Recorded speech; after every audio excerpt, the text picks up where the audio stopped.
You are watching the Vodka stream.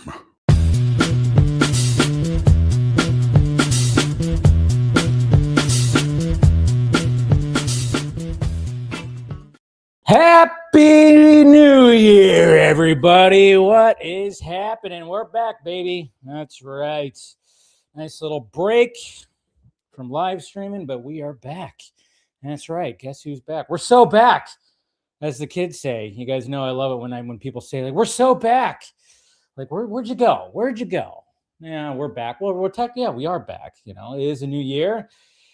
And, it's been 2 weeks since the last Vodka stream, so we definitely have a lot to talk about, that's for sure, when it comes to best of lists, anticipated lists, Stranger Things. Yep, Stranger Things. A lot of people talking about that, of course. So, yeah, Happy New Year's, guys. Cheers. Hopefully you guys are doing pretty good.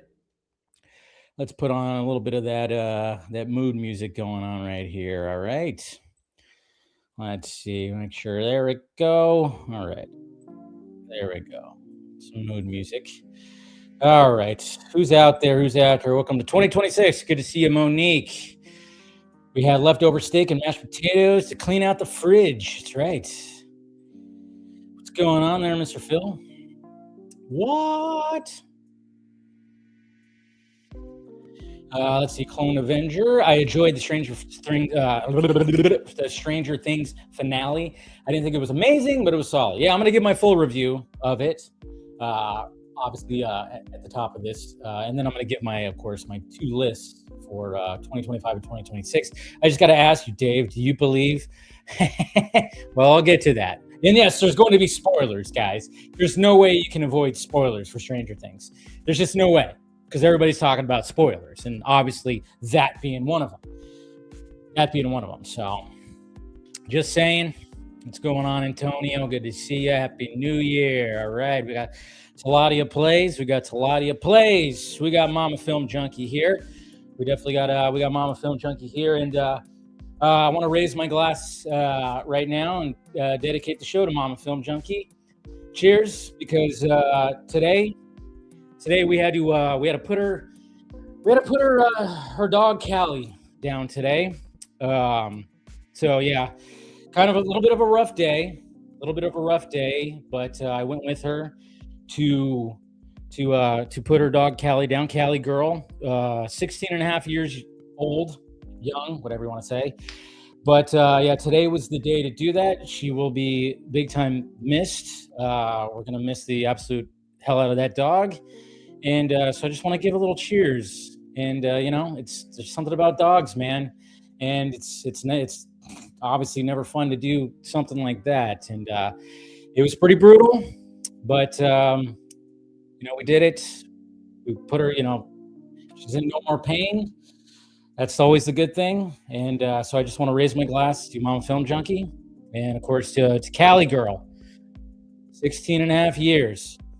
Always go over there and see those floppy ears and everything. I tell you what, my mom will even talk about this. I don't know if you guys are like this, but when it comes to dogs with floppy ears, when they flop open, I always hate that, because like, oh my God, the whole ears explode. Close the ear. I'm like weird like that, where I always do that. And I got to do that one last time today. So cheers to Cali, and yeah, cheers to Mom. Cheers. Ugh. Never easy to do that. It's always difficult to do that. They're a family member, and Callie she was a family member. I remember my mom she sent me a picture of Callie. This is a while ago, where she was watching one of my videos. Like, she was propped up watching one of my videos, and it was kind of cool. It was kind of cool to see that. So, cheers to Callie, and cheers to Mama Film Junkie. All right, who else is out there? Hey, we got Mr. Fear Jason. Good to see you, buddy. All right, and we got Mr. Jose. Happy New Year. Happy New Year, man. Let's see what happens when it comes to baseball this year. And the Dodgers are still going to do some things. Jason McKenzie. All right, cheers to you. Thank you for the $50 super chat. Always welcome. Helping out that pirate ship. Much appreciated, sir. We got Abel right here. Saw Watchmen for the first time, and I think it could be one of Zach's. Yes, good. As it should be. Yes, that is one of Zach's best work. Some of his best work. It really is. That's why Christopher Nolan recommended him for Superman when Warner Brothers wanted Christopher Nolan to do Superman, like what he did with The Dark Knight. So, hey, what's going on, Ghoul? Someone fan cast. Yeah, it's not bad. It's not bad. I think she would be pretty good. Music Man, good to see you. And then, yes, guys, appreciate ya. Yeah, may she rest in peace. Yeah, all dogs go to heaven. Yes, and that's the thing. Callie's, she's up in heaven, running around, digging. She always would do this thing when you'd get her riled up and everything. And a lot of dogs do this because it's like their natural instinct. But we get her all riled up. She'd be running around the kitchen and running around the living room. And then she'd get up on the chair or the couch and just start doing that, start digging and everything. Always great. I'm sure, we got videos of her doing that throughout the years and everything. But yeah, it's never easy especially to make the decision. And it was a very difficult decision, of course, for, to do that. But it's just like, sometimes you just just don't want to see them in pain anymore. And, it was nice to, on the drive to the hospital, I was holding on to her and, she was still very, alert and everything. She was doing good because she had some medicine in her. And we were going through this little pass, where there's a lot of hills, a lot of green hills. Everything looked beautiful because we've had some rainstorms here. So I wanted her to look out the window. So I was kind of like holding her in the back seat and she was looking out the window and looking out and about. And then we saw a rainbow when we got off the exit. So that was kind of cool too. So, yeah. Yeah, it's difficult. It's difficult to do that, but yeah, for sure. Yeah, give your condolences to Mama Film Junkie, for sure. We got Droga right here. Good to see you. All right, Happy New Year. Happy New Year. The notification to watch these videos are always 30 minutes early before something actually interesting is said. Oh, wow. Yeah. Great way to appear love to the channel, though. Yeah, nice backhanded compliment there, Jeff. Thanks. Oh, there's always takes about, yeah. I love it when you get these backhanded compliments. Well, Jeff, fuck off. Anyways. Yeah, thank you, guys. Thank you. Of course, cheers. Yeah, rest in peace, Cali girl. Yeah, she will be missed big time. Fur babies are family. They definitely are. She was a great dog. She's a fantastic dog. And then, of course, we got Mr. Balga right here. Happy New Year's question. What is the next thing that will capture the zeitgeist similar to Stranger Things in 2026? Good question. Well, I mean, Welcome to Derry did a pretty good job when it came to, a lot of people are referring Welcome to Derry to the 5th season of Stranger Things, which is kind of funny. I actually ran a little poll, which of course will bring up the polls and everything. So, all right. Yeah, the Zoomies. Gotta love the Zoomies. Yeah, we have a feeling that Cali, had some of that too, which really sucks. Yeah. She crossed the bridge, man. That's what it's all about. There we go. Yeah, exactly. So, yeah, you know how it is. Love you, Mom. Definitely love you. Yeah, it's a little bit of a rough start to 2026, but like I said, she does have Toby. She's not dogless. She did get Toby, which he's a fun little shit. So, so at least we got the other dog, but yeah, it was sad to see Cali go, but she's in a better place now. She's not in pain anymore, which you don't want to see your dog in pain. And yeah, man, dogs, I tell you, there's a bond. There's a weird bond, even if it's not your dog. Like she wasn't technically my dog, but she was in a sense. Anytime I went over to my mom's house, get greeted by Cali girl. What's going on there, William? Sci-Fi Center, good to see you. All right, guys, let's start diving into this stuff. Like I said, we got plenty to talk about. We're gonna get the panel on to talk, 2025, 2026, Stranger Things, DCU, MCU, which is mainly just all Avengers Doomsday right now. My God, I tell you, Just all crazy. Anyway, so, all right. So I'm going to start off the stream. I'm going to start off my the opening of the stream with my Stranger Things finale review. My Stranger Things finale review. Now, I watched it on New Year's Day after, New Year's Eve, and I went out with friends. I went over to a couple of my friends' house. This couple that I'm really good friends with, who don't have kids. Well, they have dogs, and so we went over to somebody else's house, and that's where we were having. They were having like a small little get together, nothing too big. So of course there was drinks, there was food, and of course we played adult card games, which is essentially just Cards Against Humanity, and then drinking and funness and all this kind of stuff, and up till 2:30, almost 3 o'clock in the morning. And so crashed at their house, at my friend's house. We were the couple, and then woke up the next day, of course, feeling a little hungover. Not too bad though, actually, not too bad. But of course, we ordered breakfast burritos because that's perfect. Breakfast burrito is literally the perfect food to have if you're hungover, for sure. I'm just saying, perfect food to have. So we scarfed down breakfast burritos, drinking some coffee, and then we put on Stranger Things finale because it's like, all right, gotta watch this. And I was trying to ignore my timeline, trying to ignore Twitter because I knew like it was premiering at 5 p.m. my time. And I was like, all right, 5 p.m. my time. No, was it 5 p.m.? Yeah, it was 5 p.m. And it was a 2-hour long finale, over 2 hours. So I thought, okay, cool. I'm leaving at like 6:15. So there's not going to be anybody really talking about it. I'm just going to ignore it. And I was getting ready.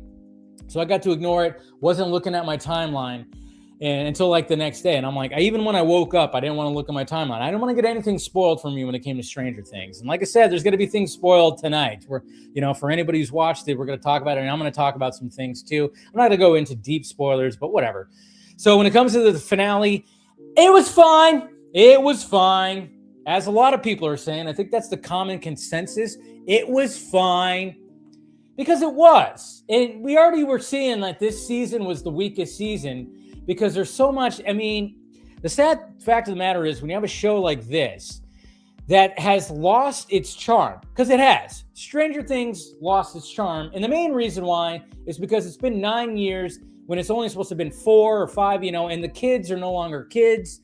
So the charm of like the first, I would say, it's so funny because I want to do a rewatch of the whole thing because obviously the first like 3 seasons, the first 3 seasons were really good. And then the 4th season, they introduced Vecna, and Vecna was like, okay, Vecna, has he been doing the whole thing? Has he been running the whole thing? And then of course, essentially, yes, when it comes to the Duffer Brothers, Vecna has been there since the very beginning. And, but at the same time, you could tell that, when it came to the initial ideas for Stranger Things, when it comes to season 5, you could kind of tell that things that they were maybe establishing in those first like 3 seasons were starting to unravel a little bit. And then, like I said, the kids not really being kids anymore. It lost its charm a little bit. I even said when it came to this season, it felt like L11, she was kind of sidelined.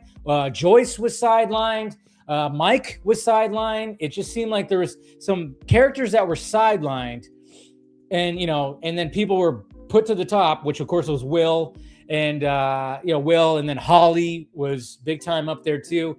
But yeah, there's a lot of things and I get people's grievances. Trust me, if I go on my For You page, I was seeing a lot of people's grievances when it came to a lot of things. And yeah, I can go over all the grievances. I'm like, yeah, it essentially like, okay, they're fighting like a big spider kaiju. They're fighting the spider from Wild Wild West, which of course is the Mind Flayer or whatever the hell they call that.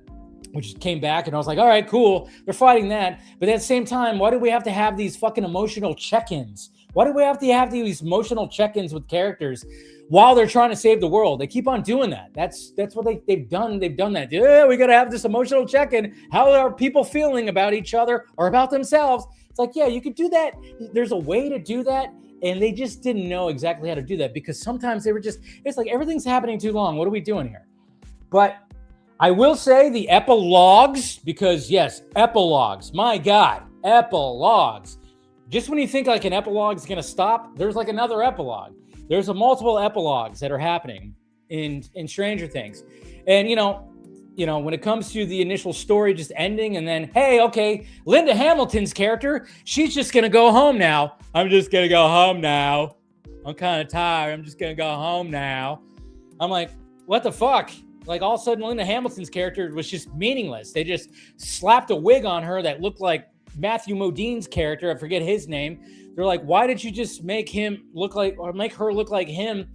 And then she's just like, what was her purpose? Just, they were she was just leading the team to be like, but you guys did, okay. It was just, someone answered questions, yes. And I know the Duffer Brothers are trying with recent interviews to try to be like, oh, this is the reason why there's no demo bats or demo. It's like, there's the reason why they're not there. It's because of this, because they're doing that whole thing. We're like, oh, the reason for this, they're trying their best, the Duffer Brothers, and power to them. But yeah, so there is some things where you just, I see why people are, complaining. But the epilogue, like, especially when they were down in the basement and they're playing Dungeons and Dragons for the last time, and then of course that whole scene fucking works. That whole scene is the best part of the finale, especially when they put their binders or back onto the shelf, and then you see and then you see all the younger kids, Holly and everybody, and her new group of friends starting to play Dungeons and Dragons, and Mike is looking at them like going, oh shit, passing the torch, childhood is now going to. They nailed that whole thing. They nailed it. Now, when it comes to the whole, is Eleven alive or is she not? Is it just a story Mike was talking about when it came to D&D?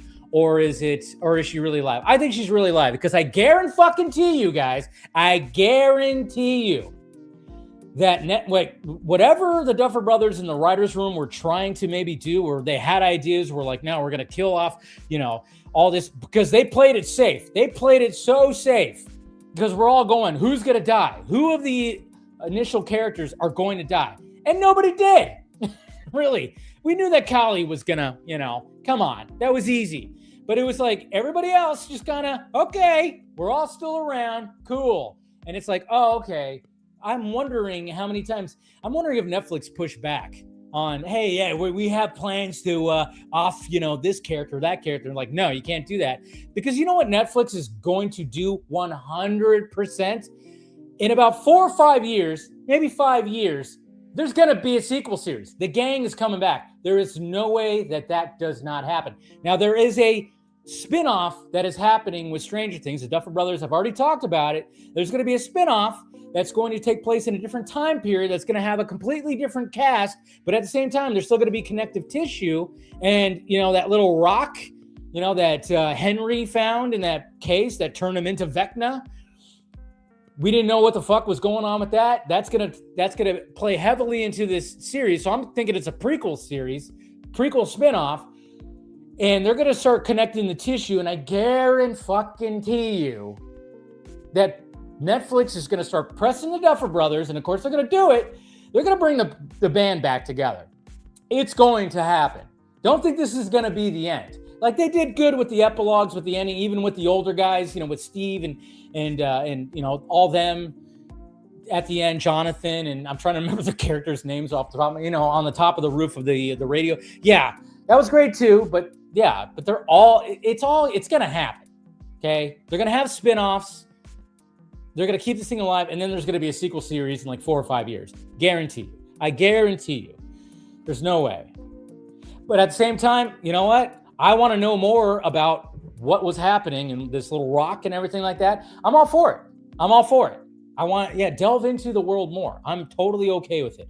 I'm totally okay with this spin-off series that's going to maybe be a prequel series. Because if they could do what Welcome to Derry did, because Welcome to Derry, they did a good job of doing a prequel to the It series, 100%. Because I was going, how are they going to pull this off when it comes to the initial It story? And they fucking did it. They did it. They 100% did it, where they opened it up for different timelines and they connected it to the initial story, Welcome to Derry. So, Duffer Brothers, Andy Muschietti. That's right, Andy Muschietti.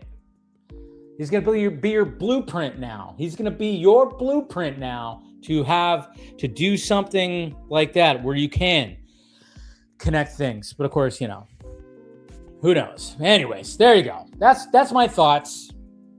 There's some bad writing. There's some, I think they just sometimes you just like, how do we do this? And they played it safe. They definitely played it safe. But at the same time, the epilogue stuff I thought was fantastic. I actually did think that's what worked. The whole thing about when they fight the mind flayer and all this stuff like that. Yeah, I mean some of it just that was like, oh, okay. I was like, okay, cool, I guess. Some things I was like, okay, cool, I guess. Oh my God, man, you go on Twitter, people are ripping that fucking thing apart. I tell you, people are ripping that thing apart. I tell you. Oh, all right. Now, 2025, guys. Time to give my list for 2025, and I want you guys to give me your top 10 list of 2025. If you have them, post them in the live chat, or if you're watching this after or watching this, because I'm going to, make this its own video. Post it down below, all right? Let's talk about 2025 because 2025 was a pretty damn good year for movies. I felt it was a strong year for movies, and I hope that 2026 is going to be even stronger. And I made a list, and sadly, there's going to be probably some movies that I didn't fucking get to. And the one that I was trying to get to before I made this list was One Battle After Another, and I sadly did not watch it, guys. I had plans, to watch it today, but, I already told you, what was dedicated to today. So that was much more important. And I did watch Frankenstein last night, Del Toro's Frankenstein. And so I did watch that. Now, does it make the list? I guess we'll see. I did enjoy it. And I think Jacob Elordi is going to be one of those actors who is not just a pretty face. Like, oh, yeah, he's just, this hot dude. But I think he's got some talent. That guy's got some talent. I've seen him in some smaller movies where I go, oh, wow, this guy does have some acting talent for freaking sure. So, all right. So here are my top 10 favorite movies of 2025. It's just my list. Okay. You don't have to agree.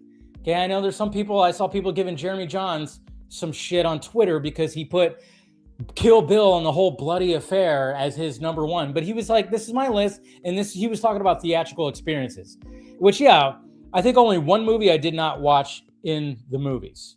There's only one movie I didn't watch in the movies. But anyways, all right. So here we go.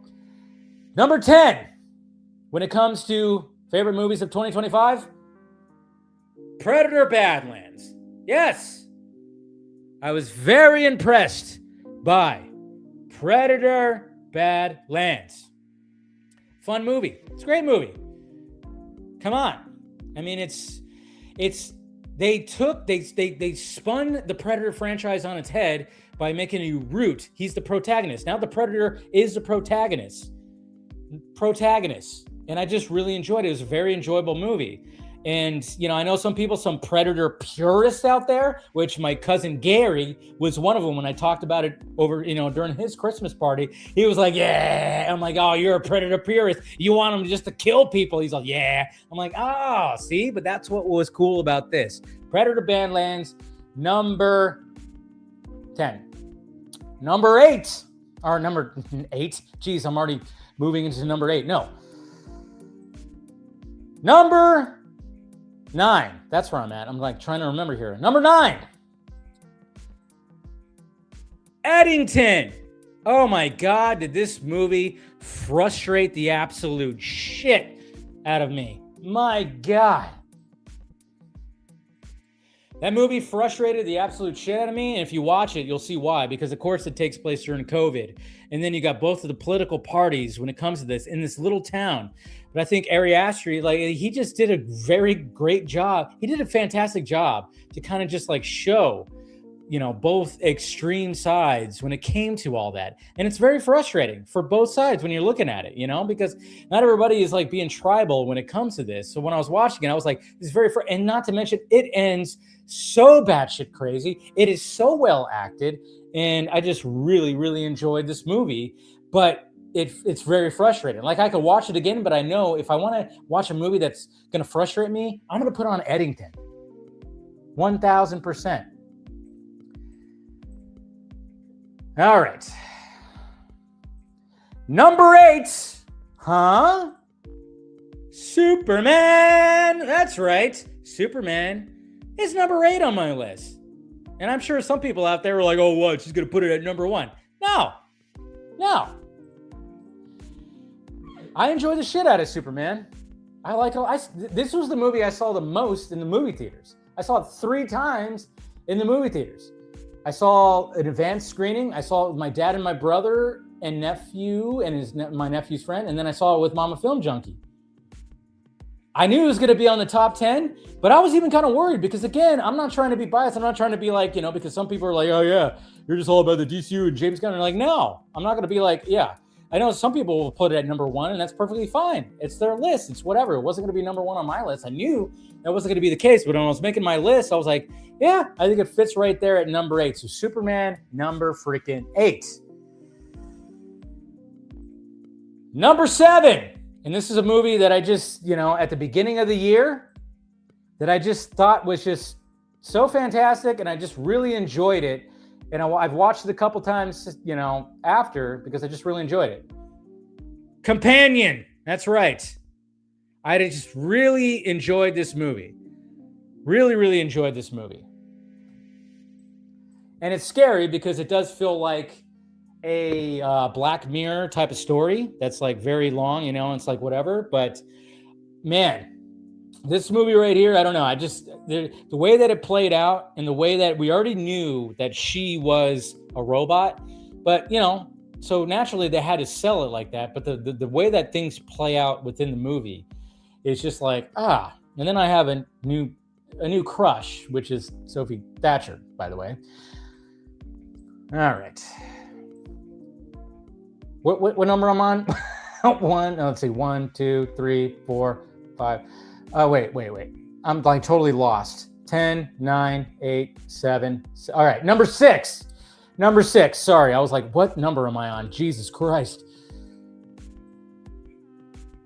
A Long Walk, or The Long Walk, I should say.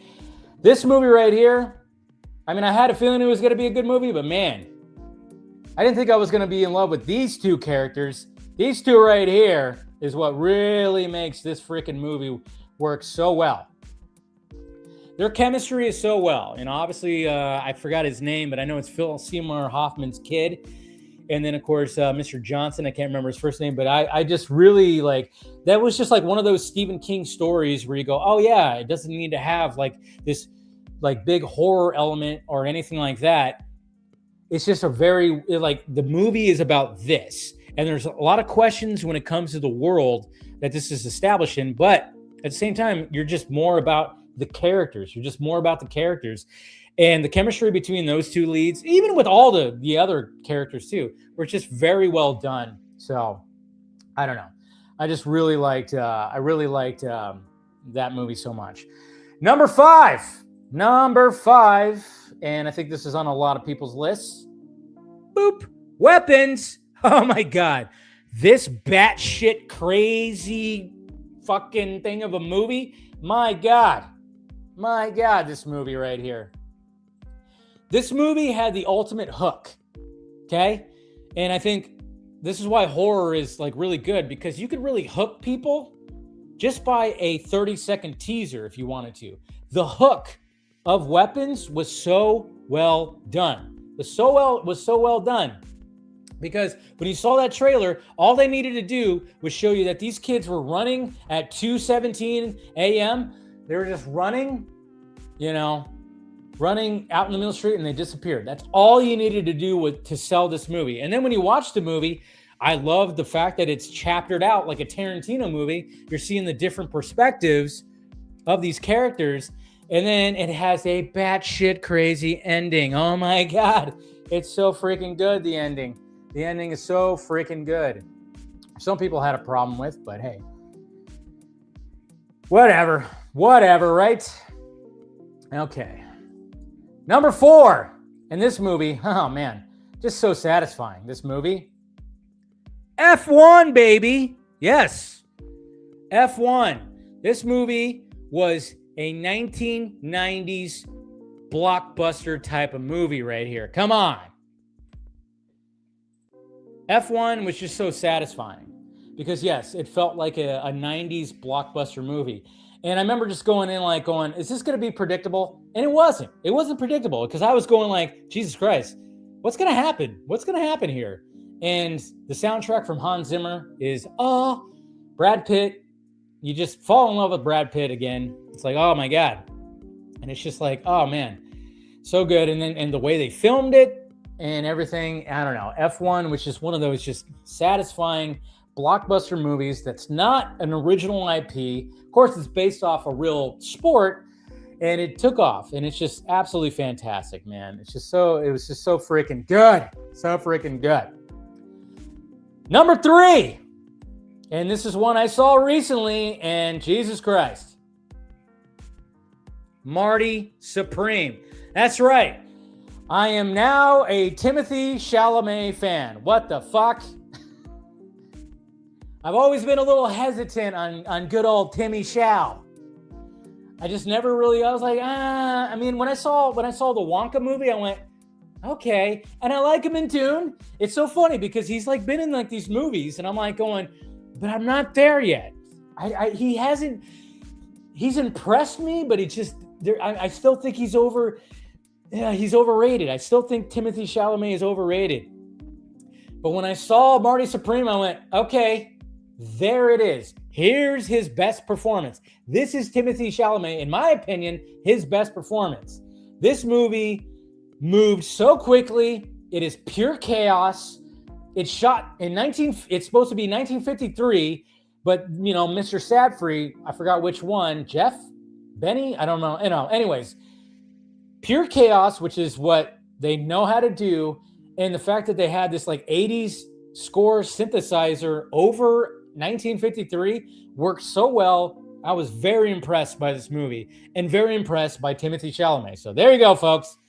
I'm impressed by Timothée Chalamet. Just fucking lift a weight or two. My God, guy. All right. So that was number 4. Now we're on to number 3. And I think this is on everybody's top 10 list because, my God, Sinners, baby. Oh, this fucking movie. Oh, man. This movie took 2025 by storm, as it should, because Ryan Coogler, as the kids say, he cooked. He was cooking with fucking butter when it came to this one. So, yeah, Sinners, oof. I mean, obviously, it's very much got the feel of From Dusk Till Dawn, and I think a lot of people made those comparisons.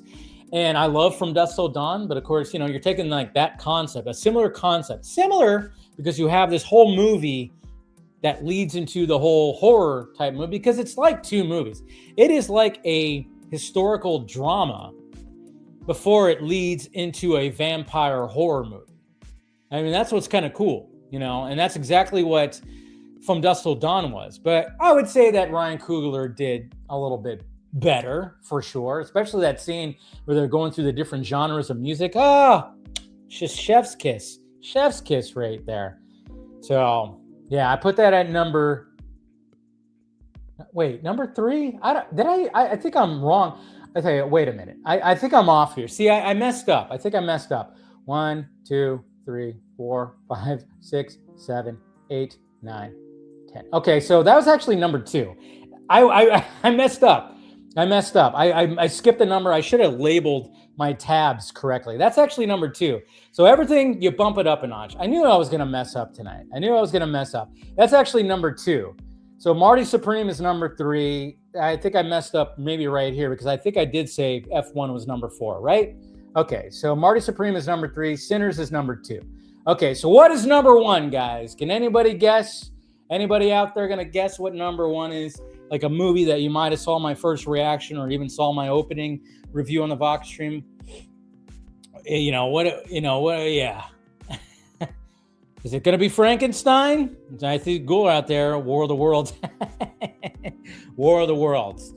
I mean, is there a movie out there that maybe I haven't? Fantastic Four is Fantastic Four. See, that's the thing. I like it. You guys put in your bets. What do you think that number one could be of my favorite movie right here? So, Frankenstein, Ghoul put that versus Seed put War of the Worlds. I know he's joking because obviously that was one of the worst movies of 2025. Fantastic Four, Brendan put that out there too. First Steps Guaranteed.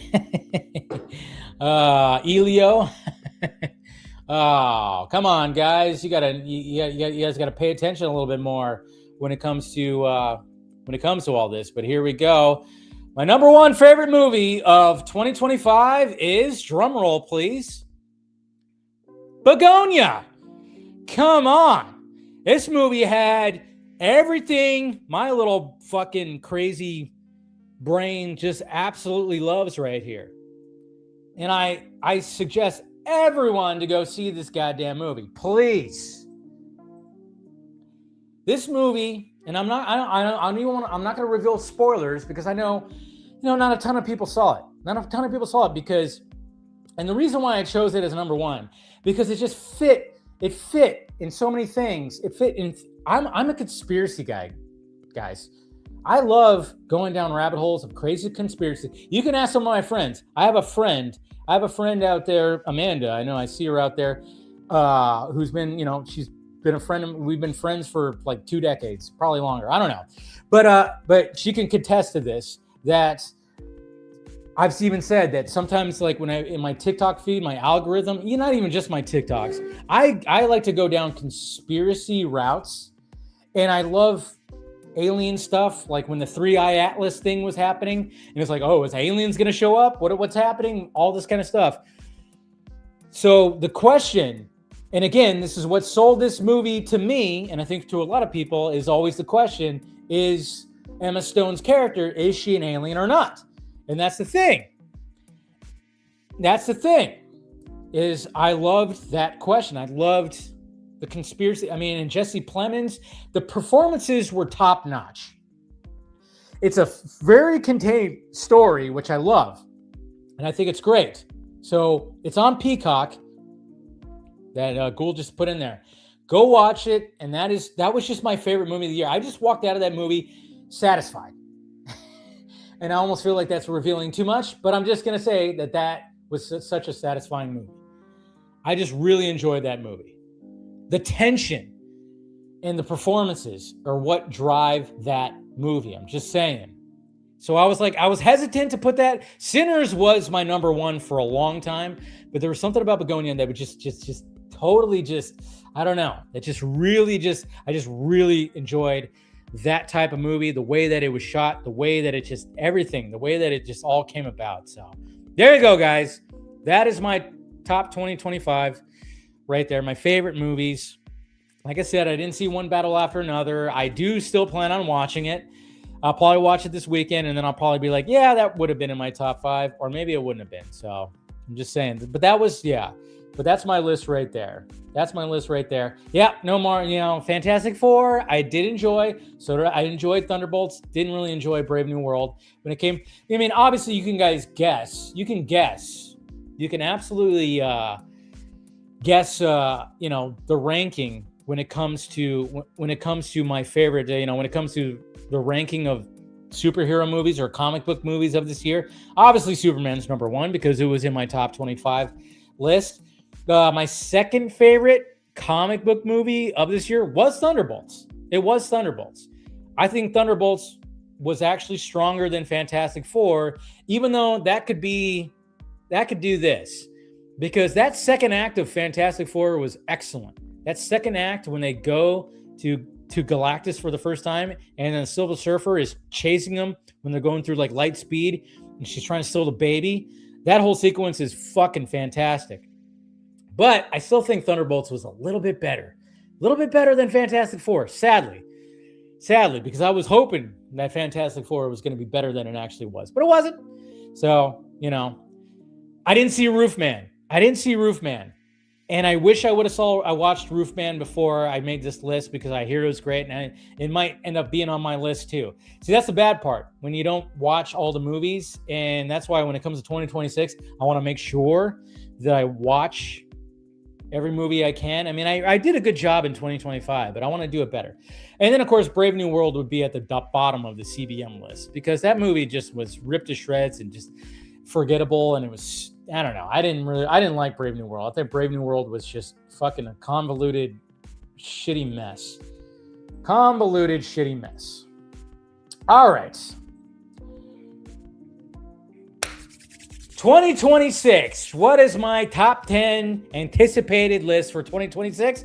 Well, let's go over right here. We'll try to go over it a little bit quicker than the 2025 list, but I mean, there's a lot for 2026 that I'm anticipated for, and it's very hard to make these lists sometimes, and it's just like, all right, yeah, put that there, put this there, but and I'm like, all right, so and give me your guys' list too, whether you're live right now or you're watching this later. Give me your list for the top 10 anticipated list of 2026 for you right here. And but yeah, here's mine right here. Let me take a little drink. All right, here we go. And this first one right here, I have not read the book, but I plan on reading the book, maybe eventually. But yeah, I'm very curious by the trailer. Hail Mary, Ryan Gosling. Project Hail Mary, I should say. But I'm very curious about this, about this teacher that has to go out in space to basically essentially save the human race. And then he meets an alien, and should be pretty interesting. I don't know. Scott McClellan, of course, he's read the book. We've talked about it. So, and I don't know. This is right up my alley. It just feels right up my alley when it comes to things. And Ryan Gosling, very likable. He's going to be good. Obviously, they revealed a lot in the trailer, which a lot of people who read the book said, oh, they shouldn't have revealed that he meets an alien. But at the same time, you're still trying to sell the movie, so I get why they did that. So there you go. Number 9. And we just saw the trailer. Supergirl. That's right. Supergirl is number 9 on my list. Even though I wasn't like super wowed by the trailer, hey, I'm still very much looking forward to it. It's like, yeah, the trailer didn't like make me go, oh, I'm hoping the next trailer really does. And even James Gunn even said today that, hey, just remember, during, he had an interview or something that was released today that said, even though it's based on the Woman of Tomorrow's story, don't expect it to be like, shot for shot and everything's going to be in there. I'm like, yeah, there's no way you can cram that entire book into that movie for sure. And I'm like, yeah, 100%. But Supergirl, yeah, is number 9 right there. All right. What do we got next? Keeping in the superhero genre for number 8. Oh, what the hell? What? You're not working now?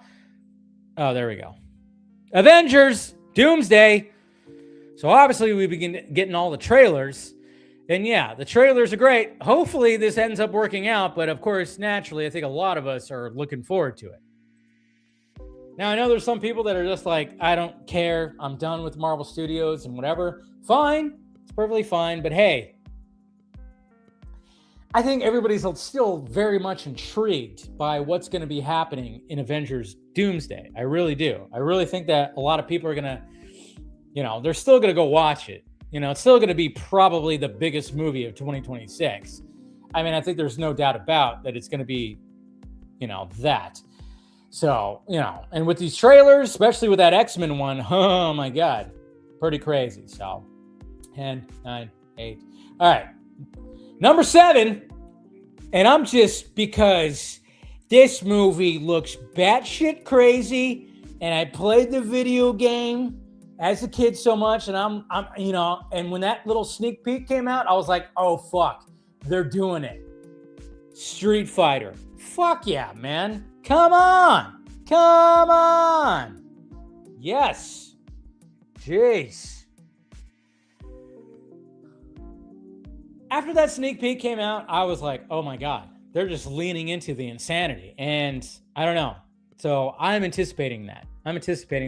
For sure. Just anticipating it because, they've made many attempts. They've made many attempts when it comes to Street Fighter. And I think this time, now that they're like, hey, guess what? And I'm looking forward to this more than I am Mortal Kombat 2, by the way. Mortal Kombat 2 does not make this list. I had it on the list, but it got bumped. Street Fighter 2 looks absolutely insane. So there you go. What am I at? I got to remember. 10, 9, 8, 7, 6. Number 6. And yeah, I think this is on a lot of top 10 lists right here. Spider-Man Brand New Day. Yeah, I'm looking forward to this more than I am Avengers Doomsday. That just kind of tells you something right there. Well, just what we've seen when it comes to what they're doing when it comes to Spider-Man Brand New Day, it makes sense. You get the Punisher in there.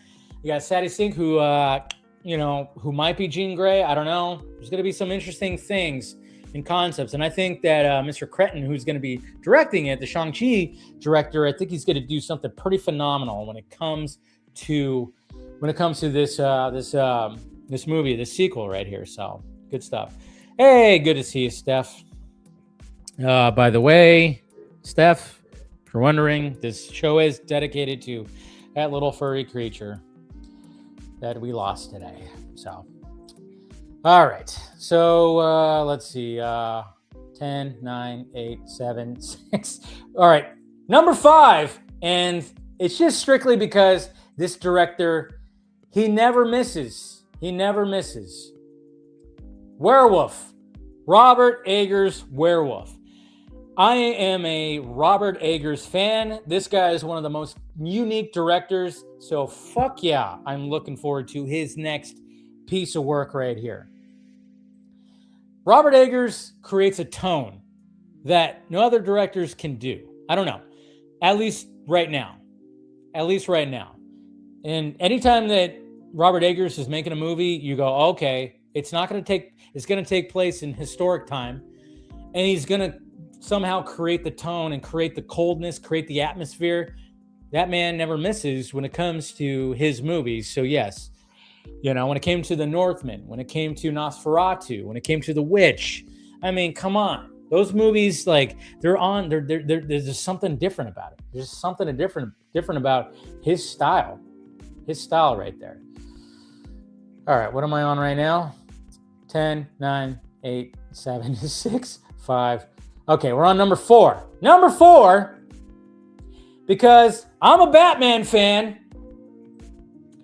and I like this Batman villain, so naturally, Clayface. Yes, I am so fucking curious on how this movie is going to work, and if they've nailed it. And that I have a feeling that Batman's going to be in it, at least for one little shot, something. I don't know, but Clayface. So curious, because I've been saying ever since it was announced that I'm like, smart, different. Because the Batman villains are the best villains. I don't even say that's subjective. I say that's objective. That Batman has the best villains. And Clayface is a great villain. And you got Mike Flanagan, who wrote the script. I forget the name of the guy who is directing it. The guy did Speak No Evil, that movie, which was great, the remake. And I think he's going to do a great job with it. So Clayface is my number 4. Clayface is number 4. Let's see. 3. All right. Number 3. Come on now. We knew this was going to make the list. The Odyssey, Christopher Nolan. Oh. I mean, come on. I saw the prologue, and yes, Christopher Nolan is going to deliver as he does. Now, all the bullshit that people are like going, yeah, Christopher Nolan shouldn't do this. He didn't do historical accurate fucking armor and all this bullshit and stuff like that. Fuck off.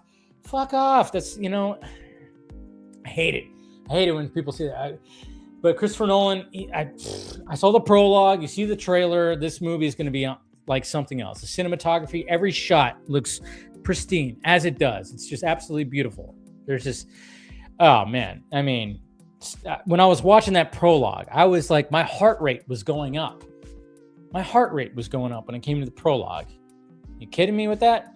Jeez. So that's number 3. Number 2. Well, let's give a little love to Denny. Dune Part 3. Yes. Come on. The fucking conclusion. What are we doing here? I enjoyed Dune Prophecy. I've been enjoying everything that's in this world because it's such a unique sci-fi world. And the fact that, obviously he's one of the best directors, Denny. He's one of the best directors working currently right now. I mean, Jesus Christ. And I'm just so curious of okay, I haven't read the book, and I probably will read the book. Scott McClellan, are you out there? Are you going to send me that book too? Just kidding. No, but I should read the book before I go into this, because I read the first Dune book before I went into watching Dune Part 1 and Part 2, and I saw, okay, they removed this scene, they removed that, but they still kept really, good stuff when it came to all this. I don't know. Dune is on a whole other level. Just totally on a whole other level. So yeah, very much looking forward to that. And I think I don't think it's going to release the same time as Avengers Doomsday. I know everybody's like, oh, maybe they're going to do a Avengers Doomsday. It's going to be Doomsday, and they're going to release at the same time. I still think they're going to move Dune to November, which I think would be smart. But I guess we'll see what happens. Well, what happens, when it comes to all that. But Dune's just on a whole other level of Cosmo, out there sci-fi. It's on a whole other level, Obviously, we have the Guardians of the Galaxy. We have the space adventure type Star Wars, but Dune is just on a different level. Dune is more grounded. It's a more grounded approach when it comes to the distant future and going to other planets and the way that things are, So, and again, I'm telling you, I'm becoming a Timothée Chalamet fan, which is weird. That skinny little fucker. So what's number 1, guys? What do you think number 1 is? Huh? Come on. What's number 1? Hopefully you guys, I'm thinking, do you guys know me? It's not a superhero movie. I'll say that. It's not a superhero movie because obviously I already showed up. The 4 superhero movies are already on the list. Wuthering Heights. Oh yeah, that's what I want to see. I mean, if there's going to be nudity for Margot Robbie, sure. But, Is it going to be you think it's going to be Mandalorian versus Grogu? Mandalorian Grogu? Am I that much of a... I kind of already gave you guys a hint a little bit when it came to me. I know, and I know Brendan keeps on saying Super Troopers 3. Hey, I'm looking forward to Super Troopers 3, but no, that's not it. I'm just kind of going come on, guys. What did I say when it came to my number 1 of 2025? What did I like? What do I like? What do I like when it comes to conspiracies? When it comes to possible aliens? Come on. You guys know it. Come on. You guys know I'm so 100% about that. Gilmore. Gilmore has it right there, baby. That's what I'm talking about. Disclosure Day. Yes. Oh, am I so looking forward to this fucking movie right here. So looking forward to this movie right here. Steven Spielberg coming back to an alien movie. Hell yeah. What are we talking about here? As soon as I found out that Steven Spielberg was going to be making another alien movie, which he hasn't made since War of the Worlds 20 years ago, after doing E.T., and of course, no, did he do E.T.? Yeah, he did. And then, of course, Close Encounters of the Third Kind. Fuck yeah, dude. Are you kidding me? I've been begging for I am a sucker for these types of movies. And when I saw that trailer, I went, yep, That looks like a Steven Spielberg trailer. My God. To the point where there are conspiracy theorists out there. Conspiracy theorists are out there. I've been scrolling and seeing videos. After that trailer came out, people were going, hey, Steven Spielberg has done his research because, you know, when Emily Blunt's character, when she's about to read the weather and all of a sudden she starts speaking in like the, you know, that whole alien stuff. When she starts doing that, they're like, oh, wow, that kind of is eerily similar to what's been reported. I'm like, yes. So there you go. There you go. That's my list right there. So all 4 superhero movies are on my anticipated list. But, you know, like I said, as much as I love superheroes, not going to be number 1. And give me some alien stuff right there. And I don't know who this Dobby57 is, but all right. I think he's just trolling. It might be my famous troll right here. So, but yeah, 2026 is looking pretty freaking crazy. I will say that. It is definitely looking pretty freaking crazy. So yeah, drop your top 10 lists. Guys, nothing wrong with that. Do that with if you're watching later, you're watching whenever, I don't know. Drop the lists. What are some of your lists right there? That's just mine right there. I figured, you know what? I would start off the show and give my lists, because I was like, oh, I'll do them in a video. I'm like, no, just do. I mean, I'm gonna make them into a video eventually, of course, but you know, I just figured I'd drop them at the beginning of the first vodka stream of 2026 right here. So, alien probes. Yeah, that's what I'm all about. Probe. Oh, man. But yeah, so yeah, 2026 is going to be a crazy year. It's definitely going to be a crazy year. 2025 was a great year. Like I said, I missed some movies that I really wanted to watch. So, and yeah, one battle after another, I was like, oh man, I was going to try to find time for it, but sadly didn't find time for it. So yeah, we'll see what happens when it comes to all that. So let's see.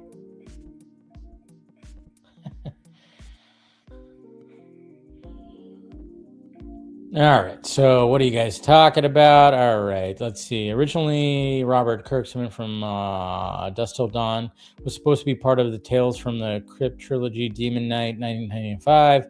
From Dusk Till and Ritual. I haven't seen Ritual. I don't think I've seen Ritual. Maybe I have. I don't know. But Demon Knight was pretty good too. We'll try to check it out this weekend. Okay. I guess you're talking about, you're talking about Begonia. Please avoid anything for it, especially before it hits TikTok. People didn't. Yeah. Roofman. I do want to see Roofman. Like I said, Scream 7. I've never been a huge fan when it comes to the Scream series. I've watched them, and I do plan on watching this one. I didn't watch the last one, so I have to watch the last one, even though I already know it's going to have really no ties to this one. But I will. Yeah, Project Hail Mary looks good to me. Dune 3, Odyssey, Disclosure Day are mine. Like I said, yeah, Disclosure Day, I'm all about like a good fucking alien movie. And of course, yeah, Clayface was on the list. Spaceballs 2. I totally, you know what? I did forget about that. And maybe it would have made the list. I'm worried about it. But yeah, I think, it could have. I'm not going to lie. I almost forgot about I did kind of like go, oh shit. Yeah, that's right. Spaceballs 2. But at the same time, I'm just kind of worried that it's not going to be something, I'm like, oh yeah, it's going to be fine. It's going to be whatever. Comedies that come out, decades after don't tend to be all that great. Like I'm all for it and I'm like, cool. But at the same time, I'm like, it's probably not going to be all that great. Still not stoked. Yeah. I know. Yeah, I know some people are not. Most anticipated, Terrifier 4? Elvis Presley in concert. Primate? Whoa. Primate looks stupid. I don't know if I'm going to see it, but Primate looks really stupid. Send Help. Send Help looks good. Obviously, Sam Raimi. Supergirl, Spider-Man, Brand New Day, Grizzly Knights. I don't even know what Grizzly Knights is. So, and then of course there's Super Mario. Yeah. So, yeah, it's gonna be Street Fighter. Yeah, which they should totally market it like that. They should totally market it. So you got the Odyssey, Spider-Man, Brand New Day, Avengers Doomsday, Dune 3, Disclosure Day, Project Hail Mary. So you got the similar. Okay, Hunger Games. I just never really got into. I never got super into Hunger Games. So that's not on the list. I didn't even see the last Hunger Games. So yeah. So I'm like, I don't even. I saw the trailer. I'm like, yeah, I'm sure it's gonna be perfectly fine. I'm sure it'll be perfectly fine, but I'm like, Hunger Games was just never my bag. Like, I watched the original ones 100%. Like, I did watch those, but I mean, the new one, I'm like, all right, cool. I'll probably see it, but I don't, it wasn't like something that was anticipated. I still have to see the previous one. So I don't know. We'll see. Maybe it'll end up being, it'll impress me. I don't know. We'll see what happens. We'll see what freaking happens. So. Absolute Batman 80. What's going on? Good to see you. All right. Yeah, no. The hard part about doing a anticipated 2026 is like, oh shit, I forgot that was coming out. Like again, I forgot that Spaceballs was coming out. Spaceballs 2 is going to be coming out. And I was like, oh shit, it's right. And there was even times where I was like, I already had like a list, and then I went, oh shit, I forgot about this. I forgot about that. The anticipated list can be a little bit difficult unless you actually like go through and, let's see, hyped for Brand New Day more than, yeah, so am I. I am. I just worry that Doomsday is just going to be a little too convoluted, way more convoluted than Endgame. So I think it's just going to, that's what I worry about. That's what I worry about. Sometimes I feel like a clay face. That's funny. Nolan, of course he's awesome. Of course. Yeah.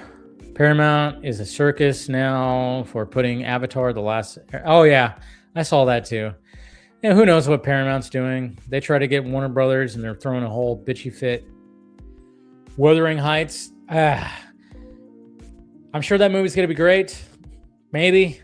I don't know. If I'm going to go see that by myself, that'd be a little weird. It might be a little weird. I don't know. But I'm going to try to, like I did last year, and I think I did pretty good at seeing a movie. I think I only missed probably about 3 or 4 times where I didn't see a movie once a week. So I'm hoping there's another movie that's going to be out because it's coming out on Valentine's Day for reasons, of course. And I'm like, I don't know if I want to see this movie, I'm going to just walk into the movie theater by myself. Yeah, so who knows? But yeah, Super Troopers, I know some people are saying that. Yeah, I'm looking forward to that too. For sure. But, we'll see what happens. Yeah, disclosure, and I know you guys... You guys guessed it. Disclosure Day. You guys, yeah. There you go. I'm telling you. All right. Film Junkie, what if Supergirl make the same money as Superman? Oh, I think that would be actually good. If it made the same money as Superman, that would be actually good. Because apparently the budget's smaller. Reported, who knows? But if it makes that money, we're golden. Yeah, I think it's fine. It doesn't have to make more, but if it made the same amount, I think we're going to be actually pretty good when it comes to all that. So yeah, exactly. If I'm just like, just rolling in by myself, like, hey guys, I don't know, might have to skip that one, or hire a date. Did I just say hire a date? That's weird. I just said that. Oh, that's weird. Jesus Christ. No. I'm just... Oh, no. Maybe. Yes. This was... I had this on the list. It was on the list, and I was like, but then there was just like, Yeah, but I don't know much about the movie. I am so looking forward to it. Tom Cruise going back into comedy, but we only got just like a little bit of like, okay, so he's a digger, and we saw him dancing, and I'm like, cool. I'm very much for it, but there wasn't a lot there. So I had it on my little list, but as I was arranging it, I went, there just wasn't enough there. But I'm very much looking forward to this movie for sure. So, oh yeah. And then there's this. I even forgot that. Oh yeah, this is coming out too. Very much looking forward to it as well. I'll be there day one, especially after the fact that it was going to be shelved and now it's going to be released. Yes, I will be there day one. So, like I said, the anticipated list is very difficult. It can be very difficult. Well, they're all the lists could be difficult, but I think the anticipated list is very difficult because sometimes you don't know a lot of what a movie is yet. Maybe there hasn't been any footage released, no trailers. You just know like, oh yeah, there's going to be a movie, this movie, but it sounds interesting. But that's why when I knew that Steven Spielberg was coming back into the alien UFO genre, I was like, oh, this movie is going to be fantastic. And we need this. We need something like this, And yeah. And when I saw the trailer, I went, yep, I am 100% there. Yeah, you sold me. And I'm just a sucker for that kind of shit. I'm just a sucker for that shit. So that's why I put it at number one. But it's like I said, it's hard to like even figure out where to put some of these movies. So anyways, all right.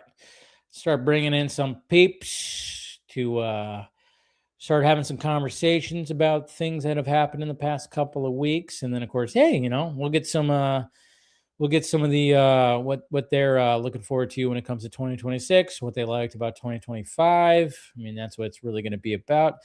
And well, at first, let's bring in. Oh, geez, trying to find. I swear, I'm still not used to StreamYard. Like, my God. Hey, Christopher, what you up to? Hey, Christopher. Hi. Hi. What's happening? Yeah, you got that winter beard going on right now, man. I know it's coming in firm and long, and yes, the weather down here keeps on going back and forth to warm to cold to somewhat warm to really cold. So who knows? It's kind of it's kind of how it is in California. Like we've been having rainstorms for the past week, and it's going to continue on for another like 5 days, which is crazy. Yeah. And it sucks when like New Year's Eve, it was like, oh, okay, cool. New Year's Eve, obviously. And it's always usually cold here, but it was also cold and rainy. And that's never fun, especially if you're like leaving to go somewhere. It's like, always a pain in the ass, but yeah. We did some traveling before the holidays and had to travel through some pretty decent snow on the way home. So that's always fun, driving in the dark with snow through or people who, don't drive well to begin with, and then they drive really well with the snow. So isn't that weird how that is? Because it's like they're locked in. It's like, oh yeah, alive, made it back. You're alive, you made it. Yeah. I remember like because you weren't here for the last Vodka stream of 2025. Where'd you go again? Connecticut to visit family. So I actually caught the replay over like 2 days because you guys go long. Of course. Of course, yeah, I know. And then, but luckily that I try to keep it short because I had to go to my dad's house the next day. But it's all good fun. It's all good discussion. It's all good fun. All good discussion. So, Happy New Year. Happy New Year to you too. I see you're wearing your X-Men shirt, so naturally excited to see the X-Men return. They will return. Doomsday. They will return. Different forms. It's so crazy to see that. I mean, obviously, it's hard to avoid the leaks. And I didn't really care for seeing the Thor. I didn't actually watch the Thor leak because I was like, okay, it's Thor. It was nothing. It was really nothing. But you know what's interesting about it's almost like they went, hey, we know what Taka did with Love and Thunder, but we just want to it almost seems like the Russo brothers always go, hey, we know what Taka did, but this is what we want Thor to actually be, because the hair back and everything, it's like it's serious. Yes. It's like, can't ignore that he has a kid now, but that's okay. And it's like, it's so funny because, and a lot of people were talking about that when the Thor trailer actually officially came out. It was like, oh yeah, this is what Thor should be like. And it's like, yeah. And I think we can all agree because, I think a lot of us just go, yeah, especially with talking. I mean, I can actually have an argument with Ragnarok. I'm like, hey, I enjoy Ragnarok. I don't apologize for that. Even after I watched Love and Thunder, I was like, Ragnarok was actually pretty okay. Like, I was like, I didn't like Ragnarok when it first came out. I was like, really? This is the direction? But then after I watched Love and Thunder, I went, oh my God, this is actually better. I mean, it 100% is, because Love and Thunder, I don't even care to watch that movie again. But, but at the same time, they still have to, I mean, it seems like very much that Avengers Doomsday is going to be heavily on kids, and Doom probably, I mean, hopefully he's not going to do a Vecna thing, when it comes to, oh yeah, I'm just trying to, write the multiverse by kidnapping kids and, strapping them up to, But I mean, it does seem like that is the common kind of thing. I mean, at least when it comes to Steve, and I think a lot of us, when we saw the Steve Rogers, I was like, oh, okay. And we already know that Franklin's going to play a part. Mm-hmm. And then it was like, oh, Steve Rogers has a kid. Ooh, that's going to play a part. And then, of course, then you also see Thor. And, and I'm not even like saying that the teaser was bad. I think it was like, it was cool that they were like, hey, here's Thor. And he's praying to his father that he's got to have one more battle in him. He's got to do this. And I'm like, it was a good teaser, but obviously it just doesn't move the needle, I don't think, because it's not like, especially when you get the X-Men trailer, which hasn't officially come out, but we've all seen the leaks. Wait till Tuesday. That's when it'll come out. Yeah, I know, exactly. But it's like one of those things where it's like, I think they really want to emphasize that. And I think they always said that they wanted to, I think what they're emphasizing is that Steve and Thor are going to be the main characters in this movie. If you kind of think about it, where I talked about this on our last show 2 weeks ago in Marvel Alliance, that, when you start off with Steve having the kid, think back to, as they've kept on saying, this is a direct sequel to Endgame. Tony had, I think, one of the best arcs in the MCU, next to Steve Rogers. But to the point where we get to Tony having a kid, and when he goes back and joins in Steve's plan, saying, I'm all about bringing everyone back that we lost, but I will not lose what I have gained. And a big part of that is not just having married to Pepper, but his kid. Steve's going to have that same thing. Now, Thor's going to have that same thing.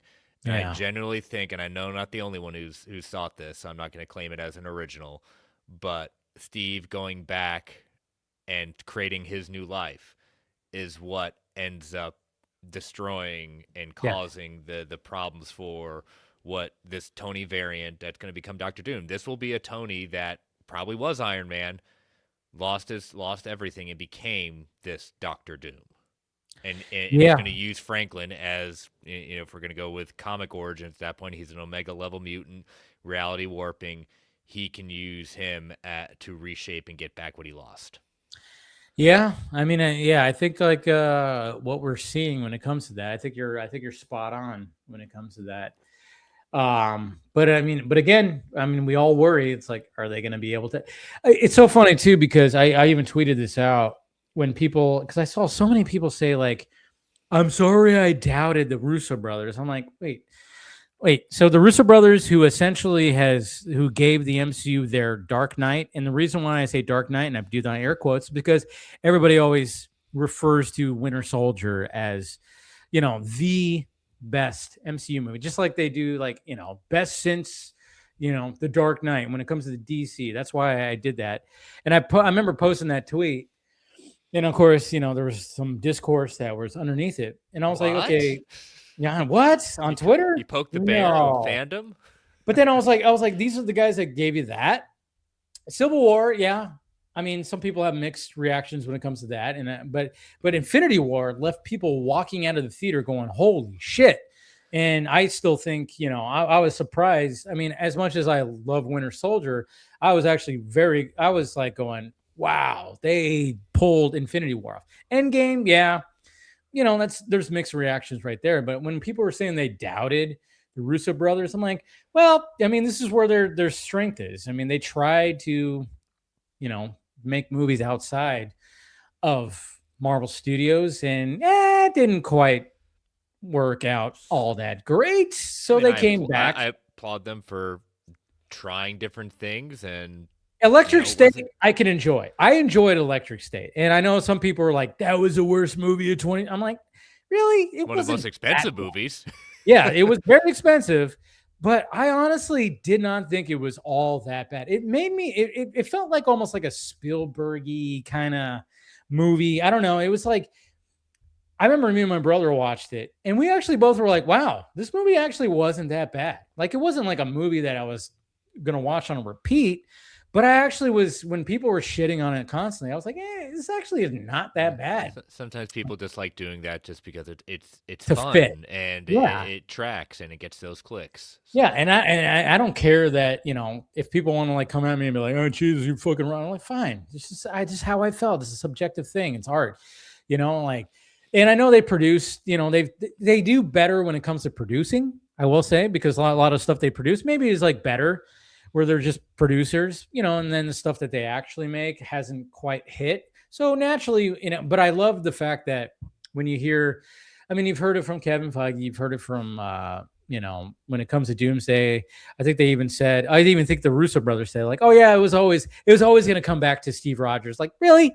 Was it? Just like it was always going to be Robert Downey Jr. for Doom. No, there was a pivot that happened because of. Remember Kang? Everyone remember Kang? Yeah, That was a fun exactly. time, right? I mean, I know they're trying to do their thing where they go like, yeah, well, we always wanted to have Doom. Like Feige said that. It's like, no, you were going to have King. Just here's the thing, like, just admit, like, because everyone knows that everyone will be proud of you, saying, you know what? Guess what? You didn't prepare for Jonathan Majors, all those issues that came up at that point. Yeah. And then you introduced him in Ant-Man. Then you went full tilt on just one movie that he does do a great job on that movie. I thought he did a good job in Loki. Yeah. But you bought into it so quickly that you're saying, hey, guess what? We made a mistake.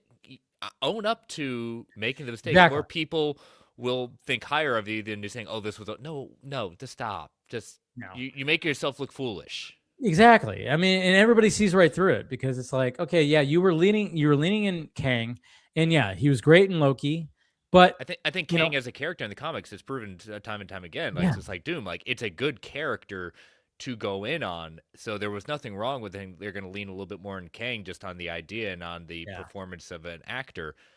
But then guess what? Life happened, things happen, and you had to pivot. Just admit, you had to pivot.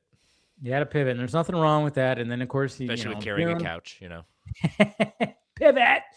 But and then, of course, when it came to Steve Rogers, and like when they said, like, oh yeah, it was always going to be, I'm like, was it always going to be, or was it like a part of the pivot? And it's like, when things were not working with the multiverse saga, everything wasn't hitting.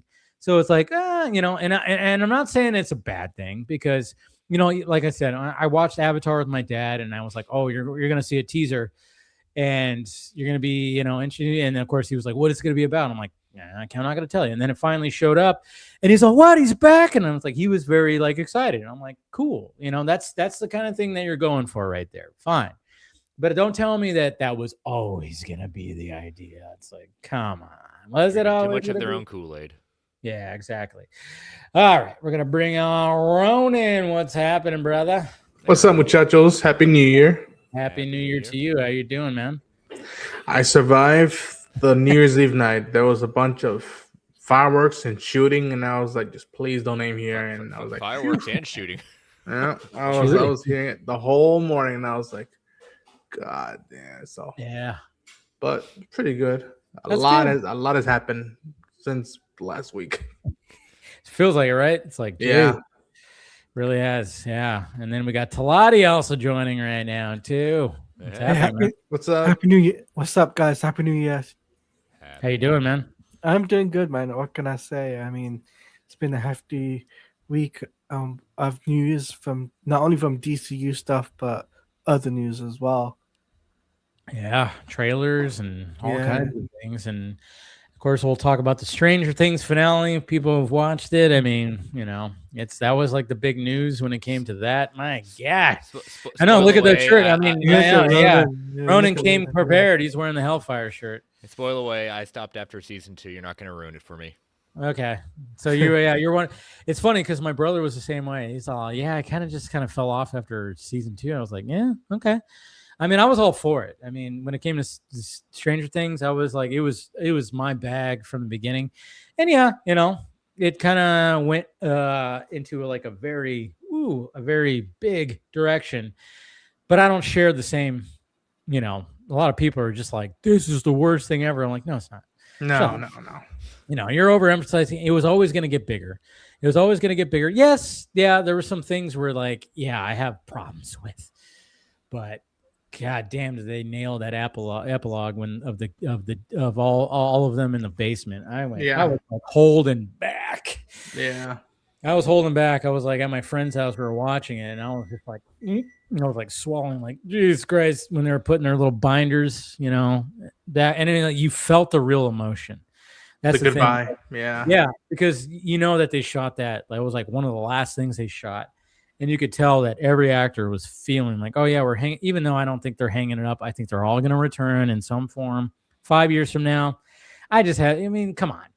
Yeah, it's going to happen. But we'll talk more about that. And then, of course, who else we got coming in right now? We got Phil. Hey, Phil.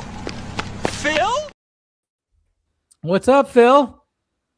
Why are you so low? I would just like to say I'm glad Stranger Things is finally over. Oh, but that's not the last time you're gonna hear from it. Like that's now coming from us. Be like, hey man, I'm gonna bring up Purple Rain every so and so. I'm like, oh dude, remember that moment? And you'd be like, oh fucking. Why is your camera angle so low? Why are you so low in your camera? Yeah, I don't, because I moved some shit around. That's why. Oh, okay.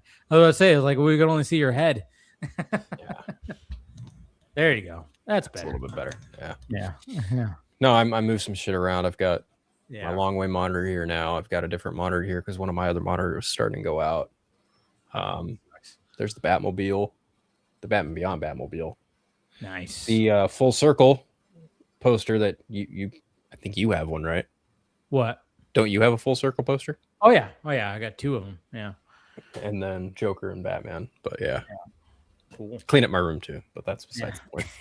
Always good to clean your room. Yeah. But yeah, thanks for joining. Of course. Yeah, for sure. So you're not you never been a Stranger Things fan, Phil? No. Oh, okay. No, hard no. Okay. No, it because the Duffer Brothers can't write to save their life. They're fucking awful. They are just bad writers. I think they were good for 3 seasons, and then when it came to the 4th season, they wanted to, we got to figure out what's the central, like how. I think when they were coming up with concepts for Stranger Things, they were like, oh yeah, this is cool because it's like an 80s homage, which they nailed.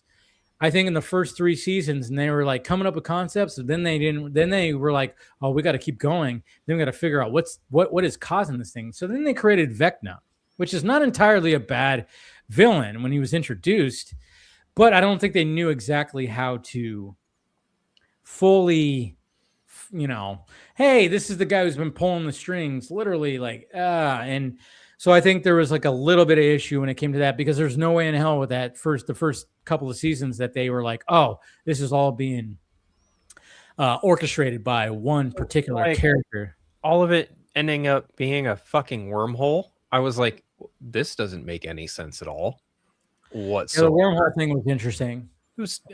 You say interesting, I'll say stupid. We'll have difference of opinion there, and that's totally fine. But I just was flabbergasted at this final season. They wasted Linda Hamilton completely. Oh, 100%. Jesus Christ, that was fucking bad.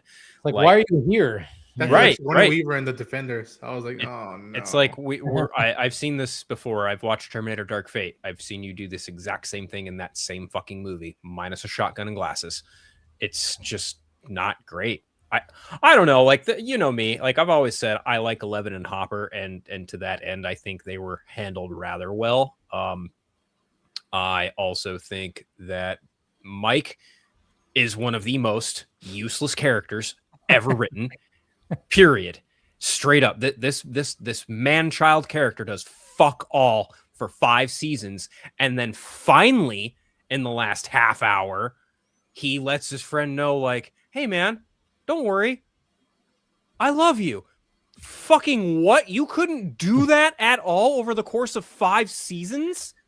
And everyone just wants to fucking like praise Finn Wolfhard. I'm like, this kid can't act to save his fucking life. And he still can't. I think he can act, but I think he can. Well, he apparently can't kiss. Apparently, according to Millie Bobby Brown, and we all. I remember even seeing that when they had their little kiss at the end.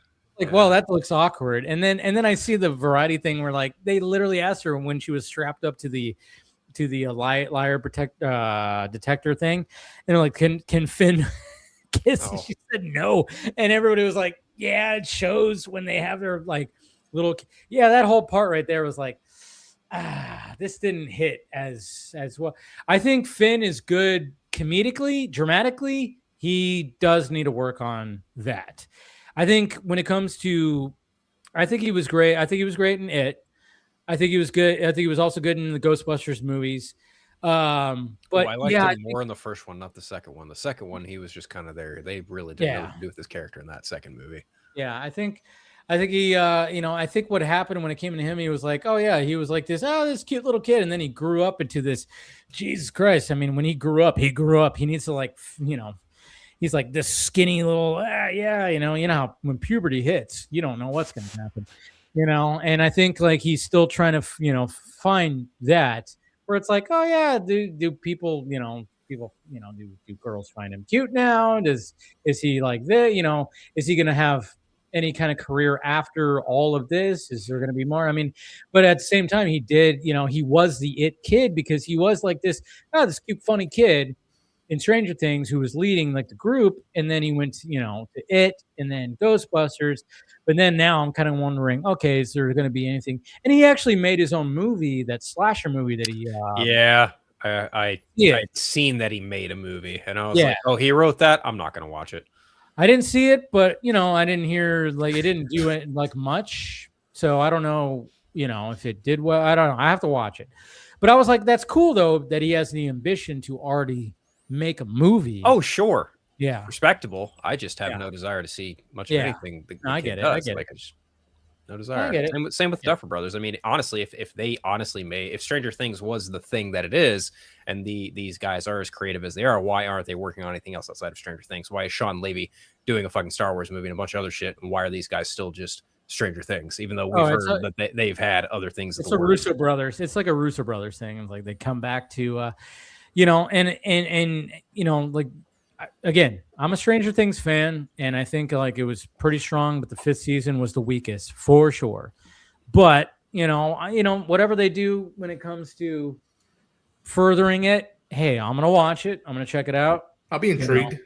Yeah, I'm definitely intrigued by this spinoff that they're doing. That's supposedly going to be like, explaining more. But it's kind of funny too, because a lot of people are passing around the fact that there's like a Stranger Things play that explains a lot of the things that a lot of people are asking about. For Henry, and then people are listening like, oh yeah, if you saw the Stranger Things play, you would know certain things. And I was like, well, that's kind of stupid.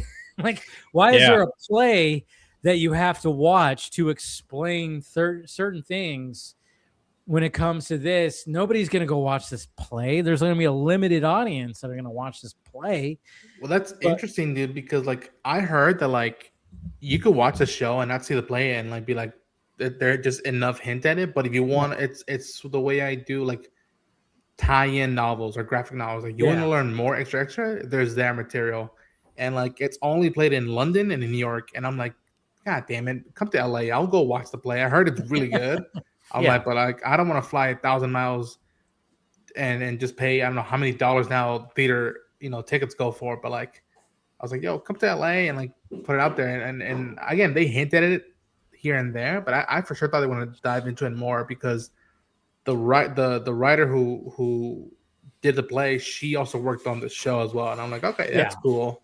But Yeah. I mean, Stranger Things is a phenomenon. I mean, it is. No matter what. I mean, the Duffer Brothers, when they created it and they put it out there, I mean, I think a lot of us were like, oh shit, this is kids riding bikes. It's 80s. It's got the 80s vibe. It's horror.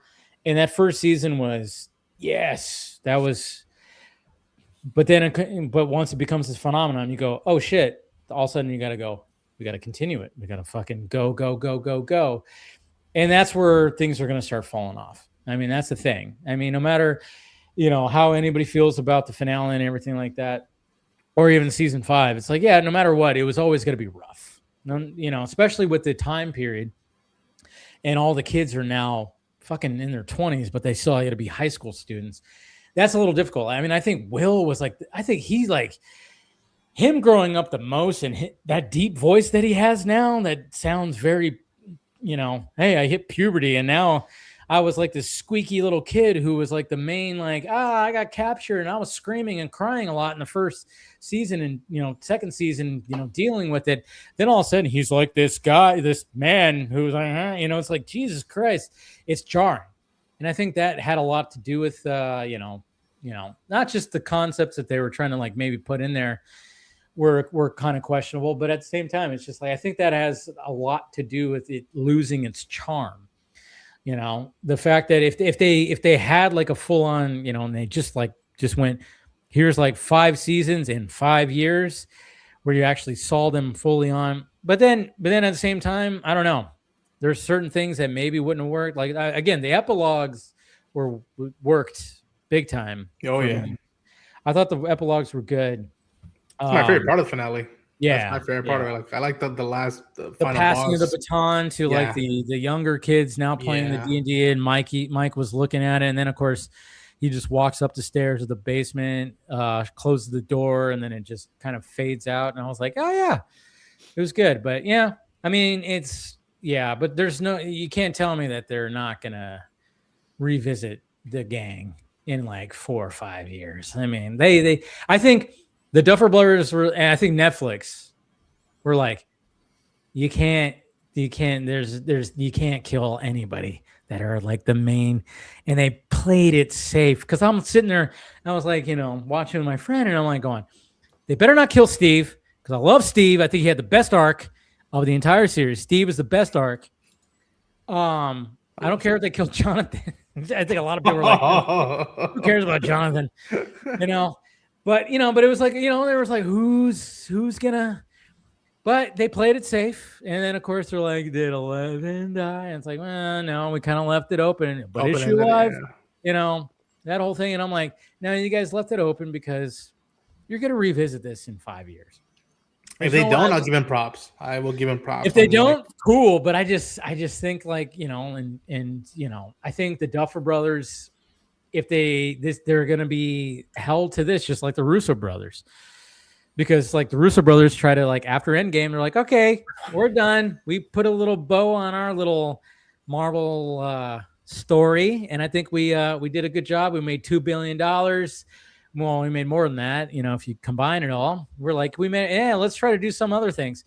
And the other things didn't quite work. And then things weren't working for Marvel Studios. So they're like, hey, Kevin Feige was like, you guys need to come back.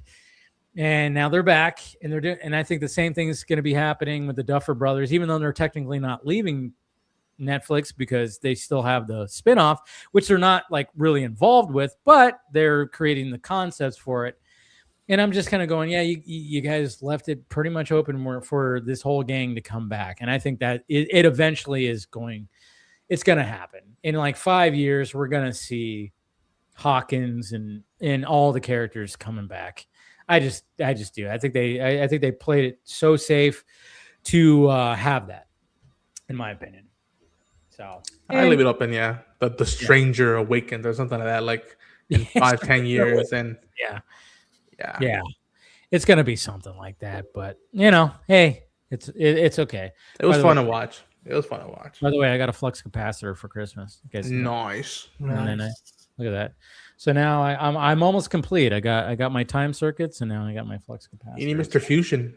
I know, right? That's you're right. I got the Lego time machine, so Oh, you Did got you? it? Oh, that thing is into a miniature form. We're good. We can gun it up to 88 and go wherever we want. But anyways, awesome. yeah, I think that's good for the Stranger Things talk. Did the finale suck? No, I don't think it sucked. No, the show I sucked. think it was entertaining enough. Talk about Invincible. Let's talk about Invincible. It's not. It's It's just Oh, not. what do you want to talk about? Yeah. I like But being geeky. You guys know that. But we'll talk about some, our favorites and stuff like that. But yeah, overall, I think the finale was an hour of like, hey, we got to defeat and do all this shit, and it was like, oh wow, it was all that, and then it was like an hour of epilogues, which worked the best, I thought. I was like, but it was funny too because when Hopper was talking about taking a job in Montauk, I went, oh. And I even looked it up. I was like, wait a minute, because I was a little hungover. And I'm like, the Montauk experiment. Are they going to do that? But then the Duffer Brothers like, no, we just did that. As a reference. Yeah, we wanted to talk about Montauk, but I was like, oh, yeah, okay. But I think the spinoff is definitely going to be a prequel. And because if they're going to talk about that fucking rock that we didn't know much about, that was just like the whole like, hey, this is how this whole thing started, but we're not going to give you anything really much about it.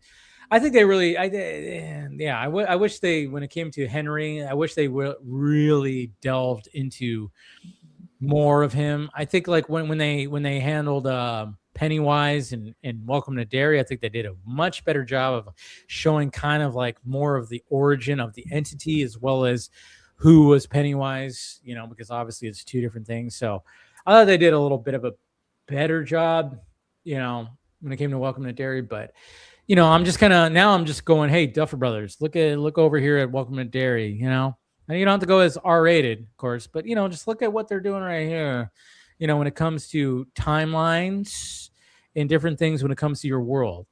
I thought Welcome to Derry, the way that they handled, because I was like going, how are they going to handle this leading up? How are they going to do this whole thing where it's like these kids have to because obviously you have to have the finale of them defeating Pennywise. How are they going to do it? And without giving away too much, it's like they figured it out, and they kind of gave a little bit of like, hey, this is how we're handling this. And they connected it to the original story as well as like, oh, this is how we're going to do spinoffs. And this is how this entity works. And I went, oh, and I think a lot of us went, oh, yeah, that does work like that. So I don't know. It's interesting when I see a lot of people praising Welcome to Derry way more than Stranger Things season 5. Oh, And I've seen that. Yeah. It's one of those things where you have things that were based in Stephen King universe, and you have a group of showrunners and that really want to honor a source material that necessarily has only been hinted around in a sense of how these things are connected and try to bring it around. A season 1 versus season 5, but also it's things. There's very rare when things continue to get better and better and better as seasons go on. There's not many shows that can do that consistently. That's very true. And, and I think like when it came to Stranger Things, the fact that it became this phenomenon, because like when you go back and I do want to go back and just watch like the first episode or rewatch the first season, or maybe just do a rewatch of the whole thing, and see where like how it, and I think it was just the fact that, you have this idea and you have this like pretty easy concept that, again, I mean, even down to the theme song, and I'm glad that the theme song stayed consistent through the whole thing because I never skipped the intro. I love that theme song. That theme song is so perfect.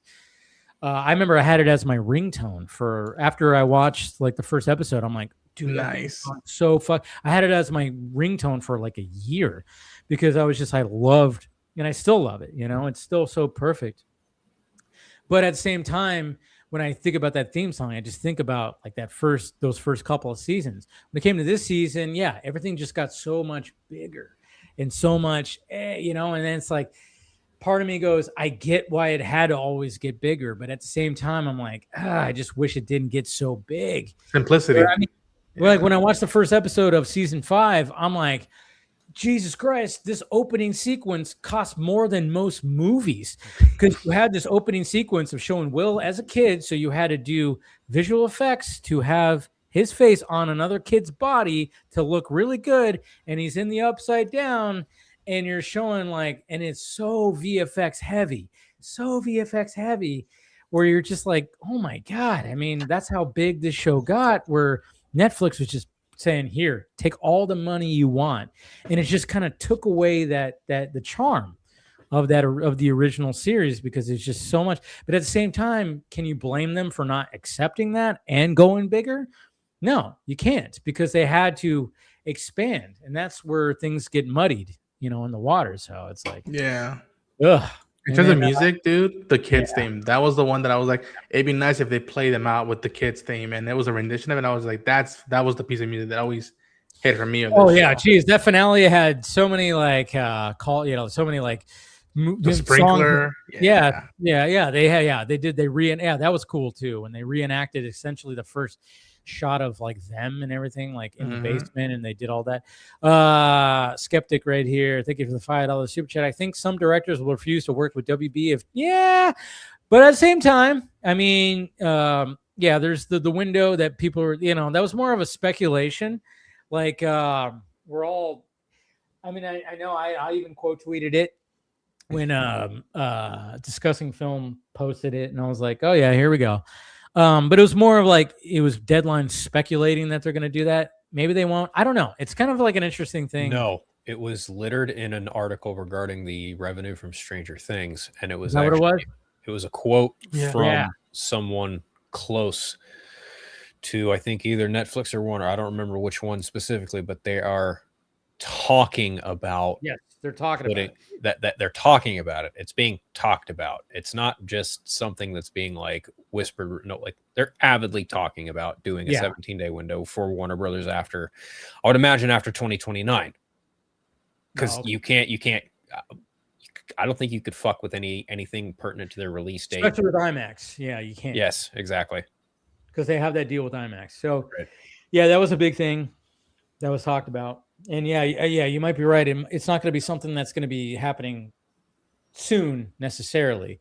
Like I think what we're all worried about is gradually, like with this, the whole buyout fully goes, that we're just like, movie theaters are just going to we're going to start seeing more empty fucking buildings. And, that was once a movie theater, which I hate seeing, it's like, oh, damn it. Another thing that Deadline article pointed out was that apparently the Stranger Things finale made $25 million worth in revenue. Netflix didn't get any of it. It all went straight to the theaters. And I'm just looking at that like, well, if that is going to be Ted Sarandos's like smoking gun of being like, see, we're saving the theater industry, and be like, dude, this is like looking at a smoking gun, but you're looking at your hand, you actually have a fucking pop gun, bro. Like, this is not the W you think it is. Just because you gave them a boon for a fucking series finale in the theaters, that means SFA for what your model means for Warner Brothers Pictures in the future. I don't buy any of what he's been saying. Of course not. Why would we? I know. But I know it was kind of funny, because I remember, like, I was talking with one of my friends. She was like, oh, I kind of want to go see the finale in the theaters, but it's all sold out. And I was like, really? And then I started looking, and they weren't like completely sold out, but it was like close enough. There was like 7 seats available for like a lot of them, except for when you got to like, on January 1st, the late showing, then there was like a lot of seats. I was like, holy shit. Yeah. There's a lot of people that are going to see this. And I'm like, well, it could be good for that. But at the same time, I think Netflix is looking at it like, going back to what you were saying, is like the fact that, oh yeah, people want to see this instantly, and then we just, then they're just going to watch that at home. We don't want to keep these movies out. If we're going to have movies out there, we're going to keep them on for about 2 weeks, maybe 3, and then that's it, because everything just starts dying. I don't know. It's going to be very interesting to see how they approach it. But again, I'm glad that they have the contracts still with IMAX and all that stuff. So we're still going to get the movies out there, but it's going to get to a point where you can't just wait a month. You're not going to be able to wait a month. Keep in mind, if the movie does perform horribly financially Yeah. on its opening weekend, Warner's wouldn't hesitate to just throw it on HBO or throw it on digital sale. They wouldn't hesitate to do it. It's been the ongoing discussion even before this deal that It's you true. know, Very true. what is going to happen, how many of these windows are quickly shortening. I mean, there were a bunch of movies last year that were 3 or 4 weeks in and just like, all right, we moved on. You know, Yeah. it's the testing of the waters. Is this what's really going to happen? We'll just have to wait and see, because as they've already said earlier, there's already contractual agreements that they have to abide by. Yeah. In order to go through. So they can take these rumors. It could have been said at that point, but until it starts happening, I'll just say, well, let's just wait and see. But Sure, right now, it's just, absolutely. it's stoking the panic. But I wouldn't say let's all pump the brakes a little bit and just read the tea leaves anyways. Like it's not one of these things that the theater experience is going to die. It's going to continue to evolve. It's going to become what going to seeing a play is. It is an experience. You could see the different gimmicks that different movie theaters do have, because I mean, I kind of laughed with my wife saying we don't even see, like, I can't even remember, like, it was like the last time we saw a movie like just her and I together was like 2 or 3 years ago, just because she doesn't care much for the theater experience. It, you know, COVID, she said, basically killed it for her.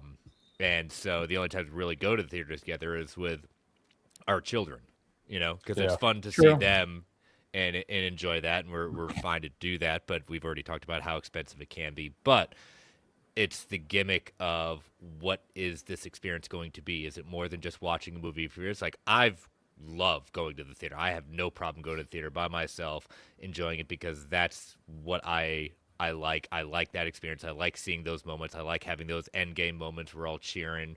You know, Star Wars, seeing that in the theater, because nothing can really beat that, in my opinion. But we are not necessarily the general audience. True. We are. That's what we have to remember. I'm not going to say we're a dying breed, but we are a niche market.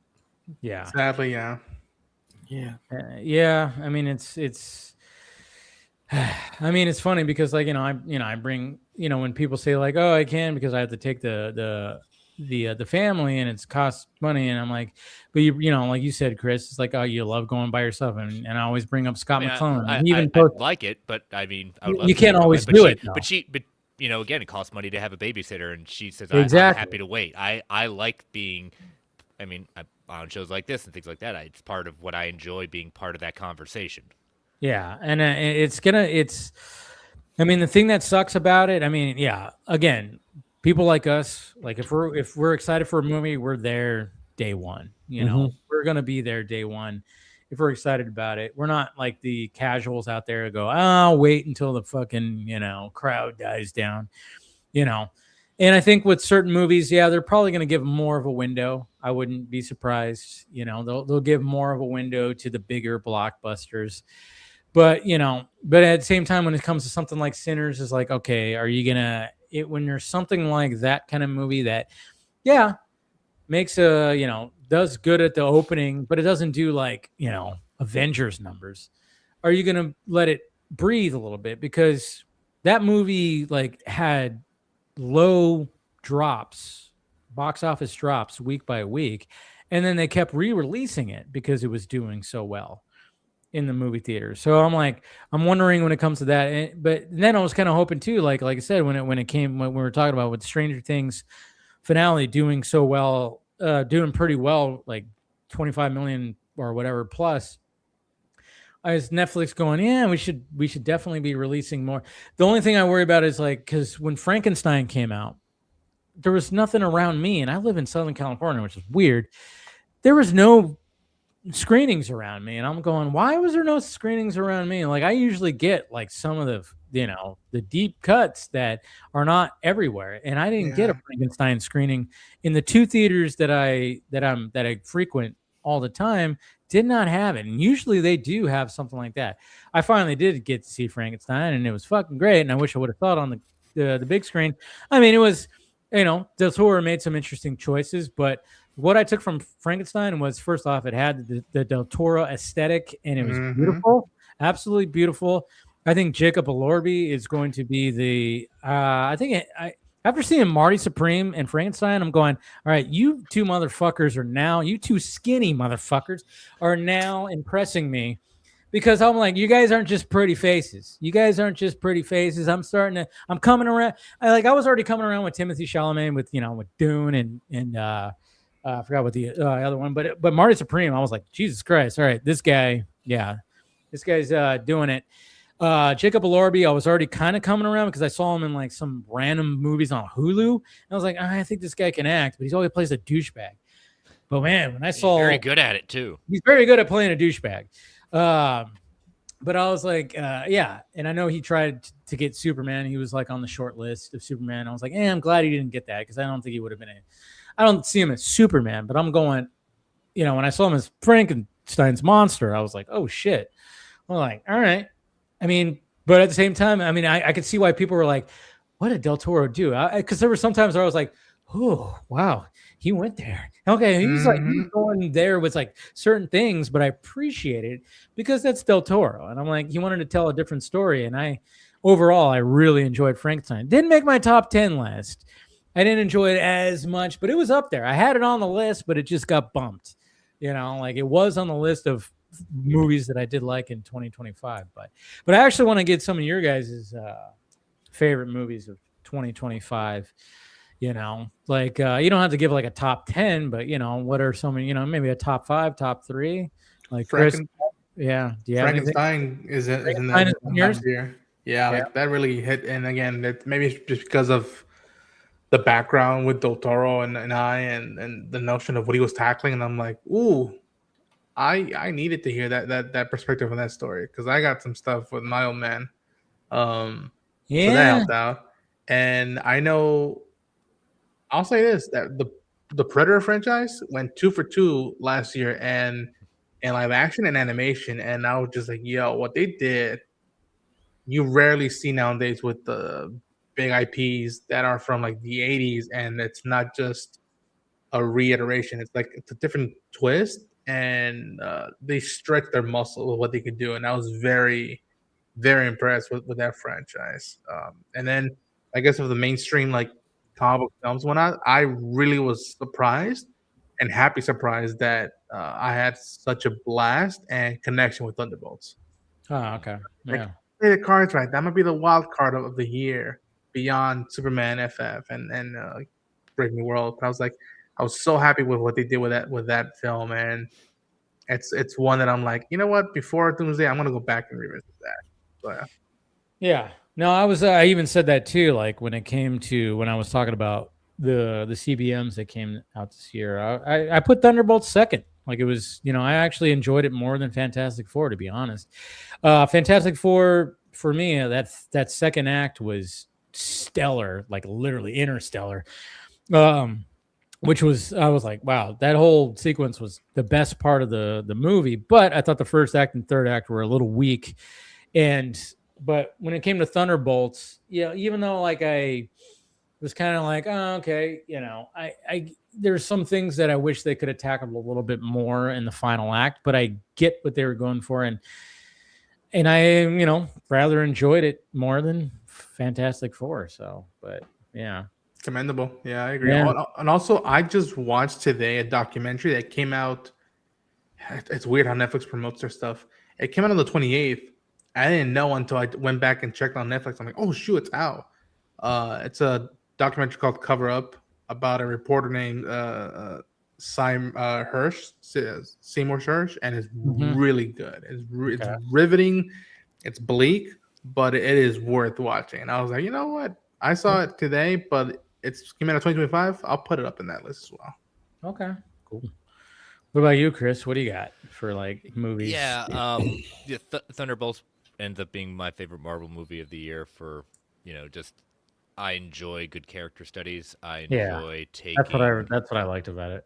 The idea of like the down on your luck, let's be honest, D-list, borderline C-list anti-heroes, and seeing what they could actually, how they could actually become a team and delving into something like a really mental health issues at that point, and seeing exactly what that does, how the MCU can kind of deal with that. Was it a perfect movie? No, but it doesn't have to be for it. But outside of comic book movies, I would say Weapons and Sinners are some of my top movies when it comes to just pushing a genre in different directions. I think Weapons, the way of the storytelling that went at times, it it became a comedy in a good way, which is what a good horror movie suspense movie should be at times. The nature of how this movie was just building and building and building on top of each other, and even from a father's perspective, shoot, I don't know how I would freaking react at that point. Exactly. I'd say the fact that Josh Brolin, I think, kept it more together than I may would have. I don't know. Oh, I know. Yeah. See, that's what's it. And I even said, I'm like, that movie was such a success because it just had such a good hook. Yes. Like you didn't need to show anything more than that 30-second like teaser of where did these kids go? Why did they run out?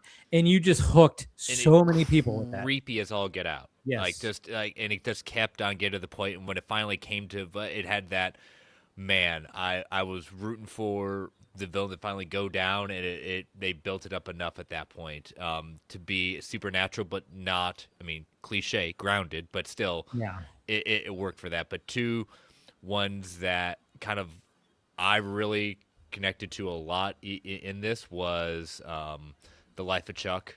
Really, okay, I didn't see that one. I need to see that. Really surprised me. That was Flanagan, right? Yeah, Yes. yeah. Yeah. And Damn it. Stephen I King didn't also, catch that. a Stephen King Yeah. Novella, and, right? Or short story? Yeah. Yeah, it was like one of his short stories. I know. I missed that one. I wish I would have caught that before I made my list. But, and I know it's one of those, like I recommended to a bunch of family and friends over the break that had never seen it. I said, I can only say so much. So you have to, when you see that first act, and even when I showed it to my wife, I said, you're going to be very confused in the first part. That's okay. It's going to start connecting and start bringing together. I just love the messaging of the movie and what it says about life itself. And then another one that I was so happy, my expectations were high for it.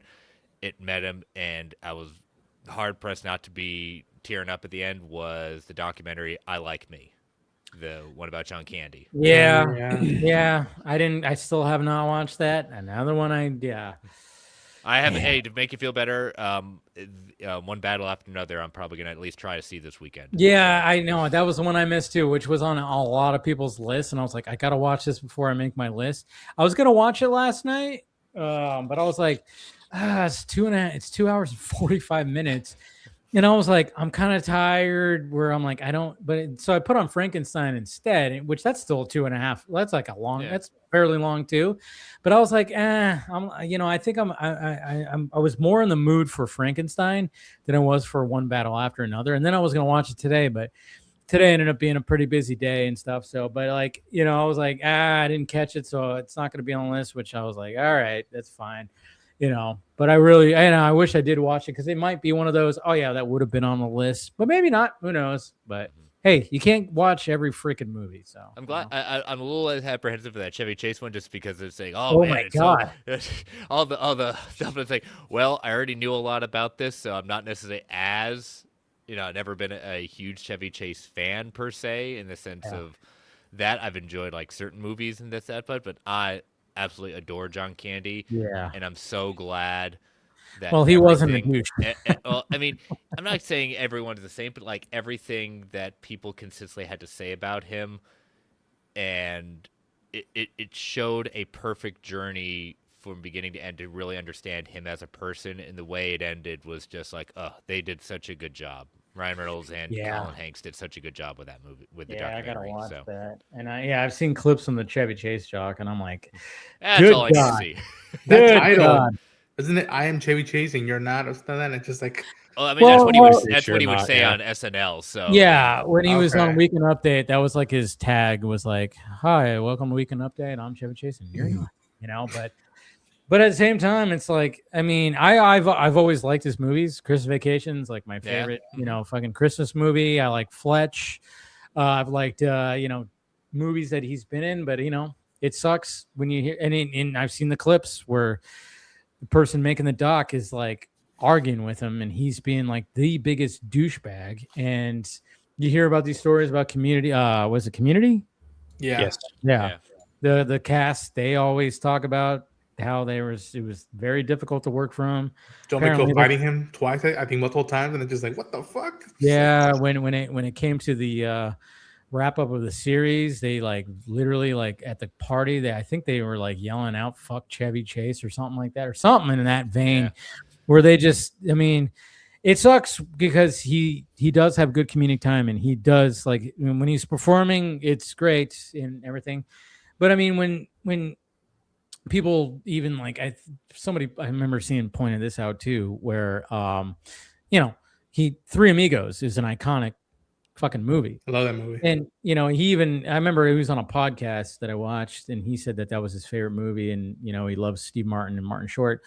Those guys didn't even want to be part of the documentary. That kind of tells you something right there, that it's like, did they really like you? Because they didn't even want to be a part of this. I'm like, who wanted to be a part of this Chevy Chase documentary where, I don't even know like what kind of, celebrities that they got to be a I'll part tell you of what, it. another one that's going to be a little, if they ever do one, and we know a little bit about that, Bill Murray is not also you can like his movies, but as a person who personally, there's some skeletons in that closet.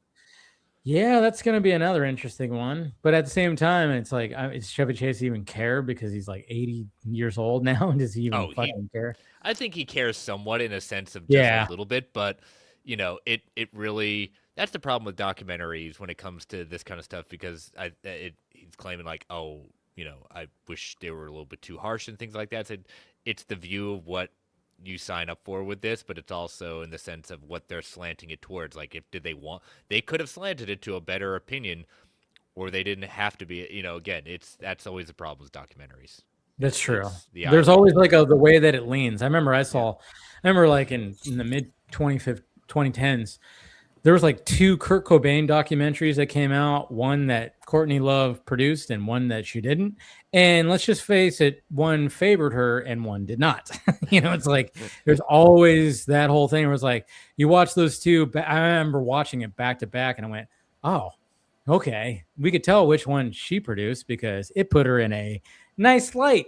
And then this one totally was like, she killed him. It's like she was part of the reason why he died. It was like Jesus Christ. It was pretty crazy. But Taladia, you've been kind of quiet. What are some of the favorite movies that you had in 2025? I mean, for me, Mufasa: The Lion King. See, I didn't see it. I don't know. I wish I would have, but I just was like, But yeah, but I heard it was good. It was really good for me, and I really enjoyed it. And it was all about brothers, so I kind of resemble on that. Another film that I really enjoyed was Christopher Reeve documentary. Yes. Yep. Still gotta watch Superman. that. Yeah, Superman. Yeah, it really hit home with that one. And in terms of superhero films, I actually enjoyed Thunderbolts, and I also enjoyed Superman. So those are my 2 superhero flicks. In terms of horror, though, I actually did enjoy Bring Her Back. I know it's kind of like I didn't watch that one either. I heard it was really good. It's really, really good. It's kind of crazy and effed up, but like you'll be on your seats just watching that. That's what I hear. So, I hear it's pretty effed up and it's pretty like tense. It's from the guys who did the YouTube guys, right? Yes. Weren't they YouTubers before? And they made that other one with the hand. Talk to Me, something like that, right? Yeah. Talk to Me. Yeah. I still haven't seen. So I got to do a binge of both of those movies because I've heard they're really good. Man. Yeah. So those are my picks. I mean, for 2025. I mean, 2026 is gonna be awesome. I know there's a handful of films I really want to go and see. I mean, I still want to see the Housemaid. I still need to see that. Oh yeah, I hear that. That's a very interesting movie. Yeah, that's what Scott. I've heard. I'm not talking about the scandalous stuff. I'm just talking about the concept. I was like, wow, that was an experience. I mean, Yeah, and I had a friend of mine who's read the book, and she was like, "Oh yeah, it's all twisty and turny," and I was like, "Yeah, it looks like it is," and I'm like, "But like if you watch the trailers carefully," I was like, I even said I was like, I already think I spotted one little twist because it was like literally like you saw a shot in the trailer, and I was like, "Oh," and then I said it to her, and she was like, "Well, I'm not gonna say anything." I was like, "Well, that's fine," and then and then Scott he commended the shit out of it, so Yeah. yeah. Heard it's faithful to the book. Yeah. and that's why I want to go and see it. In key parts, there are other things that it deviates from. Okay. I mean, again, I don't. If I have a book to read, I got the book. I don't need to necessarily see always page to screen. So the changes they did do, it didn't bother me too much. Okay. That's the way it's got to be, right? I mean, Adaptation, artistic integrity, you know. Exactly, and nothing's ever going to be. And and that would even happen today. Like they released that Variety article with Gunn, and he said like, oh yeah, like it's Supergirl is based on Woman of Tomorrow, but it's not religiously, Yeah, I got it on the shelf. I'm good. Yeah, exactly. It's like, and I think when we talked about after the trailer came out, when we did that discussion, I think we all agreed like, oh yeah, they're not going to have like, there's going to be things that there's all the different places that they visit on their journey, timeline wise. And the civilizations, you cannot fit all that into a fucking movie, a 2 hour and 5-minute movie, 2 hour and 10, whatever the hell it's going to end up being. Yeah. You cannot put that. You can't put all that in there. You're just going to have, it's based off the concept of, Kara seeing her world die. She just likes to get drunk. She meets Ruthie. And then you got Krim, who they are going after. I mean, that's essentially what it's based off of. But there is obviously Krim. They changed, his look big time. But yeah, it's just you can't be faithful. When people like the book is better. It's like, of course the book is better. The book is always better. Usually the book is better. There's always times. Fight Club being one of them, I would say that the book isn't better. I always, when I read Fight Club, book is not better. Yeah, there you go. So, yeah, but I mean, I always say that, and even Chuck Palahniuk says the movie's better than the book. That's funny when an author goes, "Oh yeah, the movie is better than the book," because when you read Fight Club, it bounces all over the place. Like he is all over the place where you're going, and I already, of course, had seen the movie, so I'm going, "Oh wait." That's okay. And it's just, it's weird how he laid it out. And I think I forgot who the writer, the screenplay, who adapted the screenplay. And of course, Fincher, they did such a good job of being like, all right, we see what you're doing here, Palahniuk. And then now here's the story. And they fucking laid it out nicely for everybody to ingest it. Because when you read that book, it bounces. It's jarring. It's a little jarring. So, yeah, it happens. But Phil, what about you? What do you got for like some of your top movies of the year? Superman, I'm sure. Punk rocker, man. The Long Walk, definitely. Yeah, that was in my top because that movie, man, I tell you. Fantastic Four, hands down, best superhero movie of 2025. I would also say, you mentioned Companion. I'm going to bring up Mickey 17. You okay? Good. Yeah. Mickey Give love 17 to Mickey 17. Like I didn't hate it. It was on my list. I actually put it on my list. It just got bumped down. Yeah. But I'm not a hater of Mickey 17. I thought it was actually a very original and good movie. Good I don't think I can add anything more about Thunderbolts. That's everything's already been said. There's nothing more to add to that. That's probably my second of the year for me for sure. God, I feel like I've seen other stuff too, but I didn't log it in fucking Letterboxd. I might have did it on YouTube. Just a bunch of means reviews. You never saw it. Then that just proves. I know, right? Fuck me, I'm a terrible fan. You didn't put it on social media. It didn't happen. I guess, yeah. I saw Weapons. Weapons was cool, but like to Dave's point, the thing that worked about it is the hook. Once you know the surprise, that movie is almost not rewatchable. I'm sorry. Like knowing the surprise, I can't watch that movie the second time. I can see why people say that, but I thought rewatching and I looked for more things, and I was like, I still like how the movie's crafted. I mean, sure, I can give you that, but even still, like I think I prefer Barbarian over that one from Kreger. I can see that. I watched Barbarian earlier this year too. good flick. But yeah, I feel like there was like a streaming movie or two that I'm missing this year too that I watched last year. I'm trying to think of like what stream. I mean, That the wasn't movie- Frankenstein, you know. Yeah, the only movie that I had on my list that I did not see in the movie theater was Eddington, because I was like, I finally Ari Aster. Yeah. I needed Yeah. to watch that. Ari Aster, yeah. Wake It's Up Dead just- Man, the Knives Out third film. Yeah, I didn't see it. I didn't watch. Saw that this Didn't week. watch that. It's okay. I like it. But yeah, I mean, Eddington was just one of those where I was like, when I was watching it, I was glued to it. I wasn't going, like, what the fuck is this? I was just going, the performances were so good, and it was just so frustrating. Like, just you're watching this story in this small town, and it paralleled to what was happening during COVID times with both the political sides.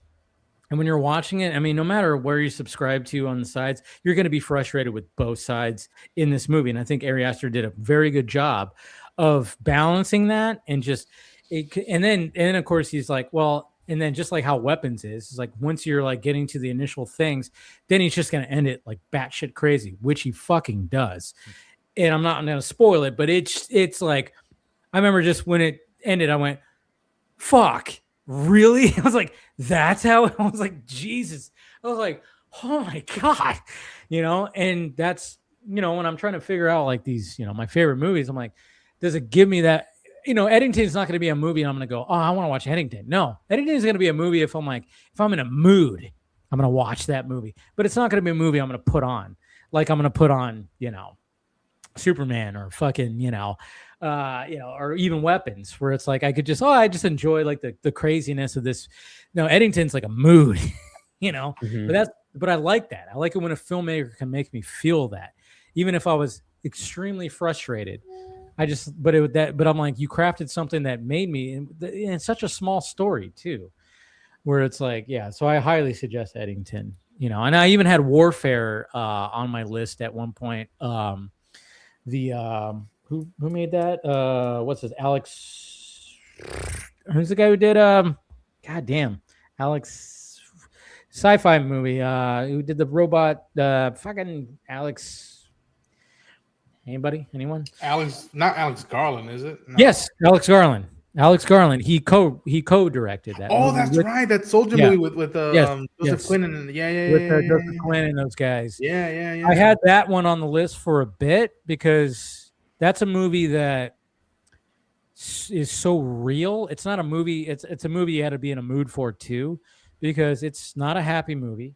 It is a holy shit. Like it builds, and then once the shit goes down, it doesn't stop to the very end. And it just shows you the ugliness of war.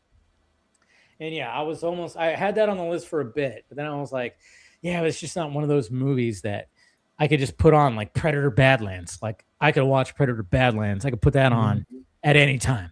It's an enjoyable fucking blockbuster movie. So good. And yeah, so yeah. I mean, another one I would say that's really enjoyable is Karate Kid Legends. Okay, so you were one of those that did like it. I didn't. Yeah. Yeah. I haven't seen it yet. Yeah, the kid in the Long Walk is from that movie, which I liked him. I was like, he's a I like the kid. The kid who's because he was in the Long Walk as well. Ben Wang, yeah, he's cool. Yeah, he's. I even said in my review, I said this kid has the charisma to be a star. I liked him, but I just felt the story was, it just didn't work for me. I was like, it's too generic, and there's other elements that just didn't work. But hey, I'm not gonna say you're wrong. That's all. Don't worry. But you're wrong. I'm just kidding. I know for anime lovers, I really dug the Chainsaw Man movie. Anime movies did pretty good this past year. Like I think what was the other one? One of the top movies was a Demon Slayer or something like that. Yeah. K-pop. Ooh, that's K-pop. That's my daughter's favorite movie. If you had to pick one at that point, oh boy, she loves that's that. the one. Yeah, more of good that. year for anime. Yeah, it was. Yeah, it seems like anime always sneaks in there. It's crazy. Hey, we got Paul joining in right now. What's up, Paul? Hey guys, how's it going? It's going pretty good. Who are you? We're just talking about. Yeah. What were you gonna say, Ronan? Oh, I thought you were gonna say something. No. All right. Did you guys have a good New Year?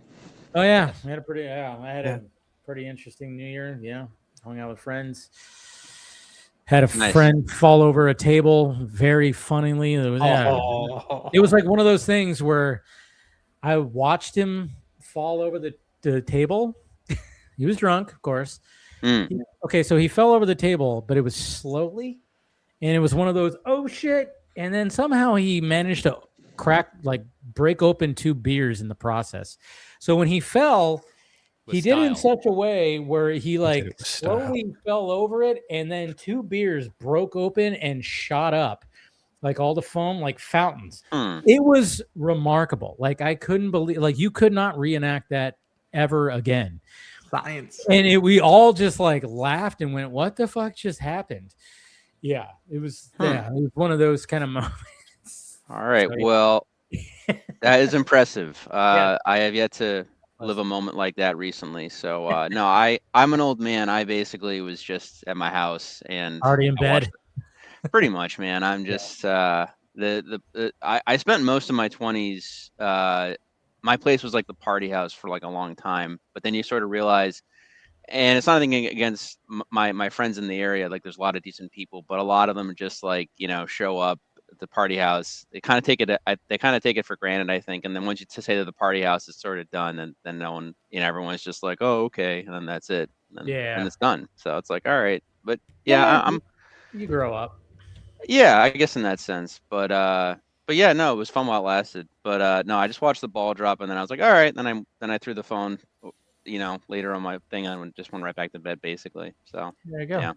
Nothing wrong with that. Yeah. Yeah. I mean, I know there's been some New Year's in the past couple of years. I think one New Year's I didn't do anything. I just stayed home, watched the ball drop, had a sip of something, went to bed, and didn't really care. I was like, you know what, I'm staying home tonight.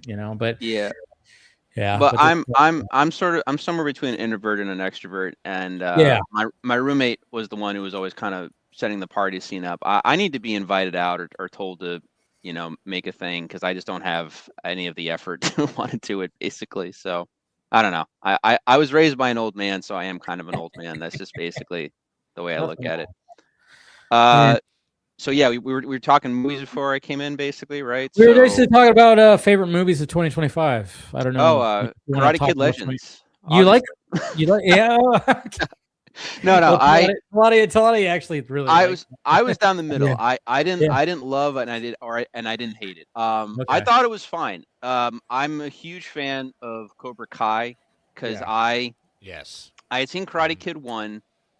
It didn't really do anything for me, but I liked it enough. But I never really went back to it. It wasn't one of my childhood movies, basically. But then Cobra Kai comes out of nowhere. I was like, oh, I'll check this out. It looks kind of silly and fun. And the show was so good, especially in those first 3 seasons, that it made me go and watch Karate Kid 2, Karate Kid 3. I had seen the one with Hilary Swank when I was a kid, but it made me rewatch that. And so because of Cobra Kai, I got into the Karate Kid stuff. But the movie was fine for what it was. It didn't destroy anything about Cobra Kai, but at the same time, it was kind of okay. And the main kid was interesting. I liked him a lot. So, but yeah, for me, it was kind of I guess I'd recommend it, but it wouldn't be on my top 10 or anything of the year. But funny enough, I was making up a list of that. Now I haven't seen. There's a lot I haven't seen still yet. I haven't seen Warfare. I haven't seen Marty Supreme. I know I'm missing a few, or I'm not thinking of something off the top of my head. Something that just came out recently too. Housemaid. Yeah, Housemaid. I don't know if I'm gonna run out to see that. Warfare, I've heard, is really good, but at the time when it came out, I kind of avoided it because, and again, I know it's from a personal experience. The guy who wrote it was writing about his own experience that he had. But I'm also I'm just talking movie base. I'm just kind of tired of movies, especially about war, where someone experiences something and it's usually us doing something in a country we probably shouldn't be in the first place, and then we do a thing and then we come back and then we talk about that experience. I get that it's therapeutic for the creatives and stuff, but it didn't interest me personally. But since then, I've heard numerous good things about it, so I probably will check it out because I've heard it's actually very well made. So I was like, all right, that's cool. I'm glad it's not kind of generic. It's actually a pretty well done story and maybe something different there. So But for me personally, right now, in terms of the movies that stuck out the most to me, and there's nothing in any particular order here. It's just kind of me going off the cuff here. But One Battle After Another, I think that's pretty obvious. Everyone's been talking about that movie. PTA. Yeah. Now Weapons is interesting because Weapons, I personally loved that movie. I thought it was really good. I got enjoyment from seeing it more than once. Yeah. Because again, I was trying to catch more things this on second viewing, and I saw it again later with friends who I told to go see it, and it was really interesting too because they themselves had really been kind of disappointed because they're not like me. They don't search out for like the more like obscure movies or like the or going to see like Frankenstein, like Netflix Frankenstein and like a art house theater kind of thing. So for them, Weapons was probably the best movie of the year. They just had a really fun time with it. They enjoyed it. It was funny. It was thrilling. And all these different things. But to Phil's point, I have a friend that loves Zach Krieger, and he preferred Barbarian over Weapons, which I get because I think Barbarian was probably a deeper movie. And honestly, I haven't rewatched Barbarian, so I have to kind of go back and like reassess. But I also really enjoyed Barbarian too. So, I think Zach's on a really good trajectory to do a lot of cool stuff. Yep. So let's see. Begonia, a terrific Yes. remake I of still the see Green. that. Yeah. Yeah. God, I that's haven't- my number one. That's my number one. I love that. No, movie. it's really good. I have not seen the original, the Yeah. Green Planet. Me either. But, Yeah. but Begonia is a great movie, especially just in acting. Yes. Like Performances are stellar. I love that it's like a contained story, and then throughout the whole thing, you're guessing. You're going, she is an Yeah. alien. No, she's not. No, she is. No, she's not. And the Yeah. whole time you're doing that, and God damn, and I love that. I love that it keeps you going back and forth. Yeah, I still think, and I'm not without spoilers. I think pretty much the last scene of the movie is terrific. Like Yes. the fact that I want to say it's not necessarily independent, but it's a mainstay Hollywood movie to have that type of ending Yes. is terrific. That we're still doing those types of things in movies these days. So, obviously Del Toro's Frankenstein. I mean, Jesus, I've always liked the story of Frankenstein, but I never understood the fascination with it because I think it's so ingrained in pop culture and has been redone and retold so many different times. I never really got it. And I only just recently saw the original, like the one with Boris Karloff, like this past year and stuff. That and Bride, and they were good. Like I enjoyed them. I get why they were so iconic for their time and like why they were so, to this day. I mean, I just went to Epic Universe this year and saw, like all of that it inspired. But Del Toro, man, for me, he basically like retold the story. He kind of made it like fresh, which is really hard to do with something like Frankenstein. But Del Toro, he did the same thing when he did Pinocchio. Yes. Yeah, the other year or stuff. Pinocchio movie, yeah. Oh, so fucking good. Every Pinocchio that I've ever seen, and again, it's not against other filmmakers. It's just that Disney has had such an impact in making Pinocchio, but Guillermo does it completely, like built it from the ground up. Like there never been another Pinocchio movie. Like he just made it his own. And the same thing with Frankenstein. So recommend Frankenstein. Yeah, I watched Frankenstein last night, and I was even saying it earlier. I was like, yeah, the aesthetic is there, and I mean the performances. I think Jacob Elordi is going to be, he's one of those that's like, hey, I'm not just a tall, pretty face, guys. I mean, he completely, obviously getting in all that heavy makeup. And it's funny too because I think we talked about it, Ronan, when you were talking about it. It's like, oh yeah, you went through like 10 hours of makeup or 8, whatever the hell it was. And I was like, yeah, was he always like? But I was like, yeah, but he probably, maybe they only did it like because he is covered sometimes. Like there's a good chunk where he is just in like. He's just got something wrapped around his private area, his little bathing suit area. For a lot of the time, I'm like, holy shit. So yeah, he was like in full prosthetics for a good chunk of when he first gets made. I was surprised of how much he was like essentially naked. In that movie, and I was like, holy shit. So yeah, he went through the whole body prosthetics, man. Jeez. Gothic as hell. Yeah. Fucking gothic as all hell, dude. It's beautiful. He surprised me the most because I've not seen Euphoria. I didn't really know much else of his stuff. I haven't seen Saltburn or any of that. So And then on top of that, I think Andrew Garfield was supposed to play the part he was supposed to be originally. the monster. Mhm. He would have So I was- killed it too, but I think Oh Lordy yeah, really did Well- do a great job. he did such a good job, in my opinion, or at least from my impression. I think Andrew would have still done a great job, but I can't really picture someone else now being in that part like he did. He did his own thing, which I thought was really terrific and stuff. So, Del Toro's Frankenstein, definitely check it out. I enjoyed Spike Lee's remake of High and Low or Highest to Lowest. Didn't see that one either. Yeah. It wasn't perfect, but it was different. I liked it, and I pretty much watched them almost back to back. So it was intriguing to see it in like a new light and like what Spike was kind of trying to do with things. And of course, Denzel's always interesting. Denzel can be in a piece of shit movie and he's interesting to watch. So he's always he always brings it. Yeah, Eddington. I did see it in theaters. It was one of my favorites of the year. And it's something I've thought back on multiple times during the year too. It was just really, really fascinating. Yeah. Ari's really like just playing with stuff, man. Like he did his movie like for himself, which was Beau is Afraid, and that is a very interesting movie. Something that always I think about for sure too. But Eddington to me is like one of the best of the year. I think. Yeah, he really approached the whole COVID thing and did a good balance. And I said this, because it's in my top 10. I said it was one of the most frustrating movies of the year because when you watch it, you get frustrated with the characters.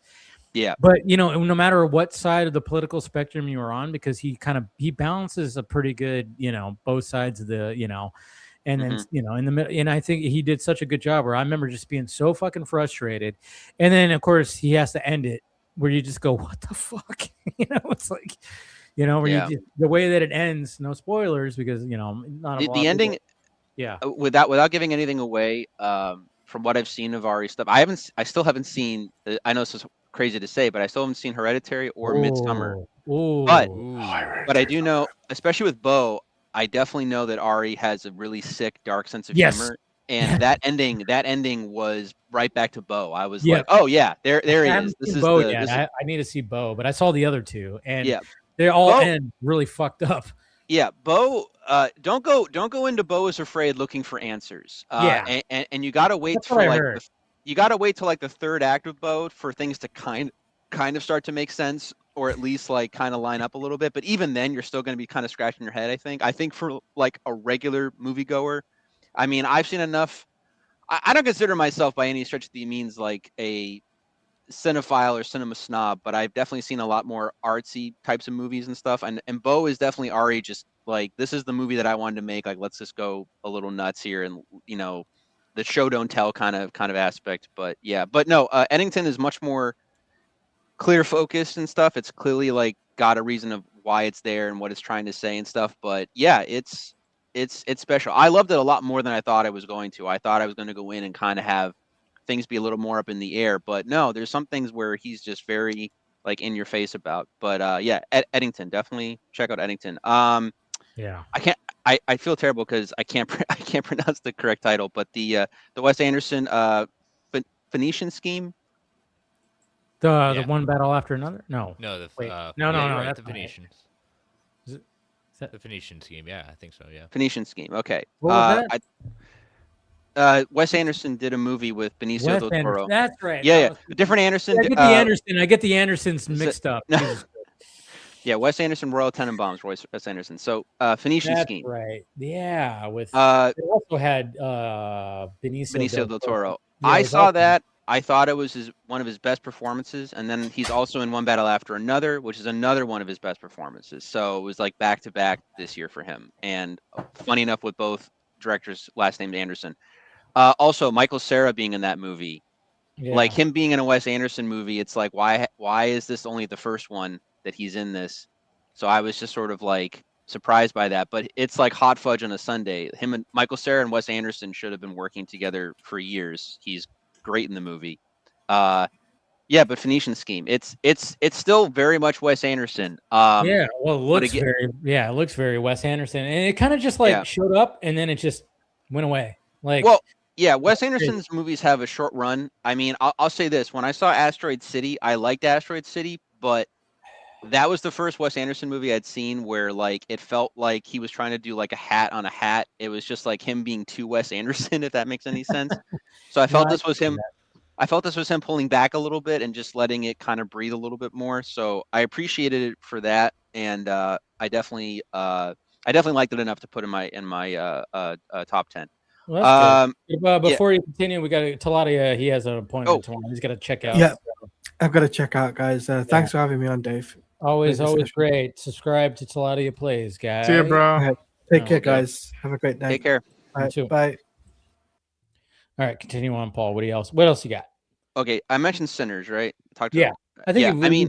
That's a we- given. That's on everybody's. Yeah. like, yeah. I mean, there's not much else more you can say about Sinners. I saw it a bunch of times in theaters, and I try to see it in like again. I'm lucky with Coolidge and stuff. I get to see it in different formats and whatnot, and like on original like 35 millimeter films. So That's awesome. terrific stuff. Yeah, I guess we can go into more of the mainstream here. I mean, obviously, right now it's on my top 10, but it will probably fall off when I see some other movies. But Thunderbolts, and then of course like FF. I think I liked FF more than Thunderbolts, but I found there to be a little bit more relatability with Thunderbolts because FF, like I love the Fantastic Four. I love them as a team. I love the comic. I loved all the homages it was. But for me, it was like watching like a real comic book movie because of how much of a love letter it felt like to like those old school comic books and stuff. But I can't relate to Reed or Ben or Sue, not even really Johnny. But like it was good. It was good in the sense of like what I loved about the comic books I could see on the screen. And my only negative about the movie is you can tell Marvel is really like I wish that movie had come out years earlier. Yeah.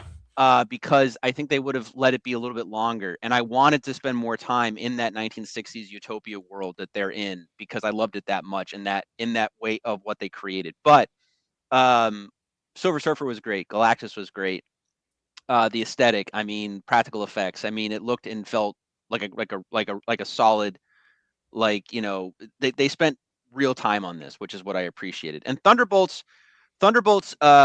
again, Fantastic Four, completely different movie in its own universe. Thunderbolts being within the MCU at this far into the phase, like I appreciated it in what it did with the small characters. Like I didn't give a shit about Ghost, and I liked her more in this movie. I didn't care at all about Red Guardian. I liked him way more in this movie. Yeah. The things that I enjoyed about the new Black Widow from being in Hawkeye and all of that is personified in this movie. So it improved upon pretty much everything that they had from before, and they did a better job going into it and stuff. Now, granted, talk about accuracy with the comic books. I know that Sentry is a little bit complicated within the books and how you adapt him. So for the MCU, it is what it is, and it's not what I would have done, but it's like okay, I guess. But that being said, I enjoy Pullman there as Bob / Sentry. I think he was cool. He's I liked him as the yeah. So I liked him as the character. The casting was very good in this. I'm glad at least they're trying to finally pay off a little bit with Julie Louis-Dreyfus, who's just been showing up randomly in all these fucking things, and because like in the comic book, she's supposed to be sort of I'm messing up the wording here. Antithesis to Nick Fury, basically. Yeah. So to have her be like a little basically Nick without Antithesis. Nick without There were a couple, I think, even. Yeah. Yeah. So I appreciated that, and I thought that trying to do all those things, and they were able to do a good balancing act. And I don't know for sure, but I think the guy who directed this, who also did Beef, I think he's also getting access to do the X-Men. Yes. Going forward. Yeah. Jake Schreier, I think his name. Jake Schreier, yes. Yeah. That was like So- his test essentially. It was like, hey, can you do? And I think he pulled it off, and I think that's a good choice. Like, yeah. Thunderbolts might or not did gangbusters at the box office, but I think for the most part, like he got what they wanted to achieve, and that they can apply that to the X-Men for sure. Yeah. I talking just purely MCU, I think that this is good signs because the reconstruction period started pretty much right after Cap 4, and you can see it because Thunderbolts and Fantastic Four were the better movies. I just wish they had made more, but they were good MCU films, and they felt kind of a return to what we used to get. So I think this is good. And from what I've seen so far of the Doomsday teasers, it looks like we're in for a ride going forward. So it should be a good time. I think so. Yeah. Also, last but not least, kind of a movie that kind of went under a lot of people's radar. I was surprised by it. I didn't know what to expect from it because the way that it was advertised, it seemed more like a Guy Ritchie type movie, even though it was Darren Aronofsky. But Caught Stealing, I thought. I didn't watch really that one either. It's on Max or Netflix. It's on Netflix. Yeah. And Netflix. if I wasn't tired last night, I would have put that on because I saw that. I was like, I remember when I put it on Netflix because I was gonna watch Frankenstein, and then I saw that and went, oh fuck! I was like, I want to watch this too, But yeah, I got to catch that one too, and maybe that would have been on the list too. But yeah, that was one. That was another one I missed, but I'm definitely gonna watch that. It was really weird because again, it came and went. I think it bombed, but like. I remember for like a solid month, or at least every movie I went to, a trailer for that movie was playing in front of it. So I was thinking like, oh, everyone's going to probably check this movie out. And sure enough, like opening weekend, I did. And then I got out and like no one else, they're like, what are you talking about? And I was like, what? It's been playing like fucking like, okay, I guess no one else saw those trailers. All right. I guess that's just me. But yeah. But I thought it was fine. Like there's a few choices I was like surprised by, or it felt because again, the movie takes place in the 90s, and it almost kind of feels like a 90s movie, if that makes any sense in some ways. That's how I felt about F1. It felt like a 90s blockbuster. F1, so good. Yeah. F1 didn't make my top 10, but I still recommend it. I thought Top Gun Maverick was way better, and Tron Legacy and stuff, but I like that director. I think he's cool. Yeah, Krasinski. Yeah. But yeah, it's Caught Stealing. It's underrated. I don't know if you'll love it, but I think you'll like it, and I think you'll be surprised by it. I guess that's the Austin Butler wears a San Francisco Giants hat, so I'm like already points for me because that's my baseball team. So yeah, fuck you Dodgers. Anyways, no, but yeah, no, that's good. Good list. No, I like it. You have some good polls in there. Like I said. When it comes to these lists, I mean, sometimes when I've seen some lists out there on Twitter, I'm like, really? That's your list? That's just nothing but blockbusters. I'm like, come on, we can't have that. You gotta have but I get it. But and that's why, like, I remember like people were dragging Jeremy Johns for having Kill Bill, the Cold Bloody Affairs, #1. Yeah, and I'm like, he like when I watched the video because I saw him getting dragged first, then I watched this video, and then he immediately in the opening goes, "Hey, this is my list, and this is more of me enjoying my theatrical experience." How dare he have an opinion? What? Get out of here! Things that we don't. I thought about putting in the whole bloody affair on my list, and if I did, it would have been valid. And maybe I should have, but I was like, nah, I'm not going to do it. I decided not to do it, but I don't say fuck you for doing that. Well, then at that point, an honorable mention for me is Star Wars Episode 3: Revenge of the Sith. There you go. Yeah.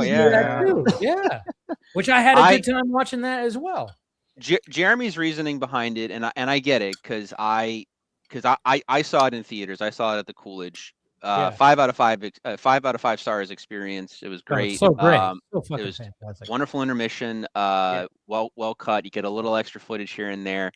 I've seen Kill Bill 1 and 2 multiple times. I noticed a few small differences, but yeah, between the cutting and seeing it one after the other in that way, I think it does make even part 2 better. I've always loved part 2 as much as I've loved part 1, but my friend Troy, who loves Tarantino as well, he said, man, 2 actually improved for me on this viewing. I think this is great. I was like, good. I'm like, 2, you should feel that way because 2 is, in my opinion, always just been as good. So it brought that closure for my friend Troy.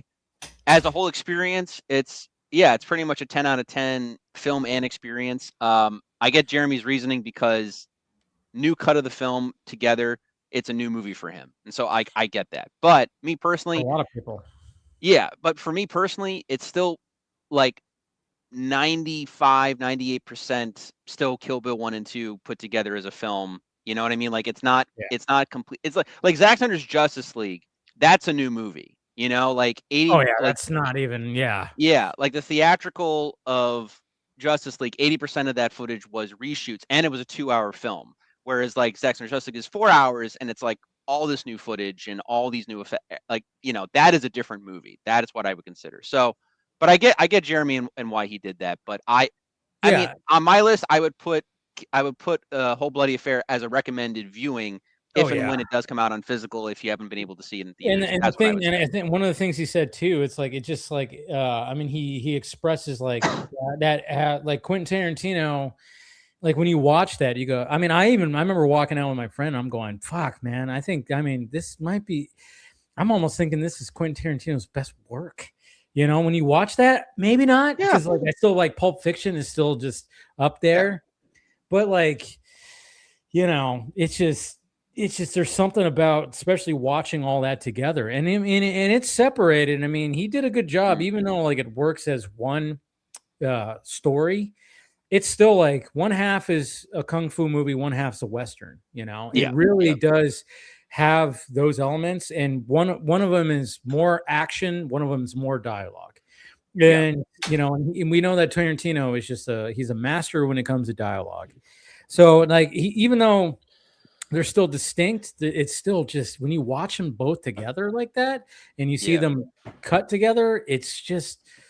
Oh man, it just works so fucking well. You just It's a masterpiece of an experience Yeah, and a it film, really The is. Whole Bloody Affair. But It is a I mean, masterpiece. now it's funny, ironically, because Kill Bill 1 and 2 is what got me into Tarantino. Because when I saw Yeah. them in college, and then I looked out for the rest of his work. In my personal taste, I think Inglourious Bastards is probably actually his best movie. I think Pulp. Okay. I mean, it's for the directors that I love the most, like, you know, Chris Nolan or Tarantino or, you know, Hayao Miyazaki or whatever. You know, you ask me on a different day, I'll tell you, you know, what True. what movie I think I'm in the mood for and what I think is actually his best. You know, whatever the case is. But yeah, I mean, gun to my head, that's probably what I would say. But I would say, and not, I count it even though he didn't direct it, but it is his screenplay, and he respects Tony Scott. But I would say True Romance, Yeah.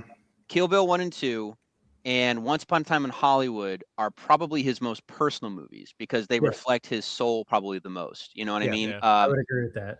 Yeah, Christian Slater, that is him. Like that is Mhm. his insert character. That is his like, and it's one of his early screenplays. That's him. Like that's his boyish aspect of himself and what he wants. You know, it's like this. It's a boy's dream. That's what True Romance is. And Kill Bill is his love of everything, and made into this special story that only he created. That isn't, you know, I mean, a lot of them are. There's not, you know, there's not a, but it's his own mythology that he really created for this, you know, and so that, and then of course, Once Upon a Time in Hollywood is him being an older man and looking back on what he loves Yeah. and His love why for he loves it. cinema.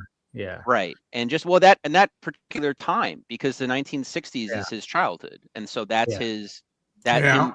him reveling in it. And also I think too, it's like, the way he did Inglourious Bastards, he brought that to Once Upon a Time in Hollywood because the Manson killings. Yeah. Yeah. And Changing how the that, endings of the stories to what Yeah. he Alternate timeline. Yeah. And that's why, I mean, my biggest complaint with Once Upon a Time in Hollywood that I would still argue is the treatment. I mean, he doesn't destroy the persona or the actor in any way, but his version of Bruce Lee. Yeah. But I get why it is how it is to a degree, because you also simultaneously need to set up how badass Cliff Booth is. Yeah. So that when that thing happens at the end of the movie, you understand exactly how out of their league the Manson children are when they enter that house, you know. But there was the other complaint that Sharon Tate is not like really a character. And I said, no, she is a character. She's just a very sweet, nice character that there's not really anything that happens to her in terms of like character development. It's just her living in her life and her day to day. But for Tarantino, I feel that Tarantino is like, no, she's an angel. and we need to project her as such, because that's what was lost in our time, in our she didn't have enough reality. dialogue. It's like it wasn't supposed to be about the dialogue. It No. was supposed to be about her having a good time at parties, going to a movie of hers with other people to enjoy like the stuff that she's. You were supposed to like kind of fall in love with her. In my opinion, you were falling in love with her because then you're going, oh my God, we already know her fucking bloody ending to this whole thing. Yeah. And then Tarantino goes, nope, that ain't happening in this one, motherfucker. No. And when she was signifying, like Freak Dalton is the past and she's the future. Yeah. And it's the question of like, can the past and the future meet and coexist? And then by the end of it, there's some aspect of hopeness, at least the way I took it. And Cliff Booth, and by he's the most like relatable one, yeah. Oh yeah, I would say by extension Rick Dalton too. Though Rick Dalton basically is just reacting to everything happening because he's in his pool, and then of course, and this is what I love most about Tarantino as a filmmaker is that Tarantino, more than maybe any modern filmmaker, in my opinion, understands the law of Chekhov's gun. If you see a thing, that's going to come back. He's not just going to show we know it to that you. he loves Star Trek, so the tilt down to a flamethrower. Yeah, I was like, oh yeah, that is coming back in some way. But like he shows it in the shed. Like he makes a point. He's like, keep an eye on that. And so yeah, but like that's the whole point too. Is when Dalton is looking at Cliff, who's clearly a little bit out of it, but he's not dead and he's going to be okay. He's in the ambulance and he knocks. He's like, you're a good friend, Cliff. You know, like he's signifying. It's like he's saying to us, like Cliff is the hero of this movie. And it's funny too, because just like any good Tarantino movie, Cliff is a very gray character when you get into it. And in the books, man, he has in the books, there's almost no gray in the books. In the books, I mean, granted, he's doing it he still means, well in certain aspects of things that he does, but he's not exactly. He's not a saint. He's not a saint by any stretch of the imagination. No. But they don't leave it very vague about whether or not he does things with his wife. I'll leave it at that. But it's much different in the book. But I think that's also kind of an in-joke on Tarantino a little bit too, because the point that Cliff in the book is having is that he's traveled the world because he's a combat vet, so he's seen European and he's seen of those types of movies and what they're like, and they're a little bit more gray. And then he's watching these 1960s American films and he's just like, they don't do any of that pussies stuff. At one point I think he calls them pussies. Like I was like, whoa, like yeah. So I like that, and maybe that's kind of like a wink and a nod to his own thing. I don't know, but yes, in my opinion, I think Inglourious Basterds is probably also Inglourious Basterds is the last one that he did with Sally Menke, his editor before she passed. And so and honestly too, I don't really pay attention to editing that quickly because some of the best editing is something that you just don't notice. And but I noticed that his films are a little bit different for me after Inglourious Basterds. They're still very good, and they're still full of a lot of great dialogue and stuff. But he's even had different cuts of, Hateful Eight. I think he has a different cut of, which I think was on Netflix, and I watched that, and I like both. I like both versions and stuff. But and Django, he went back and forth a lot on the cuts of those movies and stuff because there's probably a 3+ hour cut of Django that has a lot more backstory on Candyland and different things like that. But again, Django's still pretty much a 10 out of 10 movie. It's still terrific and everything. So, but no, but yeah, Inglourious for me is probably my personal favorite. But I still love like Pulp Fiction, especially, or Kill Bill 1 and 2, or The Whole Bloody Affair. However you want to. Again, same thing with Hateful Eight. I love both iterations and stuff. So. Yeah, I mean, like, when it came to me and Tarantino, I watched Pulp Fiction first, then I saw Reservoir Dogs, then Jackie Brown, and then I was like, Kill Bill is coming out. Yep, saw that. Both those. And then everything from them I seen in theaters and stuff like that. But because it's adapted from an already existing work, which Tarantino pretty much never does. I think Jackie Brown is his most realistic movie. Because Jackie Brown's very underrated, and a lot of people need to give it a chance because my God, it's an amazing fucking movie. But it's one that definitely you think about when you're a teenager watching these movies, or you're like in your youth. Jackie Brown doesn't hit as hard, but when you're an adult, you think way more back. Especially the ending of the movie is just so it's so bittersweet. and it's really good. And honestly, it's one of Sam Jackson's. Like, I mean, don't get me wrong, I love Pulp Fiction, Sam Jackson, and other roles that he's been in within Tarantino. But that character in Jackie Brown, he's just so fucking ruthless. Yeah, he's very ruthless. Especially, I mean, there's I remember the scene with him and Pam Grier where he's like gonna kill her, and she knows it. And like she like totally calls him out on like, oh yeah, you're here to fucking kill me kind of thing. And then like the way it plays out, you're like, Jesus Christ, like it's very intense. But yeah, he's very ruthless. And then of course you got a young Chris Tucker in there too. Yeah, the Chris Tucker scene is fantastic. And Chris Tucker, and then you got Michael Keaton, man, fucking. Oh man, fucking. So I'm of all the actors that I'm glad, like Brendan Fraser and stuff like that, who've had like a resurgence. Michael Keaton is one of them for sure. I mean, maybe not the Flash, but like a lot of the other stuff, like like the McDonald's movie, or Birdman, all that. Yeah, Michael Keaton's always been good. I mean, let's face it. I mean, I and every year when it comes to Christmas, I enjoy Jack Frost. Some people don't care about it. I think it's a good movie. I'm like, the horror one or the other one. There's only one Michael Keaton movie I watch. Oh yeah, there is. I just make it. Batman Returns. I know. I get it. Yes, that's the only applicable Michael Keaton. But I'm just saying, Jack Frost is it's a good film. Yeah.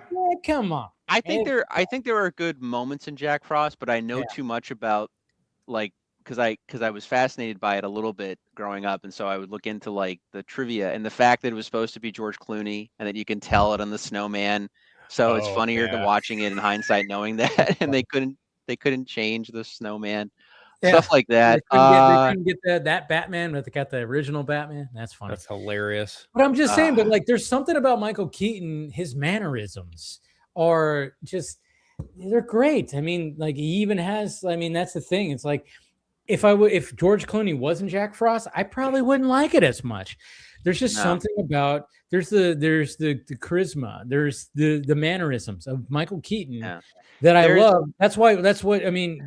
Beetlejuice is what really made him. I mean, those mannerisms are the Michael Keaton isms. It took me a long time to figure out like why I had trouble with George. And again, I think he's a terrific actor, but I realize for the most part, the roles that I like most of his are the ones that aren't like he has a smugness about his acting or his characters that he plays. And he's kind of a bobblehead when he talks. He kind of does this, like.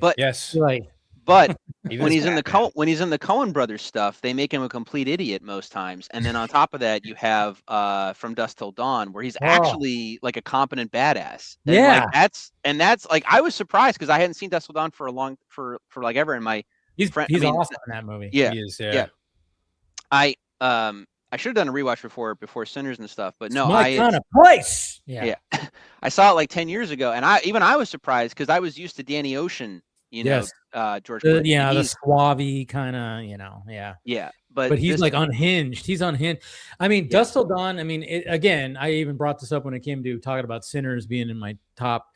I mean, Sinners and Dusk Till Dawn have like a similar kind of way to them, where there is a whole other movie that you start off like both Sinners and Dusk Till Dawn. It's a completely different movie. There's no vampires. It is a story with characters that could be its own movie, and then it just leads into we get to this one place, and then vampires just fucking start going running wild. Yeah, and I love that because I think even Coogler even said that there was some inspirations from Dusk Till Dawn, which I love because that is a Quentin Tarantino written movie directed by Robert Rodriguez, and fantastic. And that's what I love about that. And when you watch that, you go, wow, this is Clooney. Like, you don't see Clooney like this. You don't see Clooney being this fucking, kind of a likable asshole or whatever the hell. But, And he's a fucking scumbag in that movie, and it's great. Yeah, he's a total, him and Tarantino, Tarantino's worse in that movie.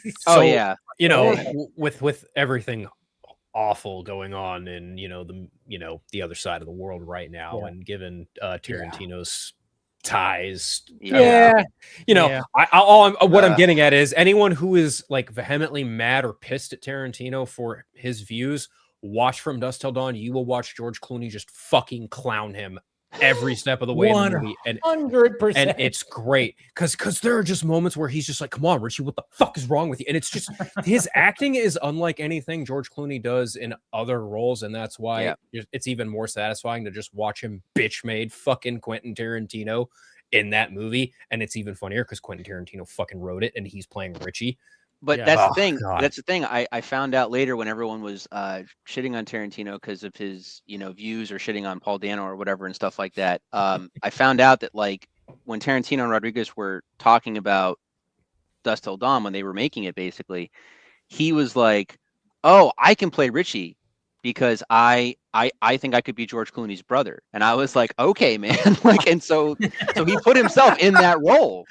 I don't know. Look. As far as his political views, I obviously don't agree. I'm for the Free Palestine movement and stuff like that. But Tarantino is a man who, so his wife is Israeli, and 100%, her father or his father-in-law is like one of the most famous singers in Israel. So is that he's what it was? I tied- thought it was her.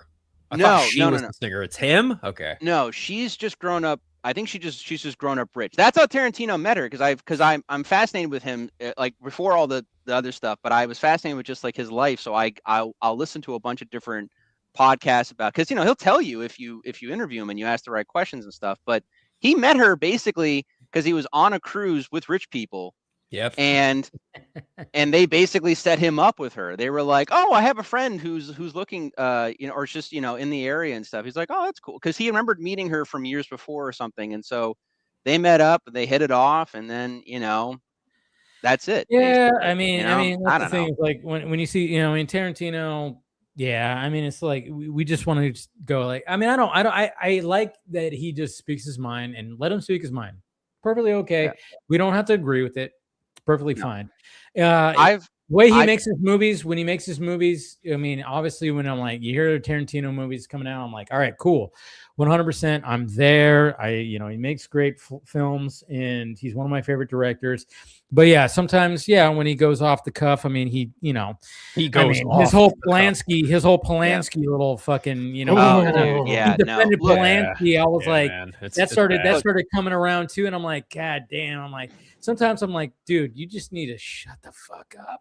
Sometimes when it comes to the way I look at it, because I've started to do this at this point because I have to. It's like I can enjoy someone's work. I don't have to necessarily separate enjoy the them. art from the art. Yeah. Artist kind of thing. I would probably get along with Tarantino if like, not that I ever will or ever see or hang out with him.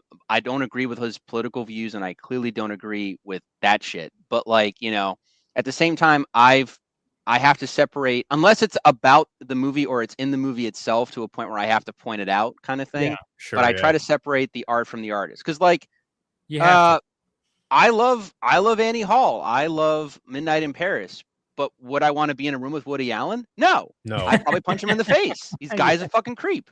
But I can't admit that I enjoy those things. It's up to Hollywood and them to tell that person to go to either director jail or you can't make movies anymore. They try to basically do that to Polanski, and I'm pretty sure if he still comes on U.S. soil, he will get arrested. Yeah, so he'll never come to. So if he wants to be a creep somewhere else, I guess that's that. But like, yeah, they keep giving him work and shit. So it's not, I mean, it's the Jared Leto conundrum all over again in older context, more or less. The difference is in Polanski's case, there's tangible evidence to get the man arrested.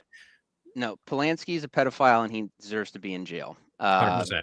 Yeah, like without a doubt. But hey, Chinatown's a great movie from what I've heard. I still get to see it. It is a good movie.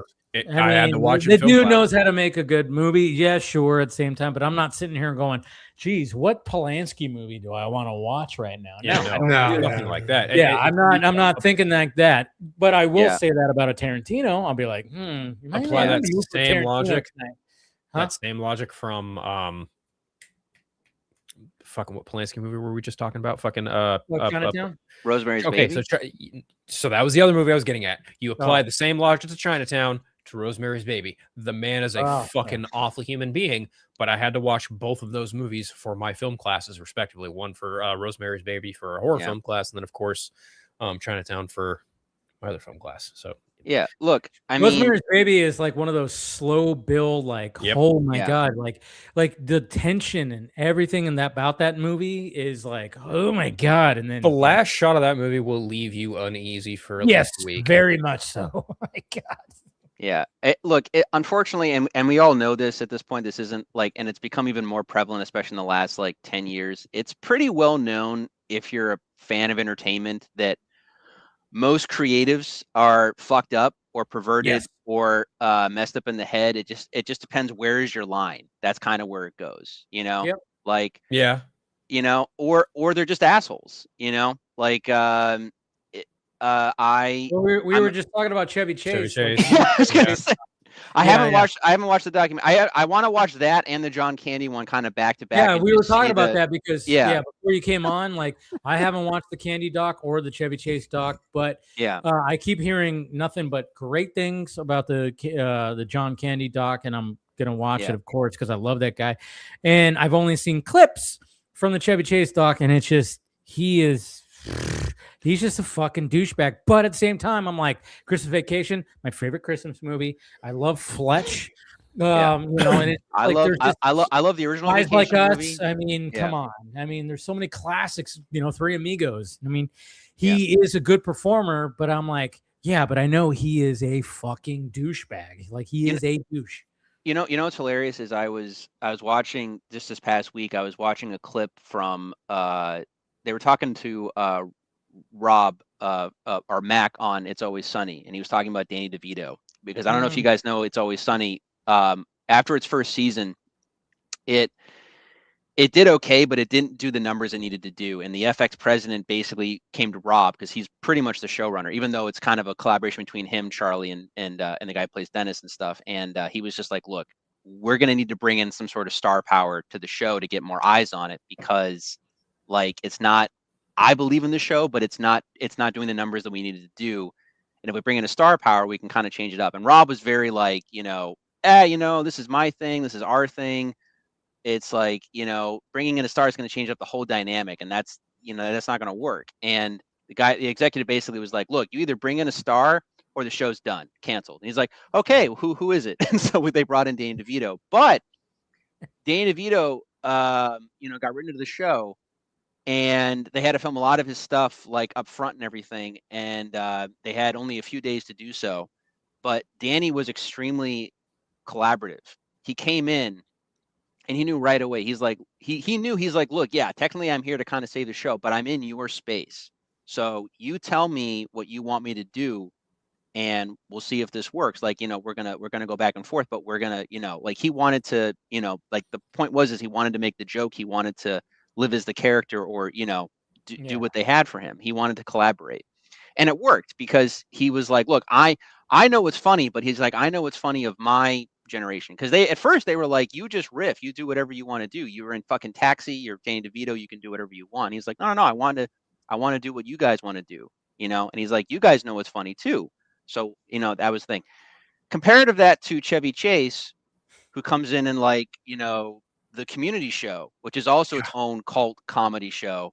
And the stories I've heard about that is the exact fucking opposite, because Chevy comes in with the ego of like, oh, I'm funny and you're not, basically. Yeah. And I know what's best. You don't know what's best. Well, they said And at the series finale rap party, they were like all chanting "fuck Chevy Chase" kind of thing. Yeah. Apparently, that was like, and it's, but one of the clips that's going viral right now from that documentary, where he's literally talking to the director, the woman who made it, and he's just like, she's like, hey, we're trying to put you in a good light. He's like, yeah, no shit, but I think you're too stupid or something like that. I don't know. You're not bright enough. Yeah, you're not. Yeah. There's an interesting way that he talks, because he doesn't use, unless he's really pissed off, from what I've heard. Yeah. If he's only slightly annoyed, he'll use like certain language, because I've seen it happen with other people in real life. I've seen like narcissists or certain people that act this way, like where they won't even they'll say a condescending thing, but they'll almost say it in like a polite way. Yeah. Like, in there, they're condescending to you. It's like, oh, you're not bright enough to get this, not like you're stupid, like you're not bright enough. And it's like, they've gone their whole life. I mean, clearly, if you know Chevy Chase a little bit's background, like he had a rough childhood. His parents were like abusive, mentally and probably physically. So he didn't have a lot of like positive reinforcement growing up. No. But at the same time, he's what, in his late He's 70s. He's in his 80s now. He's like He's in his 80s. Yeah. Yeah, he's definitely an old dog that can't learn a new trick. But as a human being, he's definitely someone that has been told for decades that he's an asshole and a dick. And you know, his saying over and over again is like, "Oh, I'm Chevy Chase, and you're not." Yeah. And it's like, I don't know if I want to be Chevy Chase, quite honestly. That being said, his private life, as far as I can tell, he's been married to the same woman for decades. His kids seem to get along with him and don't hate him, which you can't say that for every, you know, person out there. So I guess he's an okay in private kind of guy, I guess. Yeah. Yeah. I don't know. Did you guys see whose child died? Tommy Lee Jones. Tommy Lee Jones' daughter was found dead in San Francisco this morning. Dude, she's 34, man. That is fucked up. Was it a car accident? In like 2 weeks. Yeah. No. Was it a car accident? No. She was in a hotel room, so yeah. We kind of put things together. They found her unresponsive. Oh my god. Probably probably allegedly struggled with a lot of narcotics. I don't try to put two and two together. Well, I don't try. I mean, if it's drugs, I don't want to put anything out there in terms of like anything on the parents, because I don't know if you guys have noticed, but like Rob Reiner and his wife, as far as I can tell, were both angels, and you know, basically the height of humanity in terms of entertainment. And their son was a huge drug addict / like, you know, clearly mental issues. And from everything that everyone has ever said about them after that incident happened was that they were hugely supportive of him and did everything they could to try and help him. And it still wasn't enough, apparently. So, well, when it comes to that stuff, it gets complicated. I feel like it's the same situation here. Yeah, it's always so weird because, like you said, like, you know, and sorry, I didn't mean to cut you off, Phil, but I was like, even when it came to the Rob Reiner stuff, it's like you have the other siblings that were okay. So what happened over here, you know? And it's like, you just, I don't know, anybody in Hollywood, you know, no matter who they are, it's like you just never know. Like, there's always going to be like the ones that the siblings or the children that, hey, they're perfectly fine, look at them, and then they're following in their father or their mother's footsteps, or they're taking a different approach or something like that. But then there's always like, there's maybe like that one, you know, what do they call it? There's just the one black sheep or something like that. Where it's just like, what happened right here? And it's like, you don't want to put it on the parents, but then you kind of go, well, what? Maybe something was, I don't know. It's all a weird thing. Yeah, look at somebody even said like Tom Hanks' kids. Look at the two different between Chet and Colin. Let's face it, that's very distinct. Like Chet is on a whole different fucking thing, and then you got Colin, who's just like mini Tom Hanks. You know, it's like, but he's also making documentaries. You know, he helped with the John Candy doc, and you know, he was like basically, oh yeah, he's this. And then you got Chet over here who's on fucking social media saying some wildly weird shit and tatted up. And, you know, it's, I mean, I think growing up in that space, it's probably got to be very difficult where it's like some kids can be okay and adapt to it and be like, okay, oh yeah, I see this. And then there's some that just, they can't handle like, oh yeah, my dad is, you know, on the big screen. And the biggest I don't know that the fame necessarily had anything to do with the psychosis of Reiner. No, I don't. It's hard to say. It's hard to say because we don't know them personally. Yeah, true. So, and I also studied a little bit of psychology. But also it's really difficult to tell in that case because the parents were avidly trying to help their child, so much so that Rob Reiner and Nick wrote a TV show or movie. I don't remember which one. Like they did it. It was a movie. Yeah, they did a movie together. Like there is evidence of like Nick being trying to be like a, you know, an upstanding, decent person and living up to that name of being a decent, you know, person like his parents. And even when word came out, like his siblings were just like, we have no fucking words for what we have to now deal with. Like we have to bury both of our parents and we have to witness our brother get put away for it. Like there really is no easy situation about that. And like another thing that another another person that comes to mind immediately that's in a similar situation. Damn. Okay, no, I remember what I was getting at. You have, you know, like you have your kids in Hollywood who are in essence Nepo babies. You have your Jack Quaids, you have your Maya Hawks, you have those who kind of see the picture and understand it, and they kind of are fortunate enough to be like, yo, I have great parents who have fucking seen the ugly side of all of this, and they have thankfully helped me navigate it in a certain respect. And I'm not saying that Reiner didn't do that with Nick, but you know, look at Robert Downey Jr.'s kid, Indio. When Iron Man 3 was happening, the kid got caught with a fuck ton of cocaine. Yeah. These kids in Hollywood, they just it's a different fucking lifestyle down there, man. Like when You have you have access. Yeah. Like Yeah. and I feel like after listening to a podcast called Ned's Declassified Podcast Survival Guide, it's a continuation of a TV show that happened way back when I was a teenager. And it's, you know, actors who were my age who were on a show talking about all these evil fucking things that just go on, but also how a lot of these teenage kids who are actors and adults now would just get away with so much fucked up shit. Yeah. It's a different fucking lifestyle down there for, you know, it's crazy. The celebrity children. It's different. It's sad, dude. Like again, as someone who wants to move back to LA because it's my hometown and want to work there, I'm like, I've always thought like, I'm like, I gotta do the Keanu Reeves thing. I'm just like, don't buy into it. Like don't spend that much money. Don't go near that much.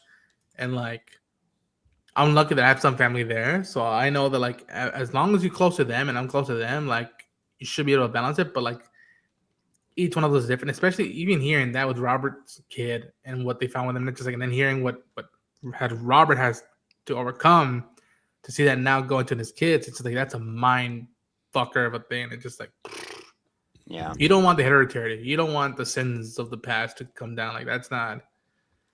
Yeah. That's man. Yeah, no, So- but like I said, it's all the access because they have the money.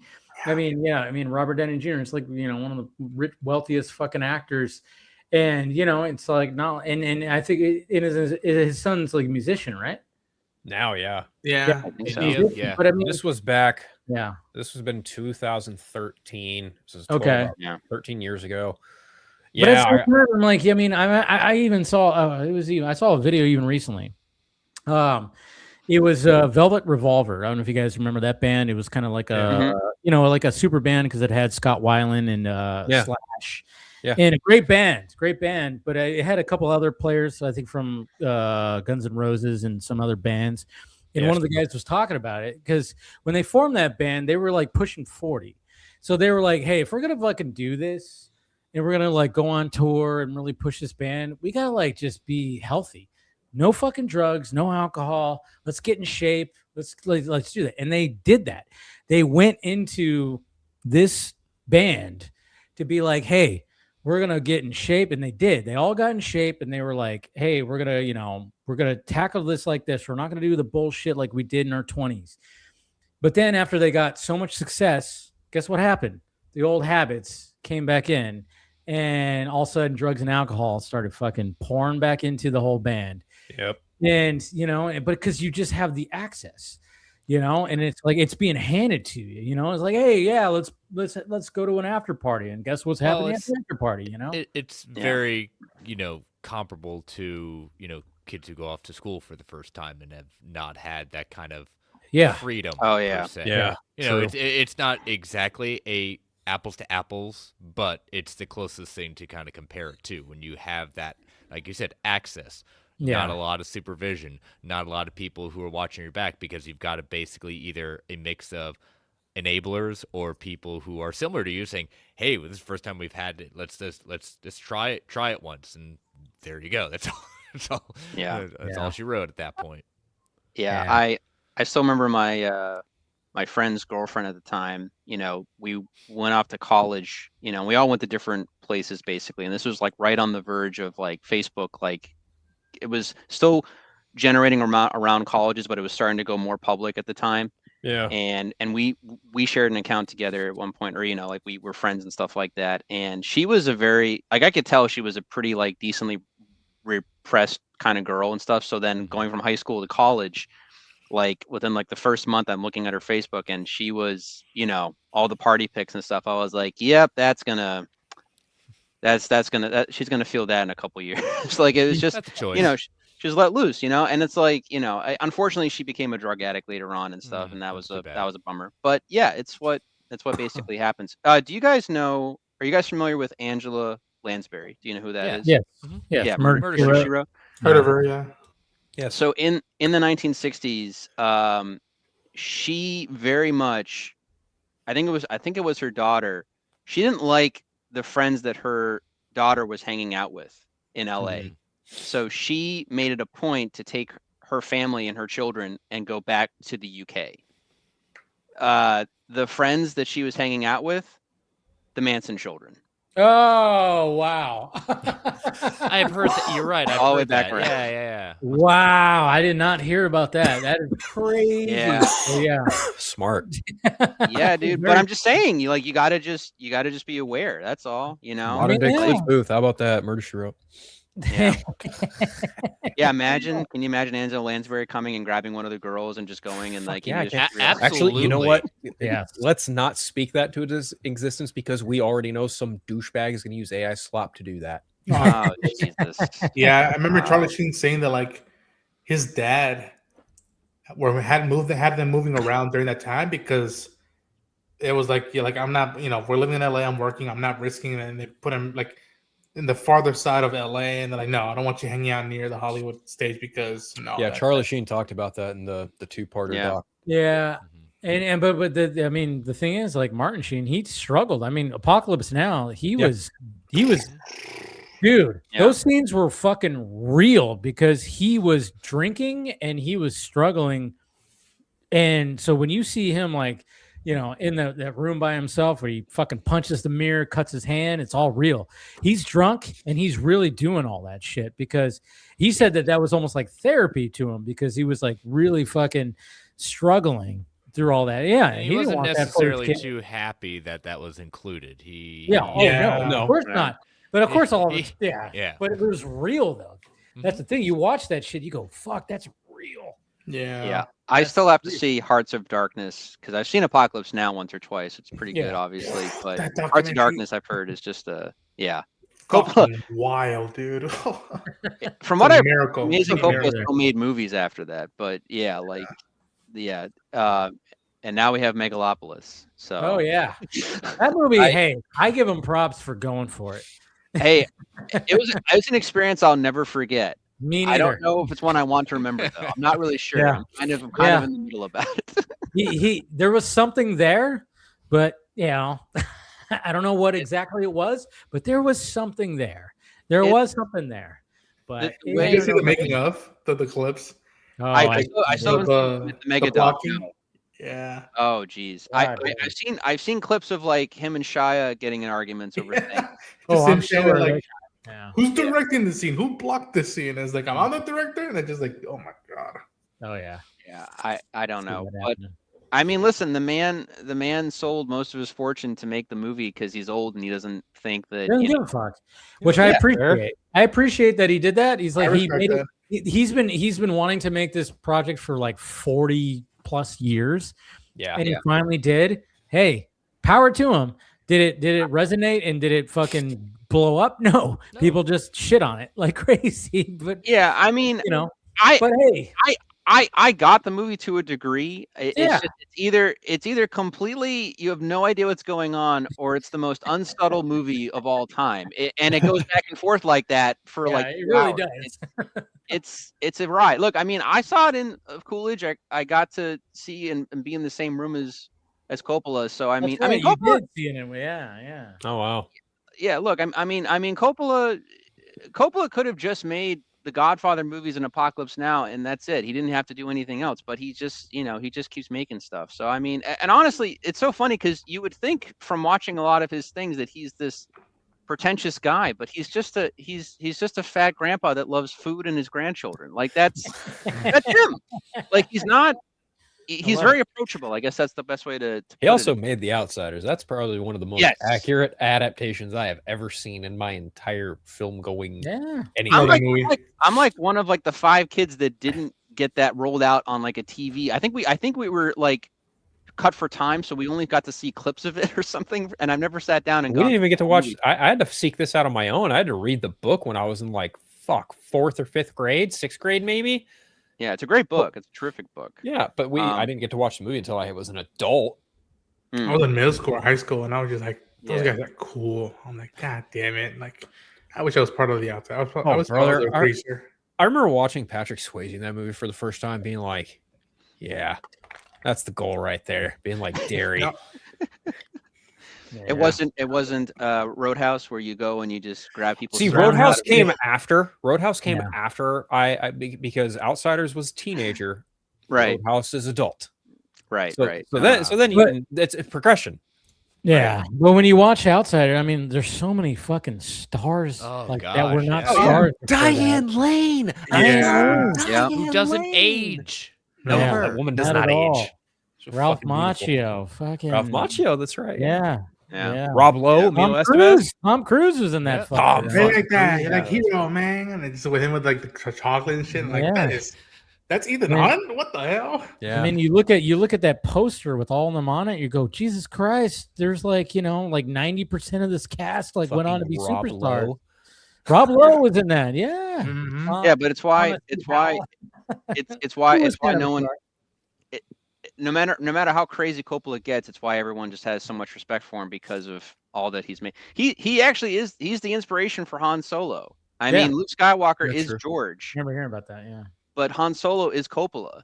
But it's also, if you know, like Han Solo, he's a man riding by the seat of his pants. That was Coppola. Like the only reason Godfather even got made is because American Zoetrope had like no money, and George Lucas said to him, he's like, "We don't have any money, dude. You need to like go and make a thing, so we can have money to do other movies." And he was like, "Oh, okay, fine." So then he did Godfather as like a favor, basically, and it's, I think people who haven't watched Godfather or any of the Godfathers should watch it as a series. Watch it in like hour increments. You know, like I went back and watched the first 2, like, I don't know, a couple of years ago, and I'm like, these drag. They're not, everybody always like, this is like, hey, these are the movies, but I'm going, these, like, if you were to cut them into little increments, people could probably digest them a little bit better, because we're in the streaming era. I would say that maybe, I don't know. That's just the way I kind of looked at it, because like, I don't look at The Godfather. I'm like, oh yeah, I put on The Godfather because fantastic movies, iconic movies for sure. The third one was always like the weakest one. Yeah. But at the same time, I'm like, they're long movies and there's a lot of drama, a lot of tension, fucking great performances. And I'm like, I think when people nowadays need to digest that, maybe they should just like watch them in like shorter increments or something like that. I don't know. It's just like one of those things that watch The Offer. Watch The Offer. I only watched a couple episodes, but it was great, and I have to go blow through the people's whole thing. minds about that. Yeah, I need to watch that. I keep on forgetting about it. That's on Apple TV, right? Paramount. Paramount. The Offer is terrific in the sense of that a lot of people consider Godfather 1 at the very least, if not Godfather 2, but they consider Godfather 1 to basically be a perfect movie, essentially, right? Or that's like a lot of critics. So The Offer is terrific in that it kind of breaks that mythology down of like, yeah, it's a great movie, but like Coppola almost killed himself trying to get this thing fucking made and get cast. And it's scary because the studio system has gotten worse. And this is just the preview. It's like, yes, this is what happens. You can watch The Offer and then watch the studio and just see how degraded, how like far down the line it's gone. But yeah, no, I mean, for me, in terms of gangster pictures and whatnot, I mean, I haven't seen them in a while, but I love Godfather 1 and 2, and I sat down for them in one viewing, so it's one of those things. I mean, obviously, unless I had to go to the bathroom or something like that, but the only murder movie that I consider in the same league is Sergio Leone's Once Upon a Time in America, like his con cut basically, or what was the European cut for a long time because the American studios butchered the movie and all that stuff. But Once Upon a Time in America is also a terrific movie if you guys haven't checked that out. Another long epic type of gangster film, but very, very good. But I've only seen bits and pieces of Godfather 3. I've never sat down and gone all the way through it. Now, Coppola apparently did go back and he like re-edited 1 through 3 as, I forget the title that he gives it, but it was like the Coda something. The death of Mike Corleone, the Coda something. Yeah. Because the whole story is basically like Michael's story essentially, because he's the Godfather, not so much his dad. Right. But like, that's the whole point. I mean, if you just watch 1 and 2, it's basically his dad's the Godfather, and then in 2 he's the Godfather, and then you see like the corruption and all that aspect, and like his loss of his soul basically. Yeah. But I guess 3 is a lot better wrapped up in the Coda version. That's what I've heard, but I haven't sat down and actually gone through it. There are things that are very good in Coda. I think there are things in the original that saying, "Oh, I missed that," Yeah. I mean, it's really funny because like there's great stuff in 3 from what I know. Like just when I think I'm out, they pull me back in. Oh yeah. The death scene with Michael reacting and screaming has now become a meme because it's like when boomers lose only get 1.9 million for their house they bought for 10K, and it's Michael Corleone screaming or something like that or whatever. So it's like, okay, but so that's now a thing because memes, there's no laws. They just do whatever they want. But I mean, as far as Coppola goes, though, like I definitely need to check out more of his movies. I just got Rumblefish on Criterion, which I want to go through because I know Robert Rodriguez was a huge fan of that and talked about it a lot. And I think he had Coppola on his director's chair and stuff like that, talking about that movie and going back and forth. But yeah, Megalopolis is an experience. It's a film. It's what? It's an experience. It's an experience. Yeah. I haven't seen it. That's what I keep hearing. It's an experience. It's an experience. I won't forget it anytime soon. I think he wanted to play with the idea of making a modern day opera and trying to give the actors saying lines almost in a Shakespearean kind of dialogue and the way that they say things and the way that they do it, but it's not written the best. That's that's been my take on it. I'll tell you this: Adam Driver has this really weird streak where he has worked with like some of the greatest directors of all time, but on their like weirdest projects that like are not really that beloved or remembered. Michael Mann with Ferrari, yeah, or Don Quixote and Terry Gilliam. This and Coppola. I think even Jim Jarmusch did that zombie movie that was like okay, not like great. I don't in comparison to the rest of Jim's. Yeah. Yep. Though I haven't seen it, so I can't really. But that's what I've heard. Okay. He's also in Black Klansman too. Spike Lee. Well, Black Klansman is actually very good. Love that I thought Black Klansman was really, really great. I think Spike Lee has kind of been on a better trajectory lately. I haven't finished Five Bloods, but I was liking Five Bloods quite a bit. So I think good. God, man, Delroy Lindo. Yeah, man. And also rest in peace because the guy from The Wire's in that, and he just passed away recently. The guy that goes shit. Oh yeah, shit. Yeah. That guy. Funny enough, I was also watching Gremlins 2, and he's in that. And then I found out he was a small cameo of a doctor in Goodfellas, of all things. So I was like, man, character actors, they're fucking everywhere, man. Like they do the most random fucking things that you just forget that they're in and stuff. So yeah. But yeah. Anyway, yeah. I've gone on a tangent here at this point. So how about X-Men? Right, Chris? Okay. Wow, that was a good. How's that little novel segue. working for you? Yeah. Working on Okay. that novel? Okay. So because I know Chris needs to go, but before we let him leave, let's talk a little bit about well, first off, what movies are you looking forward to next year, Chris? I mean, obviously Avengers Doomsday is probably gonna be one of them, but I'm just saying. Yeah, besides like the standards, Yeah. Supergirl, Spider-Man, Doomsday, all that, all that kind of stuff. I'm just because I love seeing them together on screen when we do the Rip. I'm very excited to see Ben Affleck and Matt Damon, on screen together in a kind of whodunit corrupt cop kind of situation. Like every time I see that trailer, it's like, this is just fascinating. Please be at least halfway decent. So that's what I'm looking forward to. I mean, like we've said, Odyssey is out there. Dune. But yeah, I think the Rip's kind of my dark horse. That's kind of hoping it's be good enough. That's saying, okay, this is why we need to see But like you said, Disclosure Day, that trailer alone is like, man, please, Spielberg, come on back. Dude, make kind of a freaky kind of Third Encounters, but a little more kind of scary, And it looks like that's what he's gonna. I mean, when I heard that he was going back to that, and then when we saw the trailer, and when you see that moment in the trailer where Emily Blunt just like goes, and then she just starts going.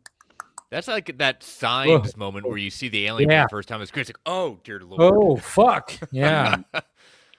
Dude. And I'm like, this is what we need next year. A Steven Spielberg fucking blockbuster about aliens. Yes. Just that's no more. Like, that's my most just don't kill him with water. Movie. Just don't kill him with water.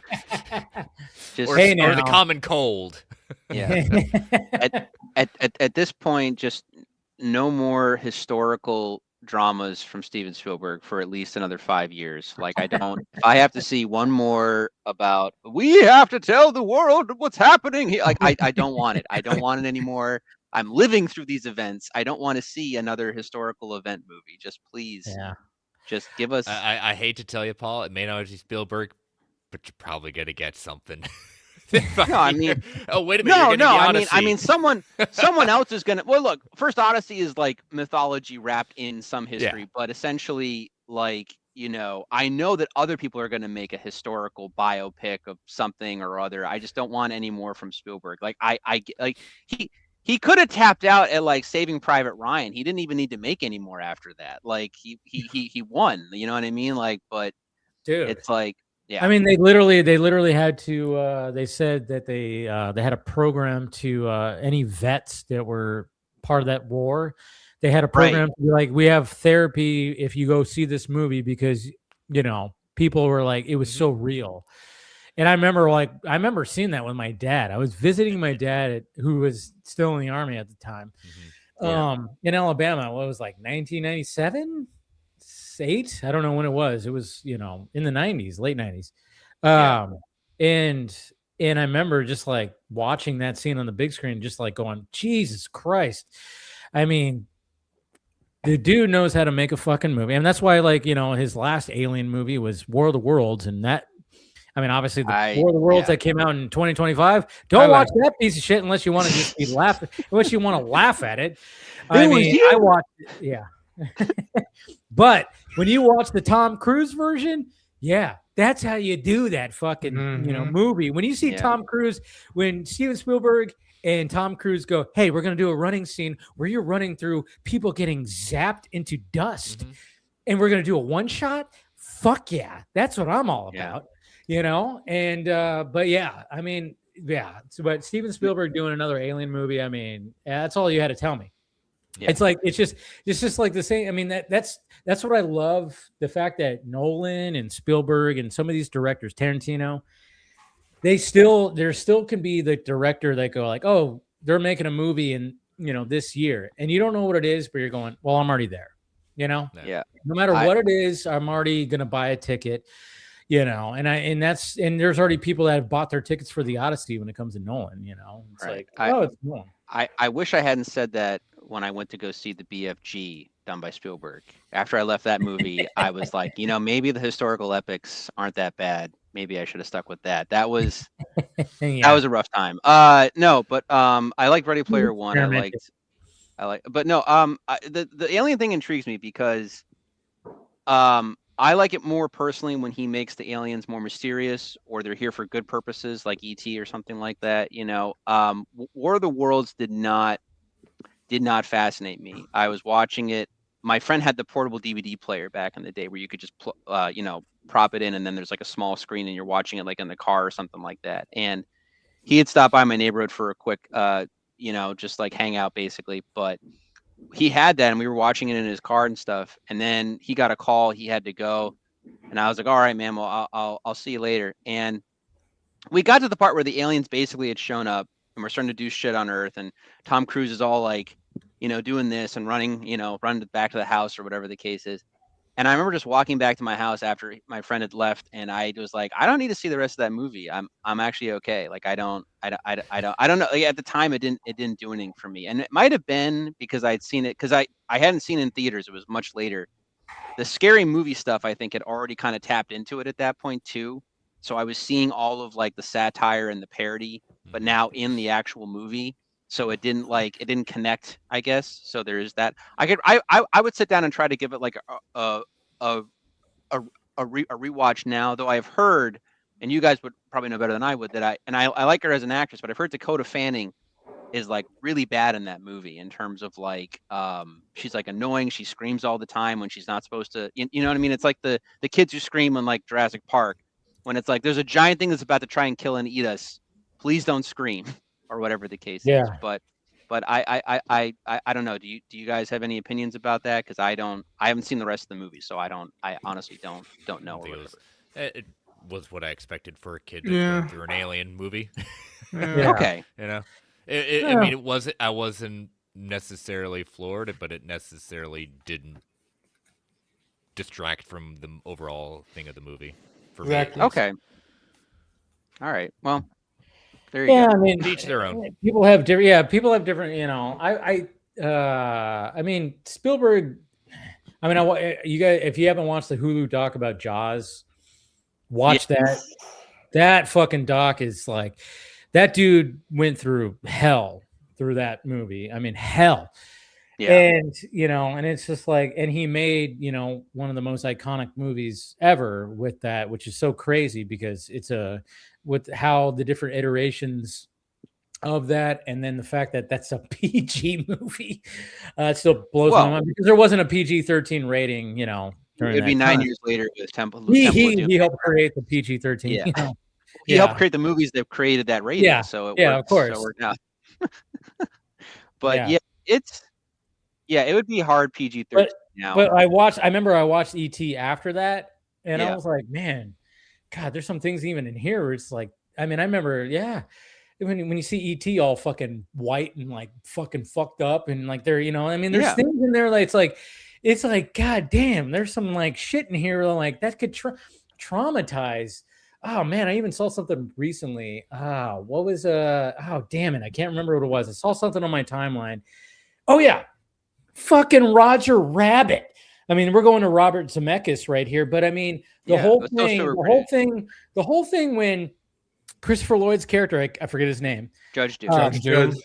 Yes, and when he gets run over by the steamroller, that is fucked up. When he's and he's getting run over, it is like a fucked up thing. And then all of a sudden, when he rises up and he's all fucked, that is. And somebody even like tweeted like this fucked kids up when they were kids. Yeah, it was a little.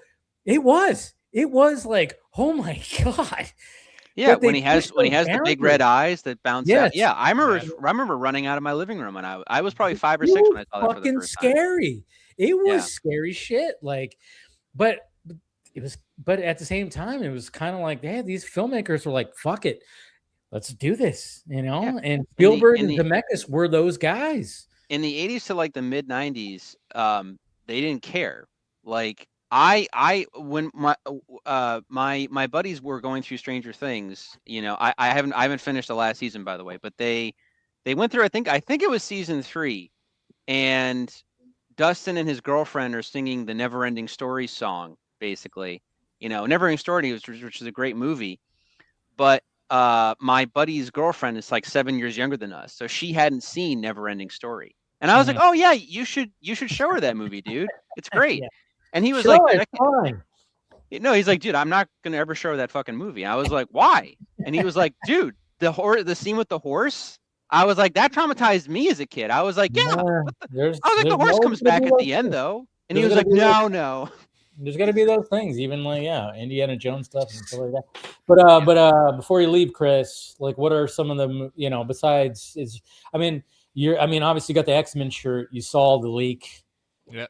I haven't seen it yet, but I know stuff of it. But Yeah, we already know it's the X-Men. I mean, that's the Absolutely. thing. We talked about this, I think, on the last Vodka stream. We were like, oh yeah, there's 100% they're going to have an X-Men, centralized, teaser. Yeah. which they of course did. And obviously, I got sent to me and I was like, I gotta watch it. And sure enough, I'm like, yep, it's X-Men centric. But I'm not seeing Avatar, so I'm good with seeing these leaks at this point. So Oh, wow.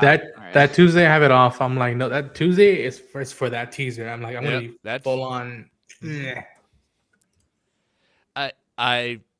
It met my expectations.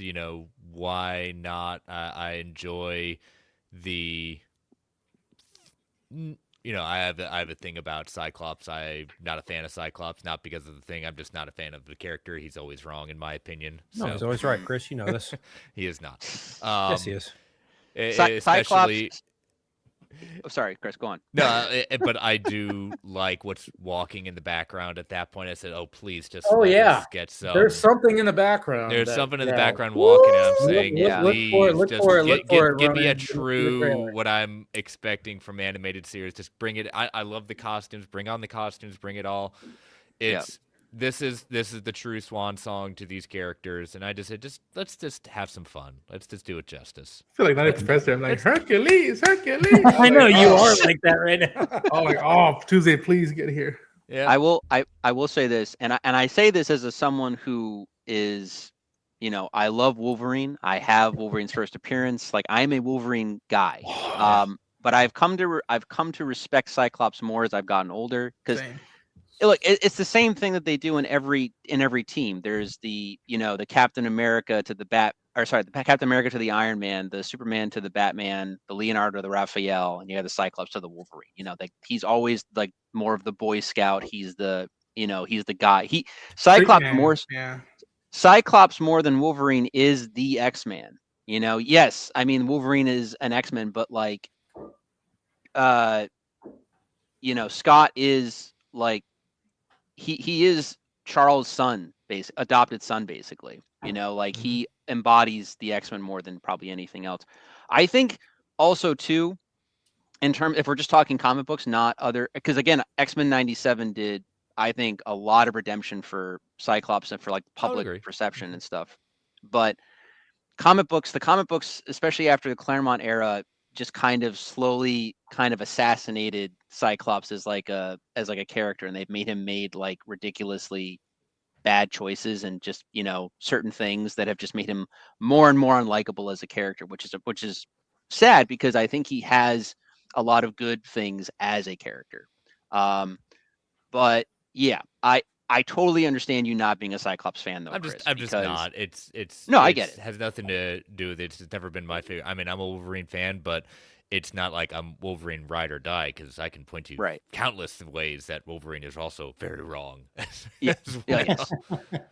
The important thing to remember about the X-Men, I think the 97 show proved this, if I didn't talk about it on the stream already at this point, which I think I have, but probably they understood that the X-Men is a team, and you need to focus on more than just Wolverine. You need to give characters like good moments and high points, and it just kind of worked out that way. And if they do that with Doomsday, for however they're going to be handling this X-Men iteration, or what universe they're from, or whatever the case is, I hope that that's the case.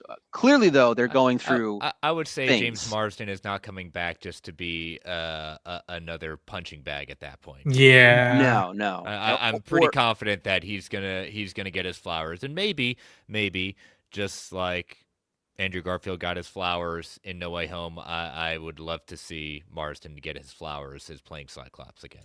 Yeah. To me, my X-Men, that's all I need. I'm just like, yo, There. Yep. cue the music, the line, widescreen, IMAX, do it. I hope that he at the very least makes it to Secret Wars and we get to see more stuff because mean it's all about the battle world and all these things, and so it should be interesting at the very Chris, very I don't know if you're a Marvel vs. Captain dude, but I would like it if somehow they pulled off the infamous handshake of like Cyclops with like Ryu, but it's like like somebody else. like in Street Fighter. Oh yeah, I kind of want fighting that. collection. That's stupid, but I love that. I want that. It should be Shang-Chi. Yeah. I was thinking like, yo, that would It be should be dope. Shang-Chi. Yeah, It should be fucking Shang-Chi. that would be great. I think that'd be Shang-Chi awesome. is the closest one who looks like Ryu. Oh, Yeah, Could be interesting. that'd be sick. But Chris, thank you for joining tonight, and it's great to talk to you. And yeah, and check Cyclops we'll is be- right.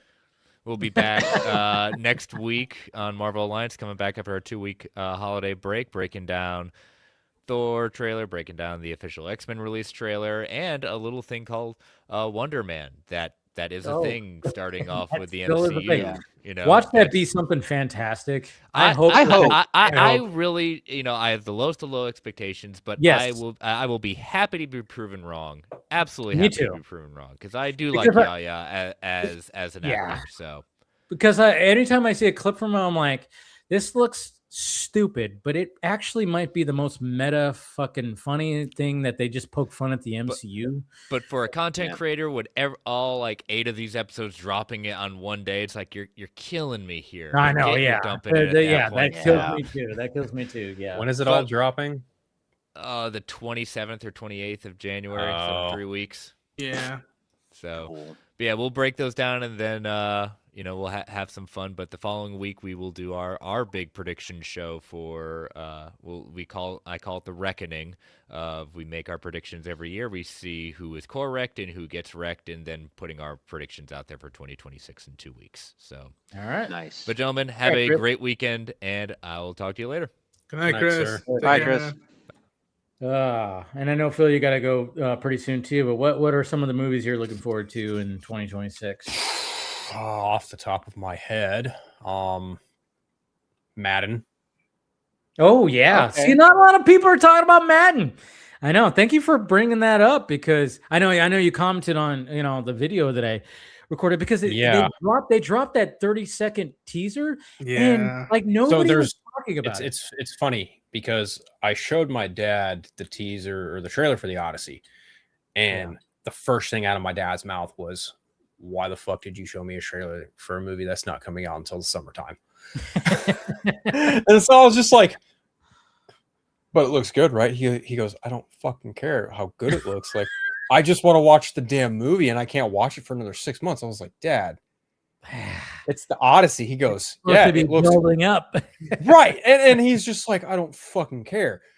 I shit you not. My dad, diehard Raiders fan, next day, that morning, the Madden trailer shows up, and I was like, "Oh, you know what? I would feel a lot more inclined to show my dad this if he actually gave a shit if it was coming out, a month or two from now. But considering it's coming out on Thanksgiving, I'll be fine." But on a more serious note, Nicolas Cage looks just fucking like John Madden, and Christian Bale as Al Davis.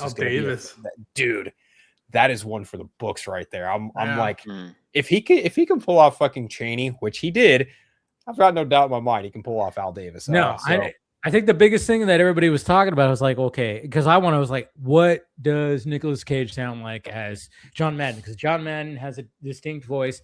There are people who do impressions of him. Frank Caliendo probably has the best, but it's an exaggerated impression. Yeah. Anytime that, and I always say this when it comes to these biopics, when people are playing these real people, it's like who have like a distinct cadence to their voice or whatever the hell, you can't do like a Saturday Night Live or a Mad TV impression of the character because that's always going to be for comedic purposes. And you always exaggerate it, and so when these actors have to like do that, they have to like make it their own. And I'm like, I'm like going, okay, Nicolas Cage needs to make it his own. When I saw the footage and when you see when he's like circling the thing, we got to do this, we're going to do that. And then he like turns and I'm like going, all right, I think he's got it. It sounds like Nicolas Cage, but it also sounds, but he's doing the mannerisms of Madden and he's doing it. And I'm like, all right, I think we got it. I think we're good here, folks. Some people and I've seen people go, I don't know about this. Sure. But at the same time, I'm going, I don't know. I think he's got it. I think David O. Russell saw something in the craziness that is Cage that like meshed with the craziness of Madden. And I think this could be something pretty fucking good. I mean, he's got him in the kind of fat suit, he looks like in the hair and everything. I don't know if it's going to be a full on biopic or if it's just going to be a portion of his life, but I think, I don't know. What I understand, it's after he, it's basically encapsulation of him becoming Madden. Basically what Madden ended up becoming. Yes, when it comes that. to being a commentator after he took the Raiders game. and in the video game. Yeah, right, exactly that. So it's not going to be a full on biopic. It's going to be a certain portion of his. Yeah, that's what I kind of figured. I'm like, I don't think it's a biopic, but yeah, that Dune 3, obviously. Oh yeah. Mm-hmm. I am very curious to see all 4 of the big superhero flicks this year. I think just on principle, I would probably say Spider-Man Brand New Day automatically takes the spot of most anticipated because Spider-Man is inherently my favorite superhero on Marvel Comics side. So I think that movie automatically just has like the number 1 spot. Number 2 is probably Doomsday. Most definitely. And then I think I gotta be honest, I can't really say too much about Clayface outside of just the pictures that have been seen about it, so I don't have much to judge it on. But Supergirl then would take the 3rd spot because there's a trailer for that. I like the book that the movie is based on. I think the trailer for the film captures the spirit of the book well enough, even if James Gunn has, I think even today there's a quote run around of him it's talking not about religiously based off of and it. I'm like, okay, that's an adaptation, that's fine. It comes with the fucking territory. And I even just saw maybe 30 minutes ago while I was casually scrolling listening to you guys talk, obviously, it was something pertinent to Supergirl about a possible test screening, and I'm like, can we fucking not do this bullshit again, please? We did it with Superman. Yeah, that's what they always do. That's fucking not. But that'd be the order: Spider-Man, Avengers, Supergirl, Clayface, and then I feel like there's something else coming out this year, and I'm kind of blanking on it too. I know that I saw that the it's not movie, but it's TV. The Crystal Lake TV show might hit this year. Oh yeah, that's coming out. The A24 Camp Crystal Lake TV show. Yeah. Oh, okay. Yeah. Jason Voorhees. Yeah. Yep. So I'm looking forward to that. Oh, and Mando and Grogu. I'm Star Wars fan, so I will watch the shit out of that. I feel like there might be some other stuff that I'm missing too. Yeah, it's usually always difficult. The smaller stuff that always escapes me. But yeah, it's always difficult because you don't know. I mean, you have to like literally like go through like every month and like what is coming out, and some things don't even have a trailer yet or anything like that. Well, it's hard. Also on the TV side, there's a new season of an anime I watch called JoJo's Bizarre Adventure. They finally got around to doing the 7th part of that series called Steel Ball Run. Takes place in 1890. It's about a guy who gets shot and paralyzed, and he learns how to walk again through the means of a spinning steel ball from a dude from Italy. There you go. Hence the name JoJo's Bizarre Adventure. You see, like somebody in the chat even said the Michael Jackson doc's coming out. Michael, yes. But I'm like, I totally forgot about that. I don't know if it would have made my top 10, but at the same time, I'm like, oh yeah, I forgot that's coming out too. And it's like, yeah, I'm very much looking forward to that. I'm not saying that just because it's not in my top 10. I don't know. I think the anticipated list is always harder because, when you've, top 25, I just go back and look at all my, videos. I'm like, oh yeah, put that. What I like more. Do we know if Last Photographer's coming out this year? That's another thing. I had that on the list, but we don't know when that's getting released because it's in post now. Yeah. Oh yeah. Like the last photograph should be coming out from Zack Snyder. For anybody who's like wondering, that should be coming out next year, but we don't have a date. We don't have distribution yet. So we don't know exactly, that. But that would very much be on my top 10 if I knew 100% that it is, because you never know. It could be in limbo for a little bit for all we know. But I mean, I think it's a pretty good chance that it is going to be coming out next year, which I'm very much looking forward to, because I think that's going to be Zach's like most personal film. And I think it's probably going to be, it's probably going to show the people that don't take him seriously, maybe take him seriously. I mean, there's always going to be the people that hate him. But at the same time, I'm like, I think this is going to show that, hey, look, he's making something that's not. I think in a world where, we're kind of past the big budget spectacle, we're watching, fucking Netflix absorb Warner Brothers and accelerate streaming even more so than ever. And, we've witnessed big budget spectacle in the theatrical realm for so long. I think that him doing a movie like this, that is, at least I hope it is, I don't know if it's 100%, but almost near absolvent of a lot of CGI trickery. Like, imagine a Zack Snyder film that is just nothing more than bare bones on film, fucking just shot on film. Yeah. No special effects, no nothing. Like, this is a movie that is just practical through and through. It's photography. It's beautiful photography. Exactly. And it's storytelling. Yes. And I guarantee you, people are still going to find a way to bitch about the fucking screenplay, because of course they will. They always do. That is the one thing you will always see from someone who's a quote, I like Zack Snyder, but his storytelling, they think they're being critical when they're just being a snarky asshole. But or it's just repetitive criticism. So pretty much. There you go. Yeah. No, I think Last Photograph is going to be different. I do wonder if that one comes out this year. If it comes out this year, then that would be on the list too. I think it will, but there just hasn't been any official announcement of when and who is distributing it. The Punisher special comes out too. Oh yeah, that's gonna be badass. John Bernthal. I'm blanking on shit, dude. I feel like there's a bunch of shit coming out this year in theaters that I'm just fucking blanking on. I'm just gonna pull up a fucking list. Oh man, that's the ones on the list. It's fine. It's fine. While you're pulling the list, we got somebody else that just decided to join right now. Scott! Hello, Scott. That's joining late, are ya?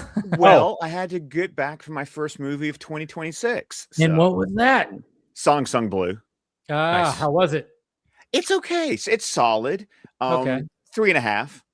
Great music, good emotional beats. Screenplay feels like it just moves through some emotional beats and moments a little too quickly. But I'd be interested to check out the documentary that the movie is based on, because it's based on a true story. So but but a good time, feel good movie. Make you feel the feels. Not a terrible way to start 2026. I ended 2025 on Marty Supreme, and I started 2026 on Song Sung Blue. Dude, so there you go. Marty Supreme. God, did you liked it, right? Oh, I loved it. Oh, yeah, I loved it.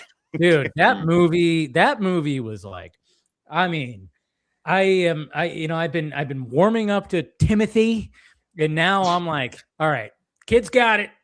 Because he's doing movies now, like Dune kind of like was like, okay, cool. Like, you're playing in my, you're the leading man. You got it. Yeah. You got it. I was about to say you're playing in my sandbox, and I realized, wow, that's going to come out really wrong. Yeah. That would have been bad. But this is what I said about Marty Supreme, was that the dialogue was just so quick and snappy. It was like a ping pong match. Yeah. Dude, and it I don't know about you, but it felt like an old school Scorsese-esque kind of movie, I don't know what it was, but I was like, it felt like I was watching, a little bit of like Color of Money, and like kind of, I don't know, there was just like a vibe that was it Benny or was it the other one? It was Josh. Josh. Benny did Smashing Machine. That's another movie I need to watch. And Josh did Marty Supreme. But you know what got me was like, was one, the score, the weird use of fuck yeah. 80s music in the 80s 50s. synthesizer with a 1953 setting, and it worked. And it worked. It really worked. But then also the subtle cameos that you didn't know, like Penn Jillette's in the movie. And I didn't even know that. Oh, Jesus Christ. Penn Jillette's in the movie. David Mamet is in the movie. I see. That's wow. I heard about that.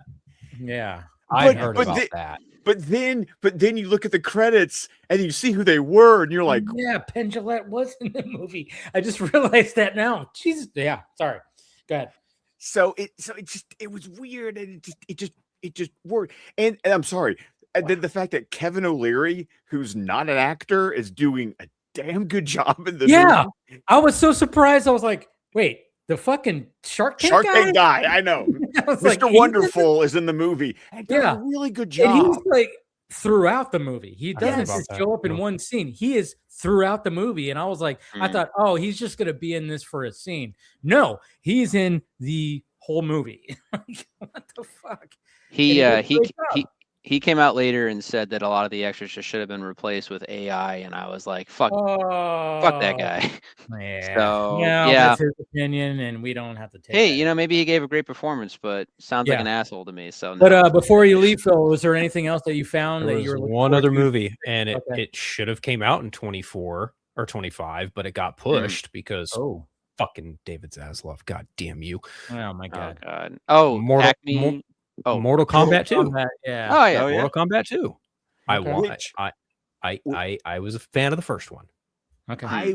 I'm gonna look forward to giving it another try, Phil. I saw it in theaters and I was not. We talked about this at Full Circle, remember? Yeah. I don't remember actually. I've had a lot happen in the last 2 years, Phil. So and we were probably drinking. The reason it came up is because we were talking about Power Rangers, and you were telling me about the 2017 movie, and I was telling you about how much of a fan I was of the 93 show. And then it went from Mortal Kombat, and that's how we landed on, has there ever truly been a good Mortal Kombat movie? Because has there ever truly been a good Power Rangers movie? Oh wow. Because we had deep thoughts in Pasadena. Well, because I had brought this up to Dave, because we all talk about the 95 movie and things we liked, and then in the fucking 2021 movie of things we liked and disliked. And I was like, guys, there's never been like a fucking grade A cinema Mortal Kombat movie. That one does good things. That other one does good things.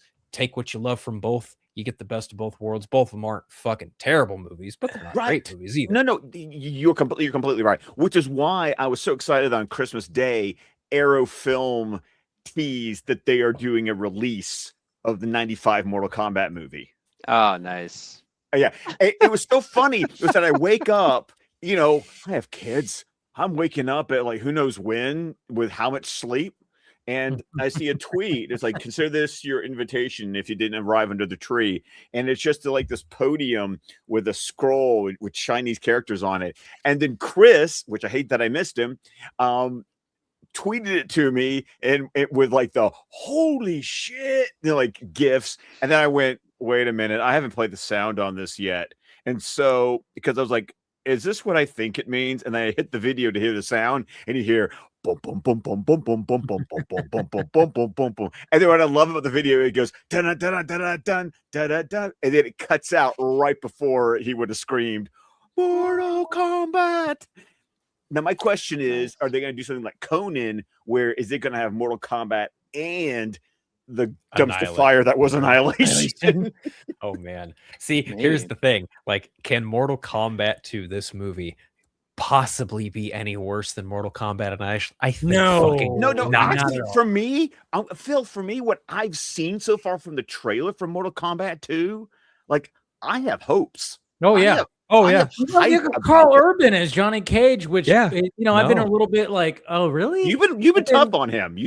I have been tough. I've been like, I don't know, but then when I've seen the footage, I'm like going, okay, I think there's something here. I think they're as long as we're sidelining fucking Cole, who they put in I haven't even seen Cole. Like, they don't even show Cole in the trailer. They haven't. They haven't even showed. I'm like, as long as you're like sidelining that character, which I did not really like in the first one, as long as you're doing that and you're showing more Scorpion and Sub-Zero fucking shit, and then Because you're showing Scorpion Johnny was the Cage. best part of the first movie. Yes. So I don't You know. who I they have haven't high shown? hope. I have. You know, hope. they have not shown one of my favorite characters, and I'm glad they haven't shown one of my favorite characters because one of my favorite characters, is very crucial to how Scorpion might come back in this movie, and that's Quan Chi. Ooh, okay. Okay, yeah. Because Quan Chi does some very devilish things to get Scorpion on a certain side of the fight. I'll just say that. Yeah. Yeah, no. It's gonna be interesting, but Very then of course we got Street Fighter coming out, which after that sneak peek, I'm like, bring it on, man. Dude, I want the madness. I am not I know. looking forward to that at fucking all. I know you're not. Like at all. But I so am because I'm like they're leaning into the madness, and I'm here for it. Yeah. So. Just give me something entertaining and funny, and in terms of that genre of stuff, and I'll be like, all right, fine. Listen, I don't necessarily disagree that it's kind of really leaning in on like the goofiness that is Street Fighter. I think that's totally fine. But I also think it's taking a couple cues from Scott Pilgrim, and I'm like, I don't know about that. I don't know. What's wrong? No, I know. I mean, I can see what Phil's saying because I've seen Scott Pilgrim enough times to. I mean, the thought crossed my mind. Because here's the beautiful thing that made Scott Pilgrim versus the World such an amazingly beautiful movie. Edgar Wright. Yeah. Right. Okay. Anyone who tries to emulate that, it will just come off as, oh, you're trying to do Edgar Wright. Case in point, Ant-Man.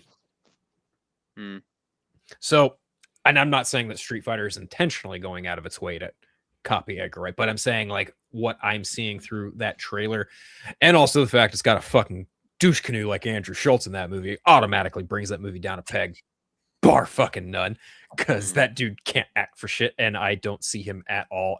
Who is he? Nash, I think. Yeah, I'm trying to remember all the characters because like I grew up playing a lot of Street Fighter and Mortal Kombat. I love both games. I lean more towards Mortal Kombat for a few different reasons, but ultimately I do like Street Fighter. Ken's my go-to. Sure, you can over Hadouken any day of the fucking week, but I look at this movie and I'm like, oh, okay, it doesn't look worse than fucking Legend of Chun-Li. It looks a step above that. But I don't know. I think the most interesting casting that they've done is I always forget his name because I do love him as an actor though. Is they got Polka Dot Man there as M. Bison. David Desmalchin as M. Bison. Yeah. Right. And on top of that, I feel bad for him because of all the ridiculous bad things in the original Street Fighter movie, Raul Julia not one of them. He's the best thing in that movie, and it's like, how do you top that, man? It's like, good luck to you, sir. Like, I wish the best for you, And that actor David Desmalchin, like he's great in everything he's in. Like he's one of those character actors where I go, oh yeah, what's his name? I mean, the last movie I saw him in was Dust Bunny. And I was like, he was in Dust Bunny. He was in Dust Bunny, yeah. And he was great. He was great in that. I mean, like, no matter what, he's just like you see him and he's like, he understands the assignment of whatever role he's in. He does. And to that end, I think he has the ability to fill the shoes that Raul Julia. He could. I think there's a level of part, but no. But the thing is like M. Bison gradually gets bigger through means. So I don't know. It's going to be interesting to see him in that role. I think Jason Momoa's Blanco was kind of a choice. No, we didn't even see him. No, we didn't. We saw the the Hulk image of him, but I don't know. Right? And I was like, maybe he's being typecast for 2026, maybe a little bit. I think they got Ryu like perfect. Ryu and Ken look good, and even though I know it's Noah Centineo as Ken. I'm fine with it. The wig doesn't look that bad. They look. They had that scene, the shot where they're fighting guys, and like I think it's like Ryu like does the fucking flip throw, and then Ken just like kicks him into the wall. I was like, Jesus Christ, that's awesome. I almost kind of wish they would have got someone else's Balrog over 50 Cent. Yeah. But I mean, he looks like him big time. I was like, Jesus Christ. But yeah, and he's the thing old. is like I'm actually kind of bothered that they went out of their way to really do his hair the way they did it, and I'm like, you could have done it a little more subtly than that. But I digress. Does anything about this movie look like it's going to be subtle? No. Yeah. No, I mean, look, they got Guile. They got Guile with his full-on flap top. Fuck, that looks. Yeah, the movie's about as subtle That as Judge Doom getting run over by a steamroller. Let's put it that way. Yeah, it's pretty on the nose. But hey, So- you know, if it, like I said, it can't be worse than Rise of Chun-Li. Yeah, Yeah. that movie was Fucking. I never even bothered to watch that movie. Oh, I watched it and I don't even really remember it. I watched it because you know, who they cast as Chun-Li is, you know, what's her name from Christian Smallville. Kirk.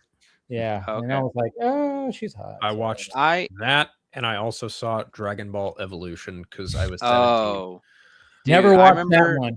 I've seen clips though. Good God. I was working So fast food, and I remember when that trailer came out, and I had a friend who loved Dragon Ball, and he was like, "The trailer was so sick, right?" And I was like, "No." I'm like, I have no desire to see that film whatsoever. But hey, man, good luck to you. And I was glad that I made the right choice. But Bro, as far I shit you not, Paul. Like me, my three best friends at the time, huge Dragon Ball fans, Dragon Ball Z, Dragon Ball, the whole nine. We go and watch this movie. Credits roll. You know, there's like us four, another group of 4 kids, maybe, you know, a couple years younger than us, and like maybe a parent and kid down there. Like it was a fucking empty Thursday. And during the middle of spring break when this movie was playing, right? Right. And as the credits are rolling, I just audibly shout, I was like, where the fuck was Krillin? And this little snot-nosed shit turns around and goes, you don't know fucking shit about Dragon Ball. And I was like, if I don't know shit about Dragon Ball, where the fuck was Krillin? And he's like, I said, turn the fuck around and be quiet. And we just got up and fucking left. there's just that movie. there's just so I mean, would it have been better if they had cast a bald dwarf in the movie? Probably not.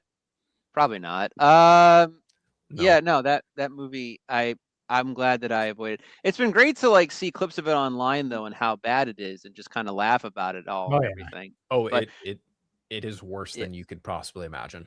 Oh yeah, it's interesting. I'm glad that if I have to watch it, I'll probably be drunk. But Street Fighter, as far as that goes, they've got the aesthetic for the most They part. definitely got the aesthetic. If they can get the spirit of the game, at the very least, the spirit of like what those games are, and have fun with it at least, and even if it's a little bit hokey and like, you know, chewing the scenery, if they get the feel of the game, then fine. Like that is my bar. That's where I'm at with that. So, you know, I leave it up to them. And as far as Mortal Kombat goes, 2 looks way fucking better than the first one.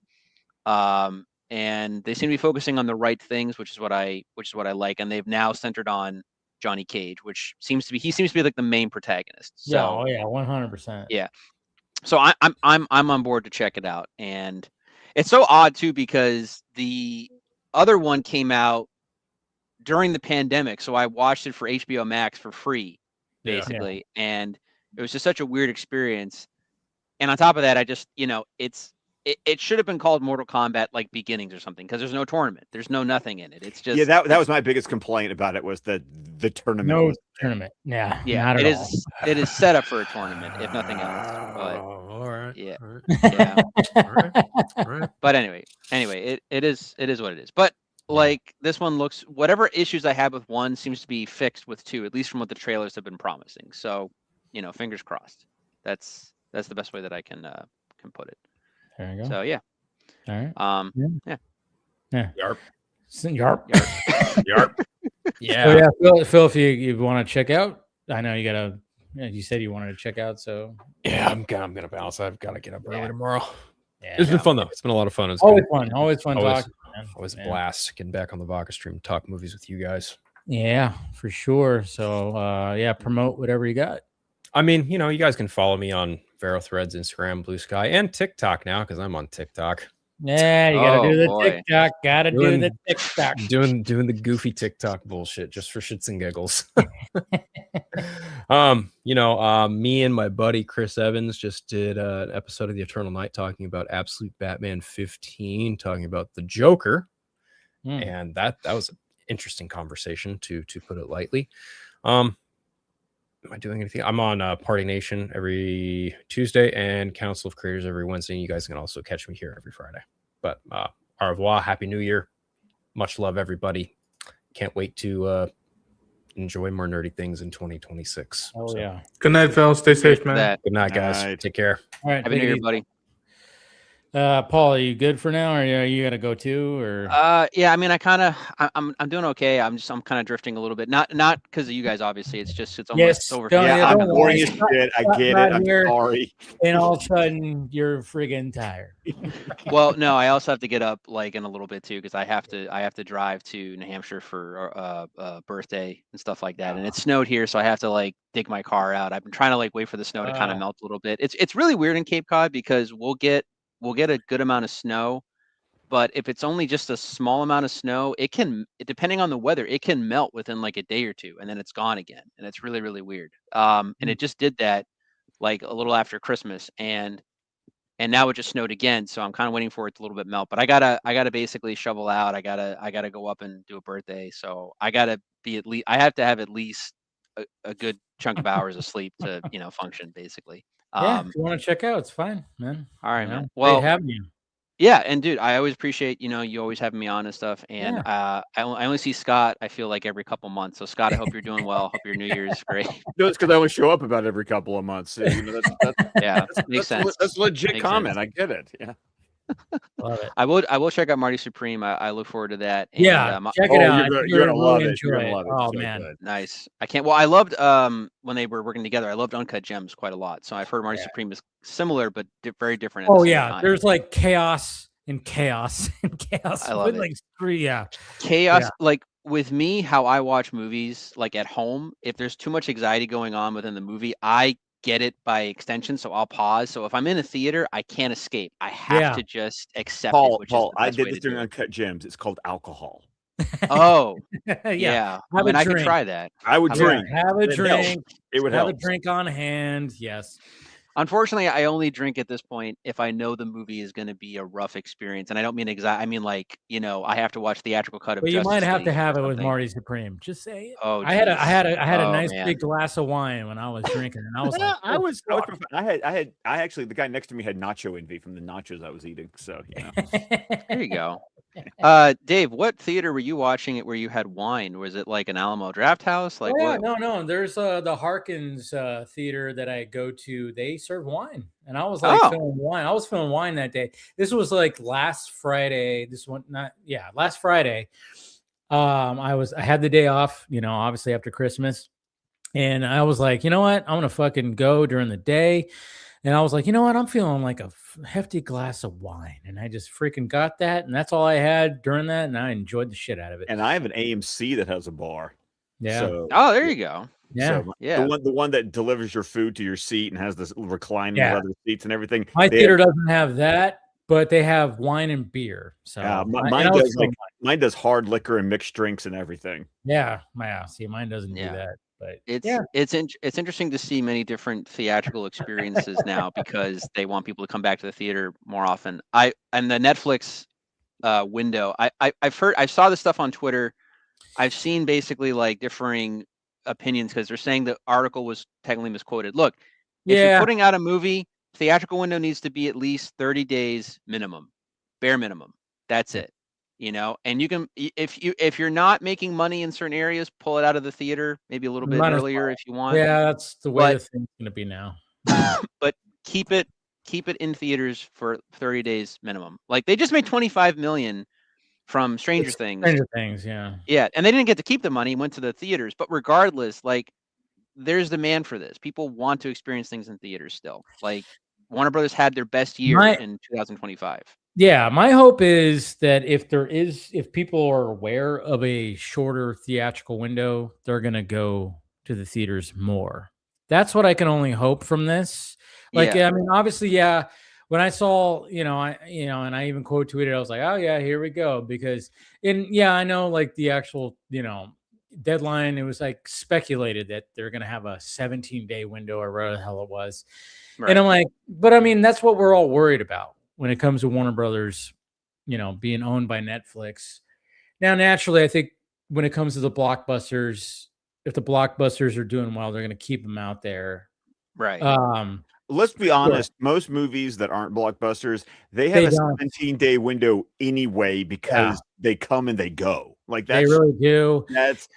That's why I've learned with these smaller movies, I have to see them opening weekend because some of them don't even last the week. Like literally, you've got Thursday or Friday to the next Wednesday sometimes.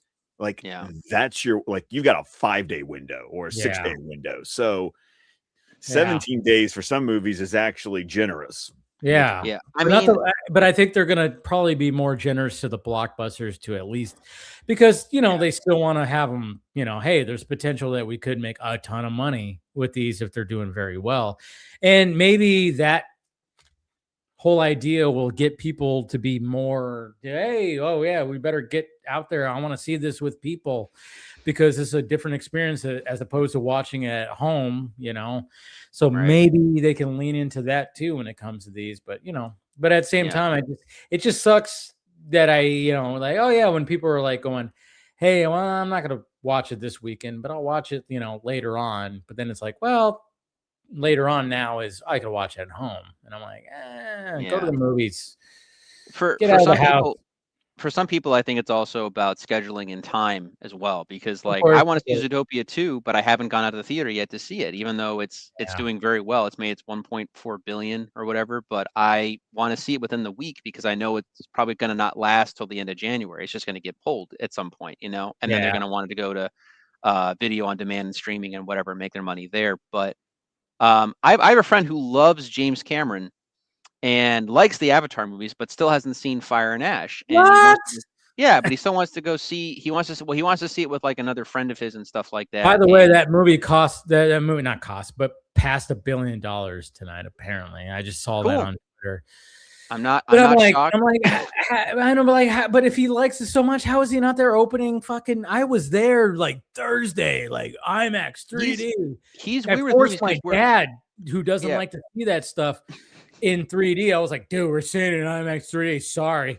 And he was like, even like the opening scene, he was like, dude, I'm already dizzy. But then he like, well, I'm good. Okay. You have to get a little used to it. I think that's also the frame rate too. He's still going back and forth on that. It's just like Avatar 2, I can tell. It's very jarring. I mean, I'm going to see it again, probably with him at some point before it leaves theaters. Because I didn't love, I didn't hate it. I didn't love it though on first viewing. And I've heard it is better on a second viewing.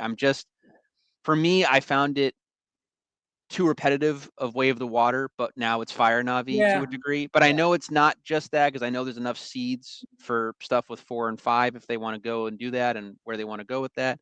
But I want to re-experience it and see if I catch anything on a second viewing, if anything plays a little different. But no, like it's not just he loves James Cameron, but he has a job, he has family, he has other things he has to take care of. So for him, seeing it on like the third weekend, and he's also like, oh, it's James Cameron, it's Avatar. It'll be in theaters for a while. Like the Reading IMAX that I go to in Massachusetts, they're playing Avatar for like 3 to 4 weeks straight on the weekends because they know that people are going to keep going and coming to them. I remember opening night of Way of the Water was like hugely packed, and it was for Fire and Ash as well. So. Yeah, and the movie's expected to make like 1.7 billion, and even that is the lowest grossing Avatar movie, which is insane to me. That's so crazy. But people are trying to play that off as like a negative. But you know what's also crazy? Of course they are. You know what's also crazy is like it's, and I remember I saw a video about this, and I was like, even like going, nobody's like dressing up as these characters. Nobody's like going, who's your favorite character? Nobody's really talking about that. You just go for that experience, and then you just kind of go, all right, that's it. Yeah. But like, it's not like how it is when it comes to like some of these other Star Wars and all that stuff. It doesn't have that cultural impact. It has a cultural impact in a way where it's like, it's something like you've never seen before, but then you're not sitting there going, oh, like, hey, Jake Sully, fuck yeah, it's my guy. Yeah. And you're not saying that kind of stuff. It My is interesting. my thing with that is because I saw those arguments and stuff, and I'd Yeah. argue, I think there is a cultural impact in the There sense definitely that is, everyone, but not in yeah, the same people, way as like the other franchises. no, not like Harry Potter or Star Yeah. Wars or these other like fleshed out franchises and stuff. So there is that. But Cameron is smart enough to keep the release between the movies long enough so you're going back to Pandora. It feels like an experience. It's not being milked like other franchises are. So there is that. Which Yeah, is and we're good, not going to get the next one for another 4 years, which is insane to me. But Yeah. yes, that's essentially what's happened. And personally, it's just for me, at least as far as like the actual movies, Cameron has written them. The writing in them is just it's very broad. It is made for a very wide audience in terms of his more personal films like The Terminator or Aliens or even The Abyss, whereas like Avatar is really written for like the common denominator kind of person. But there's a lot going on in it at the same time. But my biggest issue with the three movies at this point is I find the villains, or at least the humans, more fascinating at this point than I do the Na'vi. Like Jake's interesting in the sense of him being previously human, now he's Na'vi and that kind of stuff. The same way it is with Quadrich, but it's in reverse because he's experiencing it too. But his stuff is all going towards a negative, as opposed to Jake, which is going towards a more positive. So there's interesting stuff there.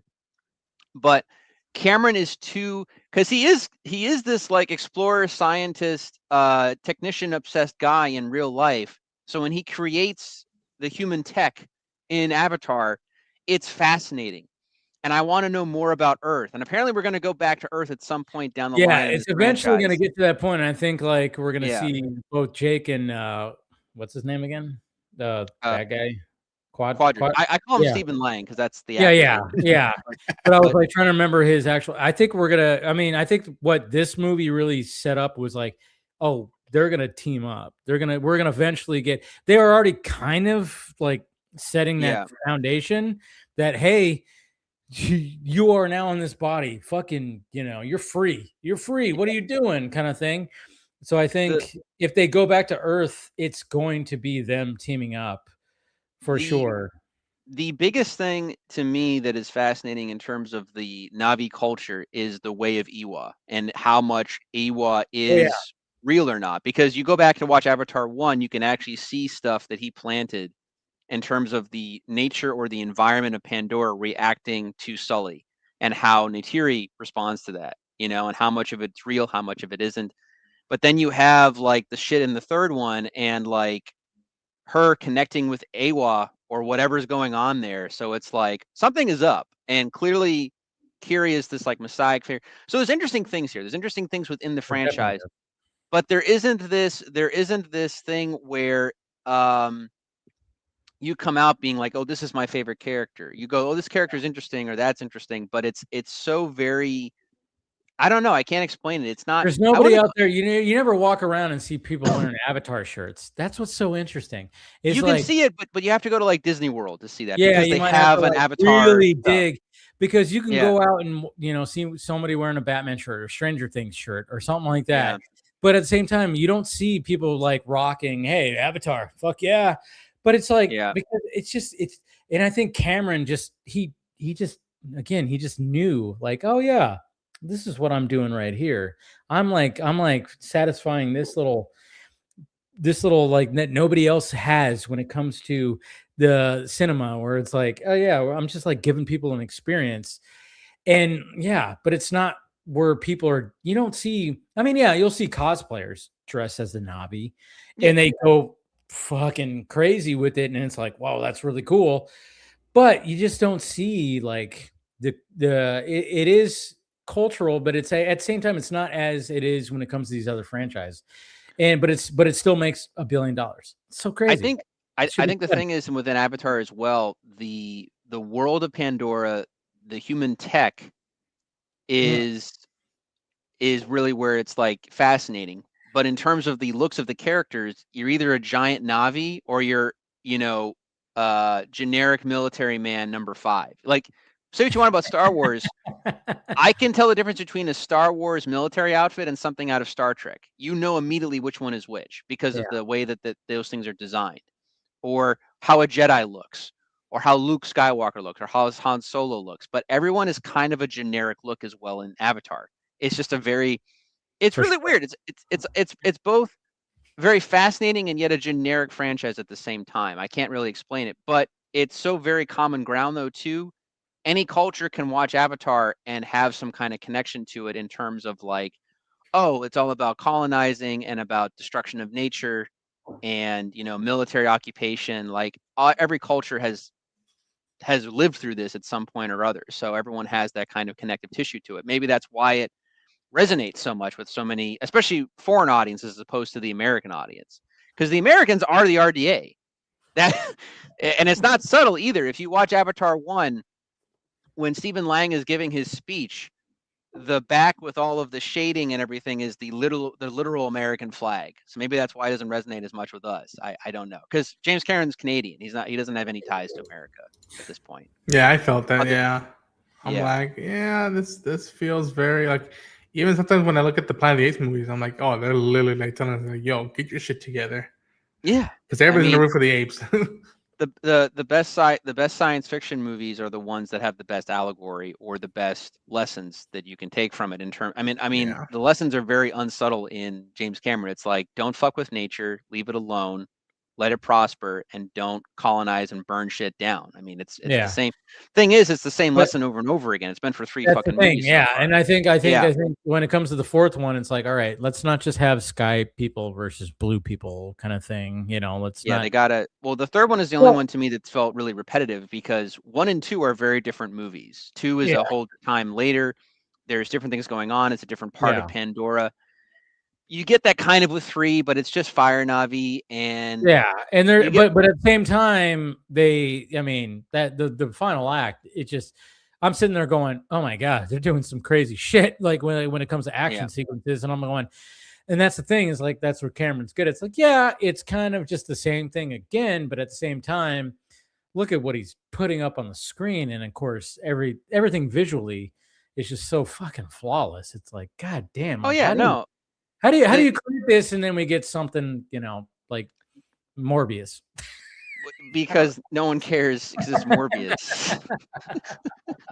But I'm just saying, I'm like, it's just so funny when you like, and I was talking to him, because I went to dinner after that, because I took my dad and his wife, and we were talking about it. I'm like, it's just so funny when you're watching just normal scenes and you're going, oh yeah, none of this is real. This is all created CGI. Yeah.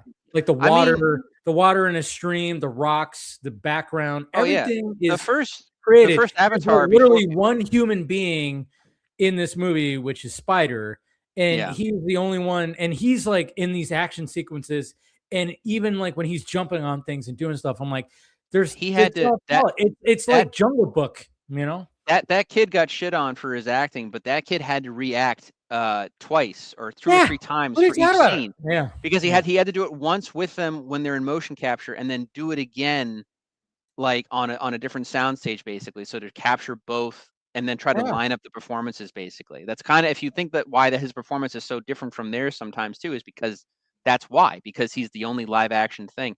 In the first Avatar, they hadn't perfected the motion capture on the water, which they did in Way of Water, because they are in the water sometimes when they're swimming and stuff. But that one where like Jake falls into a river and he's trying to gas for air, I saw behind the scenes. That's just the actor, I always forget his name. Sam Worthington. Sam Worthington, thank you. He's literally just in motion capture, like pretending to drown and going up for air. And so and then they just animate the river around him. So like, and that was in 2008, 2009 when they did that. So I mean, it's interesting too, the leaps in technology that they've done as well. So, but they make it interesting. That movie is over 3 hours, 3 hours and 20, and like 15 minutes or something like that. Yeah. For a movie that long, I wasn't bored. Like the fact that I wasn't bored for that entire you don't feel time. the runtime. You don't feel the runtime. Yeah. Yeah. So, I mean, you got to give props to the film. The whole thing with Varang is probably the most interesting thing that's happened to that entire franchise because she's a Na'vi that has no connection to Awa, burns shit down, is Quadrant's basically like girlfriend at Yeah. this point, And and she's like Charlie Chaplin's granddaughter.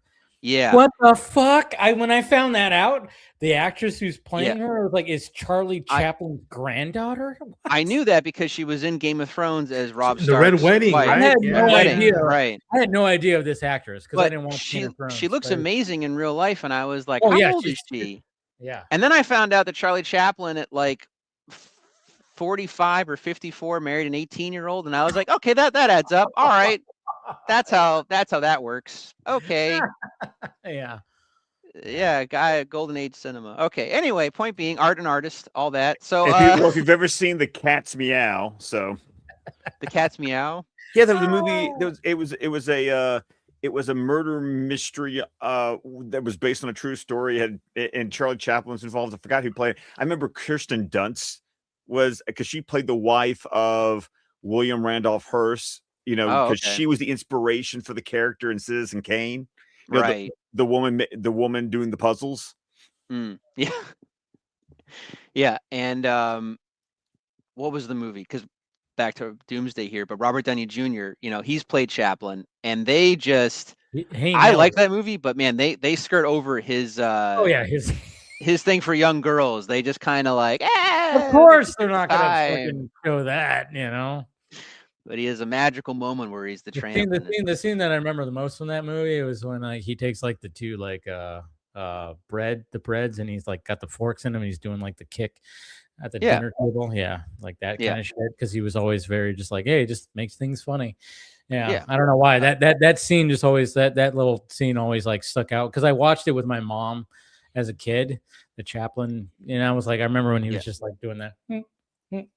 Yeah, at the dinner. Anyways, sorry. No, I think he was not. Yeah. Well, the movie was directed by Richard Attenborough, who had also done Gandhi, and Spielberg lost to Gandhi, didn't get it for E.T., and then he later cast Richard Attenborough in Jurassic Park. So it's like Spielberg just kind of just takes, just is like, all right, I'll make you in this movie, and we'll go from there. But yeah, no, Chaplin's good. I think that was a great performance by Robert Downey Jr. regardless. But yeah, anyway, his granddaughter, solid actress. Varang is. I mean, the fact that like these movies are like PG-13 and you know, he uses like Alien World to kind of get away with some stuff because clearly Quadrants gets like super fucked up high in her den. They clearly have sex. Like they clearly have all of these things happen.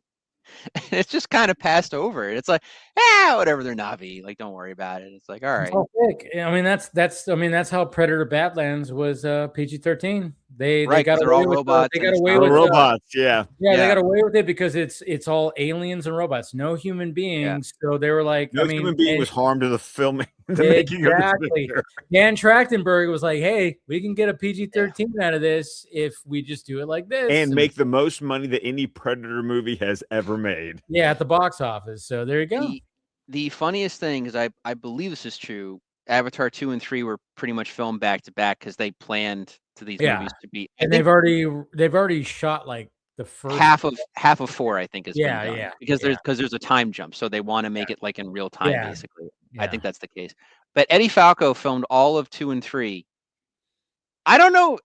Maybe she didn't know who James Cameron was, or maybe her agent got her the part. But she literally, because it's all mostly on green screen, so she filmed the part and thought the movie hadn't like ever come out because it was filmed so long ago.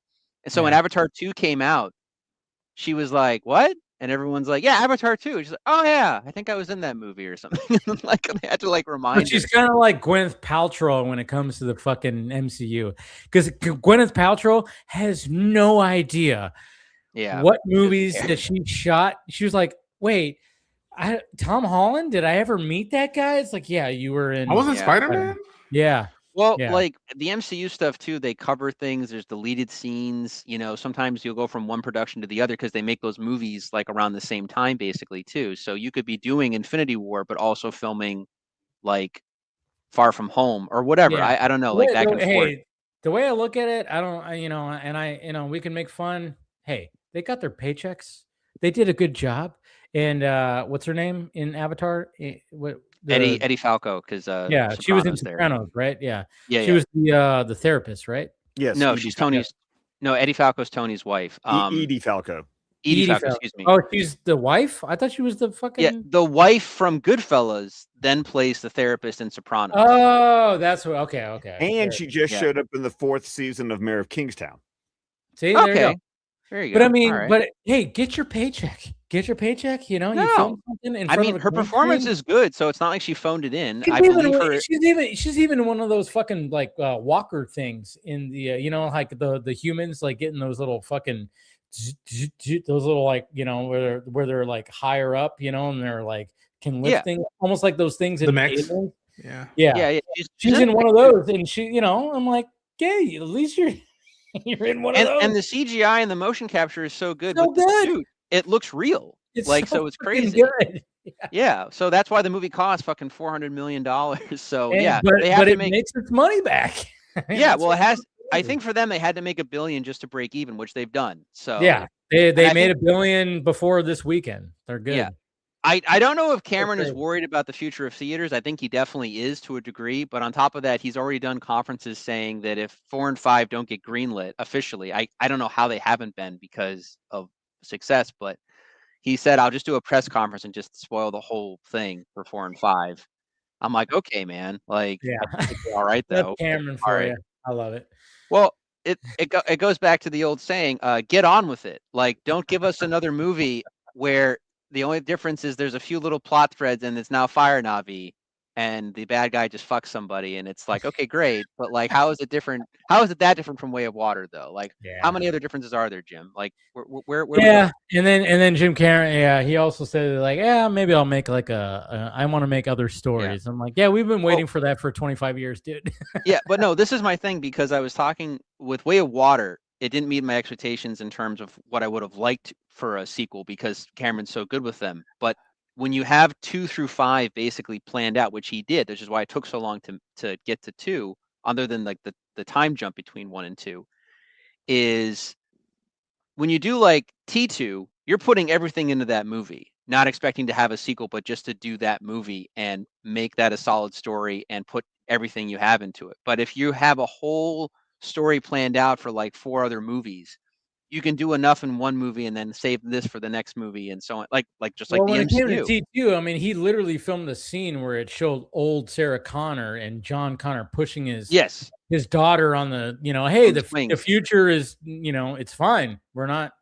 But then chose not to do that for whatever. Then he reason. chose I not don't to know do why. that just in case. He was like, let's just show the road again and some Sarah Connor, you know, fucking, you know, narration. So yeah, but honestly, if you want to live a good life, just watch that alternate ending on YouTube and just tell yourself that's where that's what happened. That's what well, happened. we're not going to get. I mean, he talks about redoing Terminator, but he's not going to do T3. He's just going to No. reinterpret Terminator again. So it's like, okay.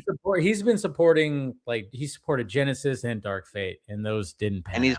Yeah, and he already probably regrets that immensely because. Oh, of course he does. Of course he does. But yeah, I know, Yeah. Paul, you got to go. You know, you got to take off, and I Yeah. appreciate you being on here and talking about 2025, 2026, all that stuff. Yeah, and I appreciate you having me. It's always good seeing all you guys and chatting and you know, conversing. And hopefully, I don't ramble on too much or go on too many rants or whatever. So thanks for listening and yeah, and we just having me. appreciate you. Yeah, thanks, man. I appreciate you too. And I'm trying to think if there's anything else I was gonna mention, but I think that's about it. I don't want to go on too much more, and I don't have anything to promote because I'm me, so don't worry about it. But yeah, P Mickey 1988 on Instagram, Paul Panhook on Vero. I probably will end up deleting that though at some point now that Zack Snyder's on Instagram. I know, right? And everybody's like, yeah. Even Zach was like, Vero ain't shit. Yeah. Well, it's more. I think he was doing it for a friend, but I think someone someone at like whatever company he's working with was just like, just promote on Instagram, dude. Yeah. No, it was smart. It was smart that he made the leap. I get it. Yeah, for sure. All right. Thanks, Paul. Take care, All right. Paul. Take care, guys. Have a good night. Bye. Good night. And Ronan, I know you probably need to take off too. Yeah, I gotta take care of some stuff, and there's some stuff that's happening. But yeah, in terms of movies, The Mandalorian Grogu is. Oh yeah. What's your 2026 movies? That one, the Cliff Booth movie. I'm very fascinated to see how that's gonna pan out between Fincher and Yeah. Tarantino. Yeah, Supergirl. I I'm probably should pumped have been in my for. top 10, Yeah, but I forgot about it. That's the thing about doing the anticipated list. It's hard because you're like, to oh track yeah, everything. yeah. And I was like, oh yeah, fuck, we haven't even gotten anything. Yeah. Anyways, sorry. And Doomsday. I'm at the very least intrigued to see how it's gonna pan out because they've earned the benefit of the doubt and be like, all right, you think you could do it in 2 movies that debatably have not been leading up this way. All right, go for it. Let's see you swing. And the Odyssey, obviously, that prologue made a big impression on me. Um, I'm halfway or like a third of the way done through the Sunrise of the Reaping, the Hunger Games prequel. They're doing that movie as well, so I'm pumped to see if can leave a mark. The Lord and Miller are doing the Project Hail Mary with Ryan Gosling. I'm very much looking forward I'm to that. very, very excited for that. Yeah, and I've talked to Scott so about that. good. Yeah, That was in my top 10 list of anticipated. I can't. Yeah, that's up my alley for sure. Disclosure Day, Coyote vs. Acme. I love what I saw at Comic-Con of that footage. And then that's going to be a good year for television between Night of the Seven Kingdoms, X-Men 97 Season 2, Lanterns, and then I am blanking on other Hopefully television. But Severance. Yeah. And I'm like, please let Severance come out at the end of 2026, please. I know they haven't started filming it yet, but I know they're already in prep, and maybe they'll film it, this winter, in these winter months, because I like the winter aesthetic. I think they're going to keep that winter aesthetic. I'm like, please. Yeah. No. Yeah. I still got to watch Pluribus. Yeah. Oh, yeah. God, and I know that's right up my alley too, because when I found out what was that, so good. I know. And I'm like, I'm like, fuck, I gotta watch. That's next. That's and next. And I'm gonna tell you, there's a mic drop at the end of the finale that you just go. I have ultimate faith in Vince Gilligan, so don't worry. Nice. So yeah. I gotta watch Anyway. that. Yeah. But yeah, I gotta head out. As always, it's a pleasure, man. This year, I should have done it before the year ended, but this year I'll get you on my channel. You too, Scott. We gotta do something on my channel about geeking out about something. Yeah. But yeah, man. First Vodka stream of the year, and here's to a healthy and safe rest of the year with the rest of the streams. And thanks, man. It's been a blast getting to know you these past few weeks. Yeah, always great talking to you, man. Yeah. All right. Muchachos, see you, Space Cowboys. All right. Yeehaw. Take it easy, man.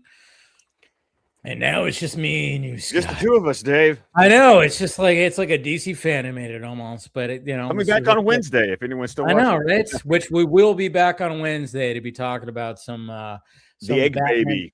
Yeah, the one that you've been looking forward to. I love that episode. I really do. I know. It's gonna be great. It's gonna be great to. I mean, I'm telling you, I'm like so ready to get back into the normal fucking routine. Oh, dude, I am too. I just got off 2 weeks of overnights, and God. my body clock. I actually went to bed at like 11 o'clock last night. Slept till 10:30 this morning. My body was just like, you fucking need some sleep. Oh yeah, I was like that too. Because New Year's Eve, I crashed at my friend's house and didn't get a lot of sleep. And then last night into this, I watched Frankenstein.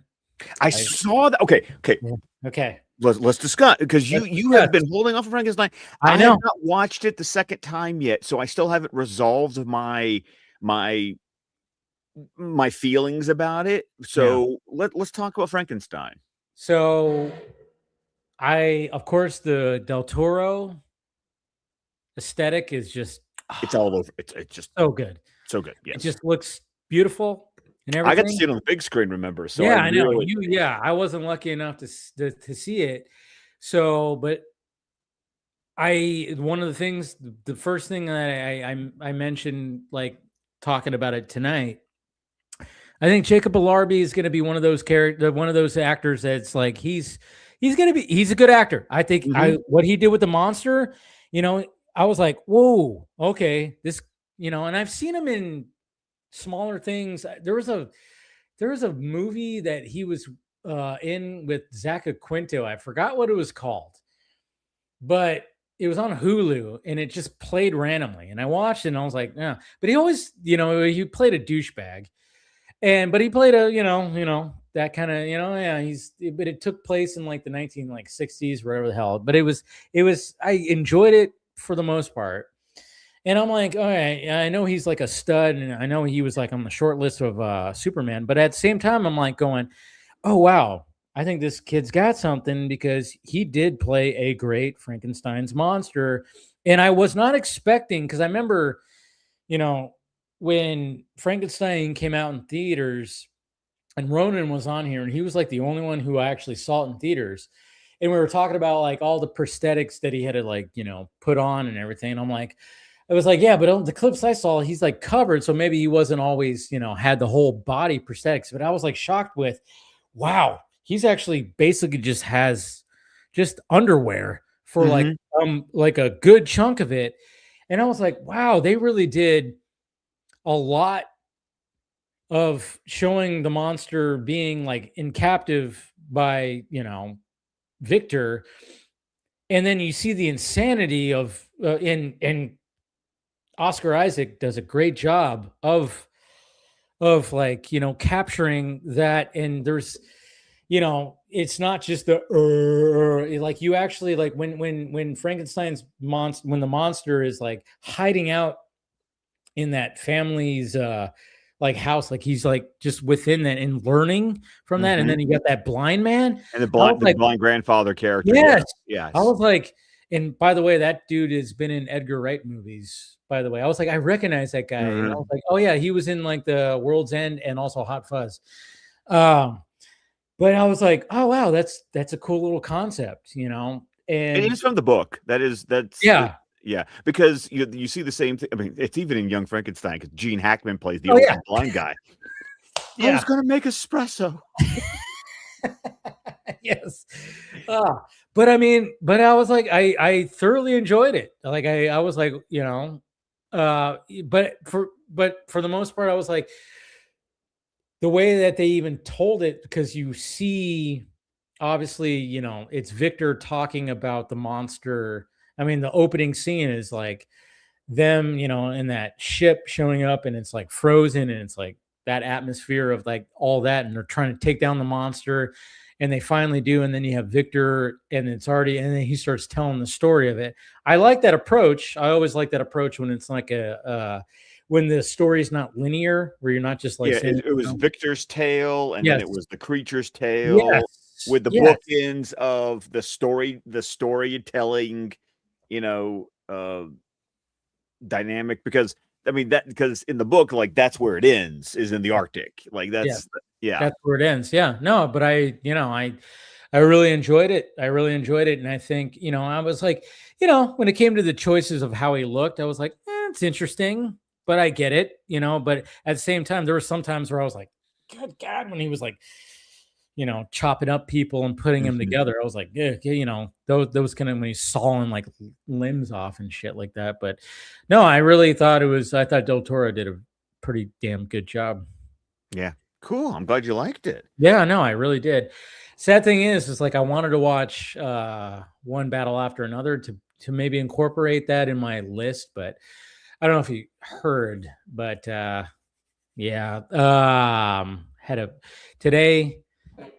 with Mama Film Junkie, we had to put her dog down. Oh no! Yeah. It was not a fun experience. That's for sure. I talked about it at the beginning, so it's not like this is anything new. But I figured you already talked about it. Oh yeah, I totally. And she was in the chat, and she's probably not in the chat now, which I hope she's not. I hope she's getting some rest, because it was a very rough day. Very rough day. Yeah. So 16 and a half years, she was suffering, so it was time. Yeah. So it was, and I had plans to, watch, but I was like, I was like doing my thing, and then I was like, oh, it's almost a 3-hour movie. So I was like, I don't have a chunk of time, because I was like, you know what, I got to go and do all that, and that took about 3 hours. It was a whole thing. Yeah. So it was not the best way to start the new year, but at the same time, you always got to be like, hey, Cali girl, Cali, she is now not suffering, because she was going through some things, man. So I understand. We had to put Heather's cat, who she had when we started dating before we got married. We a few years back had to put him down. He had cancer, so God, I mean, I've had dogs in my past, but we've always given them away before I had to, but this is the first time this is the second time my mom's had to be there to put a dog down, but it was my first time, and it was like, I mean, it hit me. It was not a fun, and I wanted to be there for my mom. I didn't want to be like, she was like, you don't have to be in here while it's happening. I'm like, no, man, I'm here for you.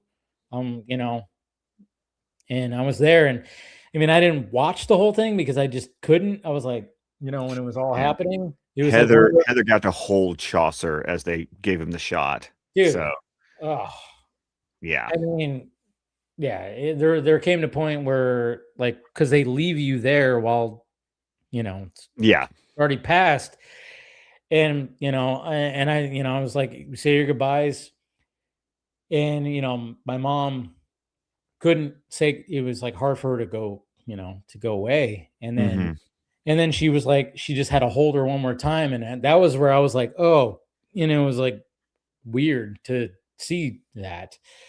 But what's kind of interesting was, like, and I even said this, like, one of the things that, I don't know, it's like a weird thing with me with like dogs with the floppy ears. Anytime, how they flop up and their whole ear is like open. Yeah. I have like a thing where I go, oh, close the ear. Something's going to get in there. I have that. And so anytime, anytime, because even her new dog, she's got a new Dotson, floppy ears. So anytime the ears flapped up, I'm like, hey, fix the ears. Something's going to get in there. I don't know why I have that. And shit you not, it was a crazy thing, because as we were leaving the room, she's just lying there lifeless. Like when my mom like gave like the last little hug and like little kiss, the ear flopped out, and I looked at it and I went, and I flopped it back. And then we walked out of the room, and it was just like, wow, kind of crazy how that happened, So 16 years, man, 16 and a half years she had that dog. That's a good run for a dog. That's a good run. It's a good run. And, she was good, but the past couple of years, she just was declining. And then in the past few days, she started losing mobility in her in her legs. So it was like, it was just one of those things where it's like, it was time. So, yeah, that's what was happening today. Yeah. Rough, but yeah. Well, on an up note for me, Heather and I have been we are in the middle of episode 6 right now of Welcome to Derry. Yes. Okay, you liking it? I am loved, dude. Okay. So I tweeted this out while we were in the middle of episode 4. We would have kept on going if I didn't have to go see Song Sung Blue. I was like legit, like we could finish the show tonight because it's only 8 episodes. This series is the closest, not the closest adaptation, because it is its own thing, even though it does borrow very nicely from some of the flashback interludes in the novel of it. The plot line isn't the same, but there's elements. If you've read all 1,100 pages of it, like you like, oh, you took that and you took that, like you could see that the people in the writer's room not only know the book It, but also understand Stephen King's universe, because their use of Halloran, because like I've said before, Halloran showed up in the It novel, but they use things of Halloran that you would only get if you've read The Shining or you've read Dr. Sleep. They take concepts of that. The fact that first they just kept on, like, once an episode talking about Shawshank. It was nice because the show feels like you're reading a King book, the way they feel free to pull from the universe where all these books happen Shawshank. Oh Yeah. God, when they said Shawshank, I was like, Yeah, exactly.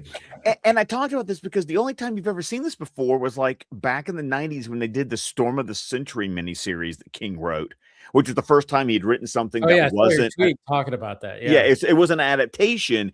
It Mm-hmm. wasn't completely original, but it takes place on the same island that Dolores Claiborne took place on, and they name dropped Dolores Claiborne. That's And awesome. then, of course, Flanagan and all of his work loves to throw in random Dark Tower references for anyone who enjoys the Dark Tower. You know, all things serve the beam and cause a wheel.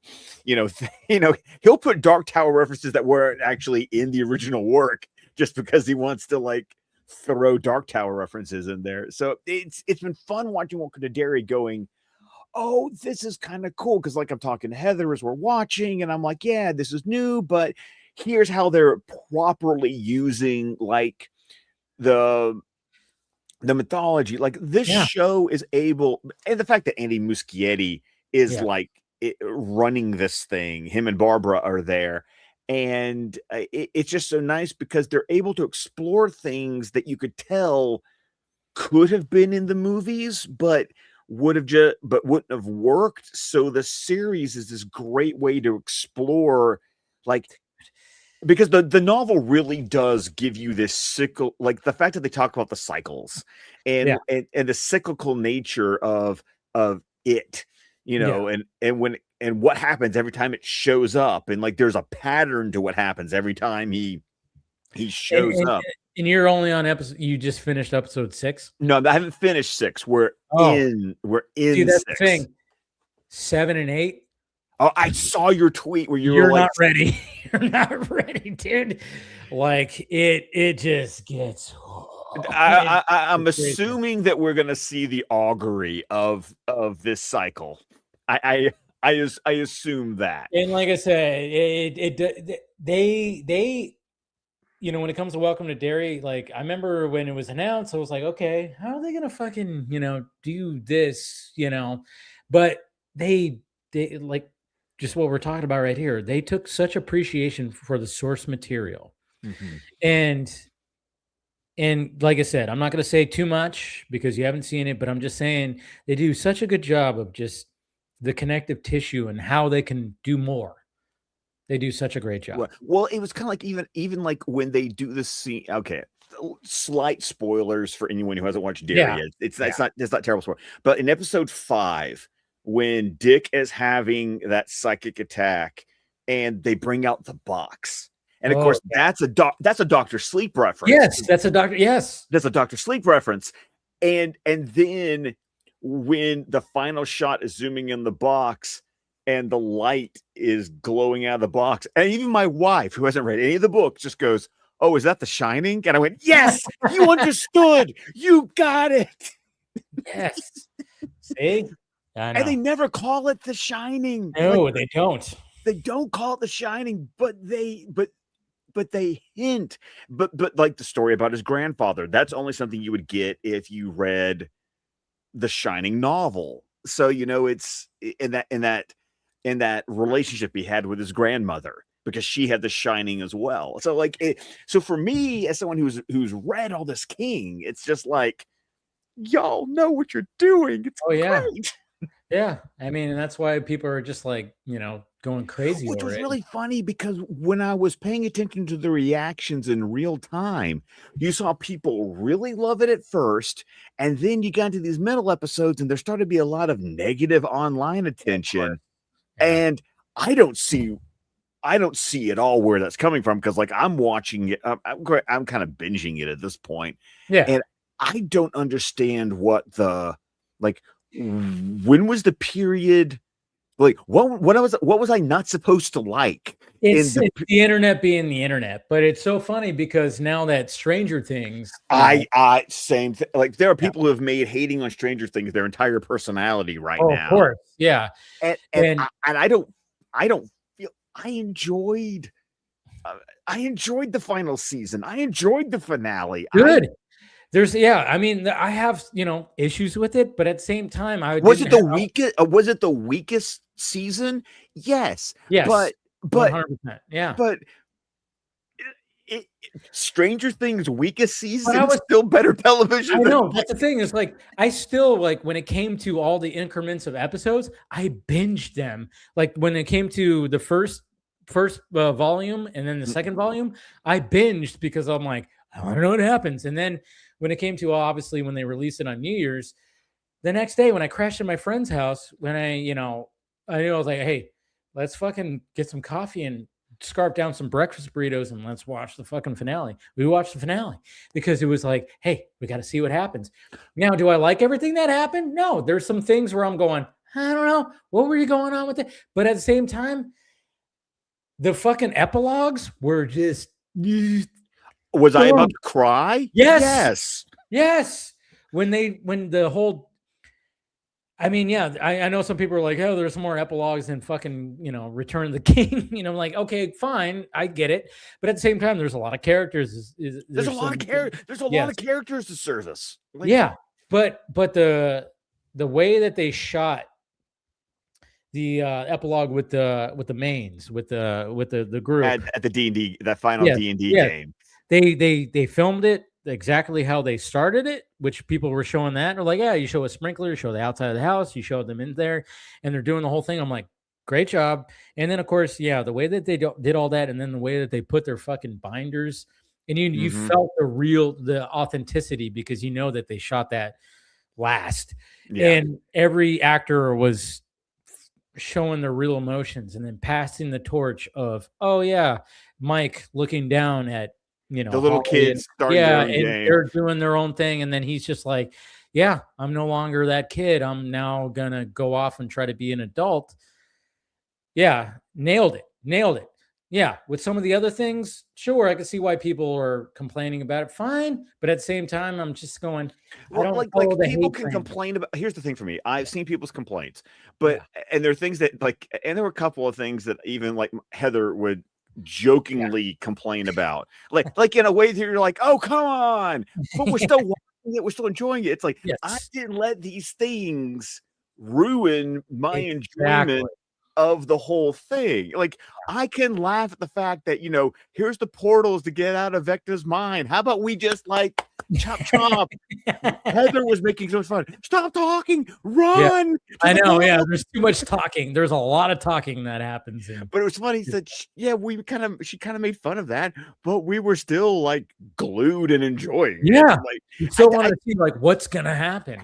Like, I've been watching this thing for 10 years now. Yeah, and I think, and I think for some people there was a lot of. There's that classic, they didn't do it the way I would have done it, or they didn't do it the way I wanted them to do it. Exactly. I've seen a lot of that. Or I just think that there's there's some people who just felt entitled because it was 5 seasons over 10 years. And I don't know. But people love to feel if they want.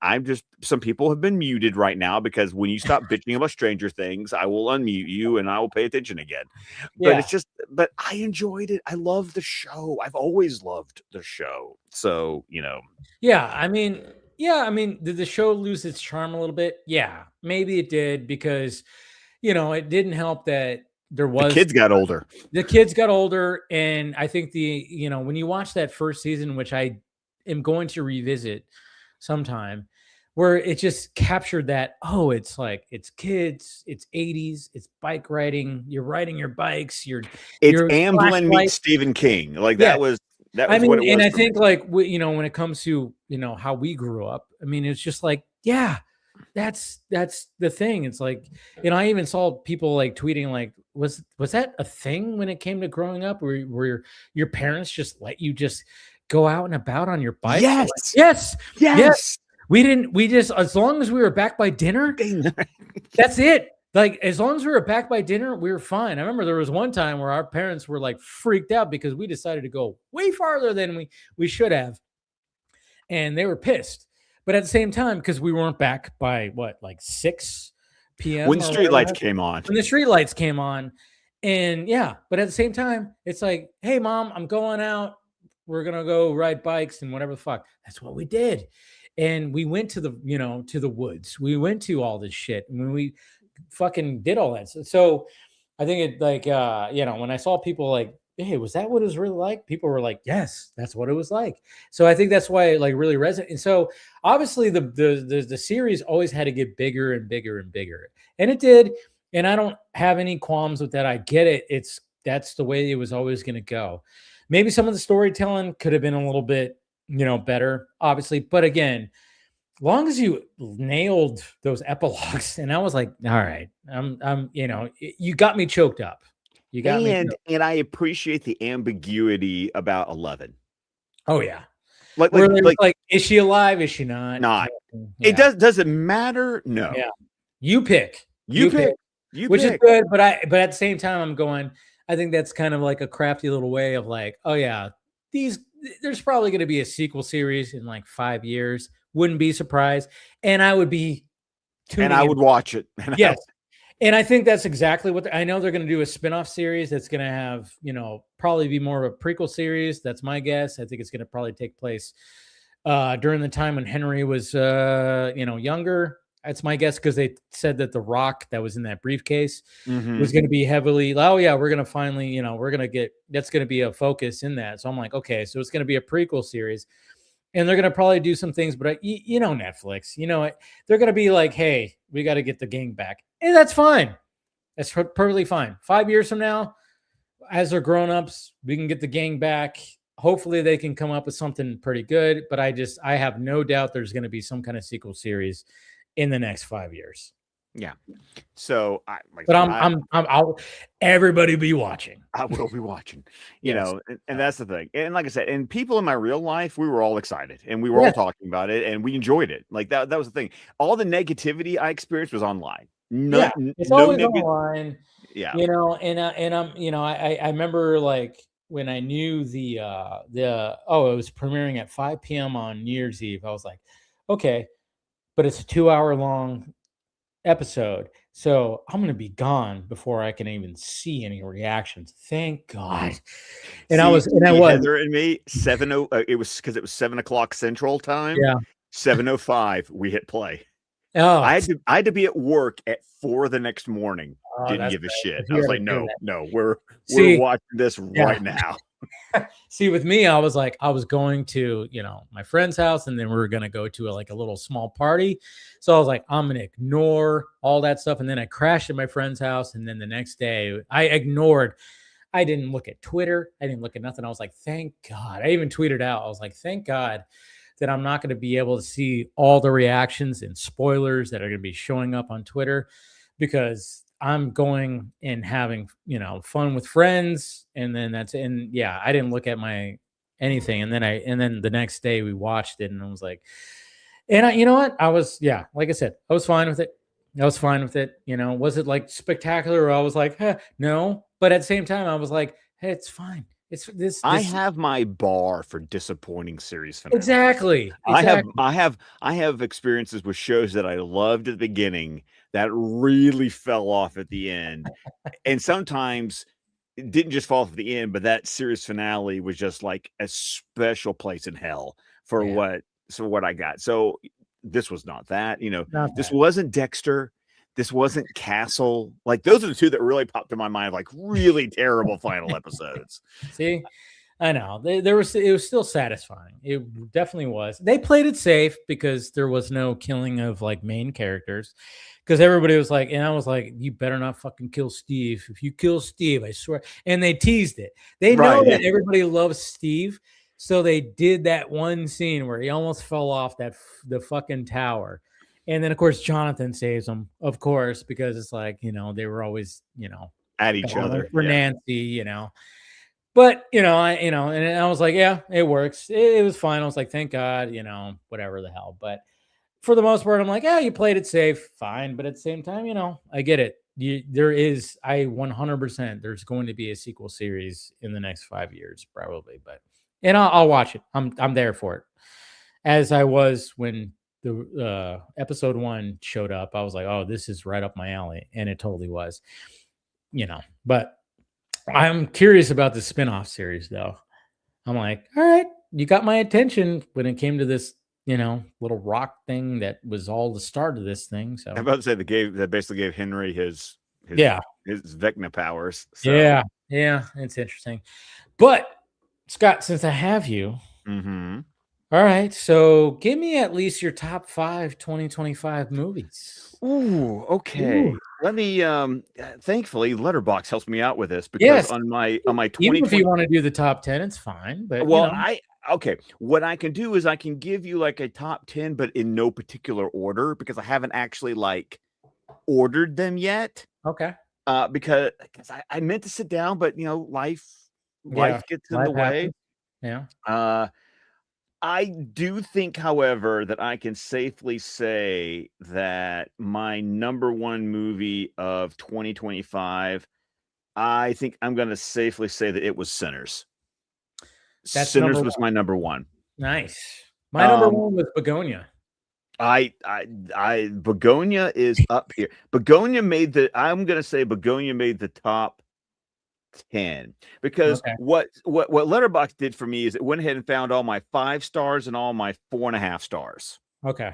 So I have 4, 8, so basically I got my top 16 on here. So I'd have to whittle that down. So if I go with my top 10, just based on rankings, we're probably talking Sinners, F1, Marty Supreme, Warfare, Black Bag, Hamnet, Weapons, K-pop Demon Hunters, Begonia, and then after that is kind of like everyone's sort of fighting for. I got people fighting for number 10. Nice. Because then it's kind of like, if I just go by my ratings, technically Frankenstein should probably be on here, but I haven't rated Frankenstein yet because I'm still dealing with my stuff. But the ones that are kind of like in contention there towards the bottom half are like Housemaid, Highest to Lowest, and Blue Moon. Man, I wanted to see Housemaid, and I had a friend that was in town, and she was like, "Hey, we got to go see it." And then she had to leave town. And I was like, So then I ended up seeing Marty Supreme last Friday, which is also my number 3, because again, that movie, that movie just, that movie was so fucking good. But Black Bag was on the list, but it did get bumped because I just had the other one. I understand. I know. Black. This is such a terrible pun that I don't even remember. It's my bag. It's your bag. It's my bag. We talked about it too because I know when it came out. I mean, it is a great Meg. I remember Meg saw it before I did and DM'd me and just said, "This is the definition of a Scott movie." Yeah. I mean, I remember I watched that with my dad and we were like going, geez, that was a fucking great who done it kind of what the fuck, who's fucking over who is the mole kind of thing. And I almost kind of regret not having it in my top 10, but it was like so close. I get it. Yeah. See, for me, my 5 stars, because my 5 stars for 2025 were Sinners, F1, Marty Supreme, Warfare, Black Bag, and Hamnet. Yeah. Everything else that I didn't see Hamnet, sadly. Dude. I know I didn't see it. Remember, I told you I was like, there was no like the theater that I go to. Right? Yeah, I know. I didn't have it. I was ready. I was like, oh, I'm gonna go see it because I saw the trailer. And I'm like, all right, I'm gonna check that out because that movie is gonna probably fucking be on a lot of lists and is going to get awards. Wasn't there, and I was like, what the fuck, so I didn't get to see it, sadly didn't get to see it. So I'm so glad I got to see Marty Supreme. That was the last movie I saw in 2025, and again, I was not on the Timothy Chalamet fucking train. Now I kind of am, and I'm like, all right, this kid, he's got something. I love the fact that they even made his face all scarry, like he had acne when he was like, They really did a good job, like with that. It was funny. I made a new film friend the guy who just sat next to me. We were just talking. The guy who told me he had nacho envy when he saw what I was eating, and he was struggling because he has this hang up where he wants the protagonist to be likable. And so he was like, that was a really good movie, but I didn't like the guy at all. I said, but that was the That's the point. You're not You're supposed to like the guy. And he said, I know, but I have to just work through that. And I'm just like, okay. I am someone who has no problem with finding a protagonist absolutely dislikable. Yeah, and yeah, he is not likable, but but there's a likability to a point, I guess you could say. I don't know. There's a hustle. There's a hustle There's there. a hustle, yeah. There's definitely a hustle. But you know what? Like I pointed, I watched 132 movies last year. Damn. I averaged 11 movies a month Yes. and 2.5 movies a week. Like that was my average. I know. I retweeted when you tagged me in your tweet. It was like, again, when I said when people I can't find time to watch movies. I'm like, hello, right here. This guy who has 3 boys and a wife at home and a job that is not a 9 to 5. No, finds the time to watch movies. God, No I love this excuses, too. everybody. If you love movies, you will find time. My first movie of 2025 was Kraven the Hunter. That was mine too. Or was it what was the sequel with Gerard Butler? Den of Thieves? Yeah, I think maybe that was my first movie. Okay. So yeah, Kraven the Hunter was my first movie of 2025. Mario Supreme was my last movie of 2025. My 50th movie of 2025 was Heads of State with John Cena and Idris Elba. Nice. I didn't watch that. Yeah. It's stupid fun. Yeah, of It's course. just- I watched it July 3rd. So it was good. It was good like 4th of July watching. And then Kiss of the Spider Woman was my 100th movie of the year. And then my most watched, I saw Sinner 3 times. I saw K-pop Demon Hunters twice. I saw Sketch twice. I saw Superman twice. I saw Ballerina twice. And I saw Henry Johnson twice. So see, there you go, right there, guys. So 2026, what are you anticipating? The Odyssey. That's all my brain can think of is the Odyssey. But because like you said, the release dates keep on changing on movies. I can't keep track of what's coming out when. Yes, that is the hard part about the anticipated list is like, especially if you don't even have any footage or anything like that. Like obviously the big movies, the big movies like Avengers Doomsday, we're already getting teasers and whatever the fucking posters. And release dates that are saying. Yeah. And of course, Dune Part 3, I'm sure that's on top of your list, of course. Yeah. Which is going to, do you think it's going to release the same day as Avengers Doomsday or they bump it up to November? See, here's the thing. The other 2 Dune movies came out in October. Like they could be bumped up to October, huh? Well, here's the thing. I always keep track of this because I always think about those movies that come out like the same weekend as Halloween. Because the Batman, no, the Batman was March. Sorry, I'm trying to think but Dune and Dune Part 2 were in that slot. I always think about because I was thinking about movies that I took my dad to go see. Yeah. I'm just like movies around. Like why don't you put Dune Part? I still want to call it Dune Messiah. But why don't you put Dune Part 3 in October? Because that's been a really good slot for you. I think they will. I don't think it's going to release the same day. I mean, I know they're already trying to build up a thing where it's called Doomsday, where they try to do a Barbenheimer thing. But I'm like, but what you're going to do though is that now I can't remember if I've heard is Denny not doing IMAX with Dune Part 3? I don't know. Because that movie has to be seen in IMAX. No, and then if you do it same way as Doomsday, you're cutting off your knees because then is the Disney machine going to make sure that nothing else can get an IMAX release? There's no way that those 2 movies get released. I just don't see that. I mean, I'm not saying that Dune Dune is not going to. Those are really 2 different audiences. Let's be clear. Dune is not going to do more money than Doomsday. 100%, because it's not for everybody. People don't understand Dune.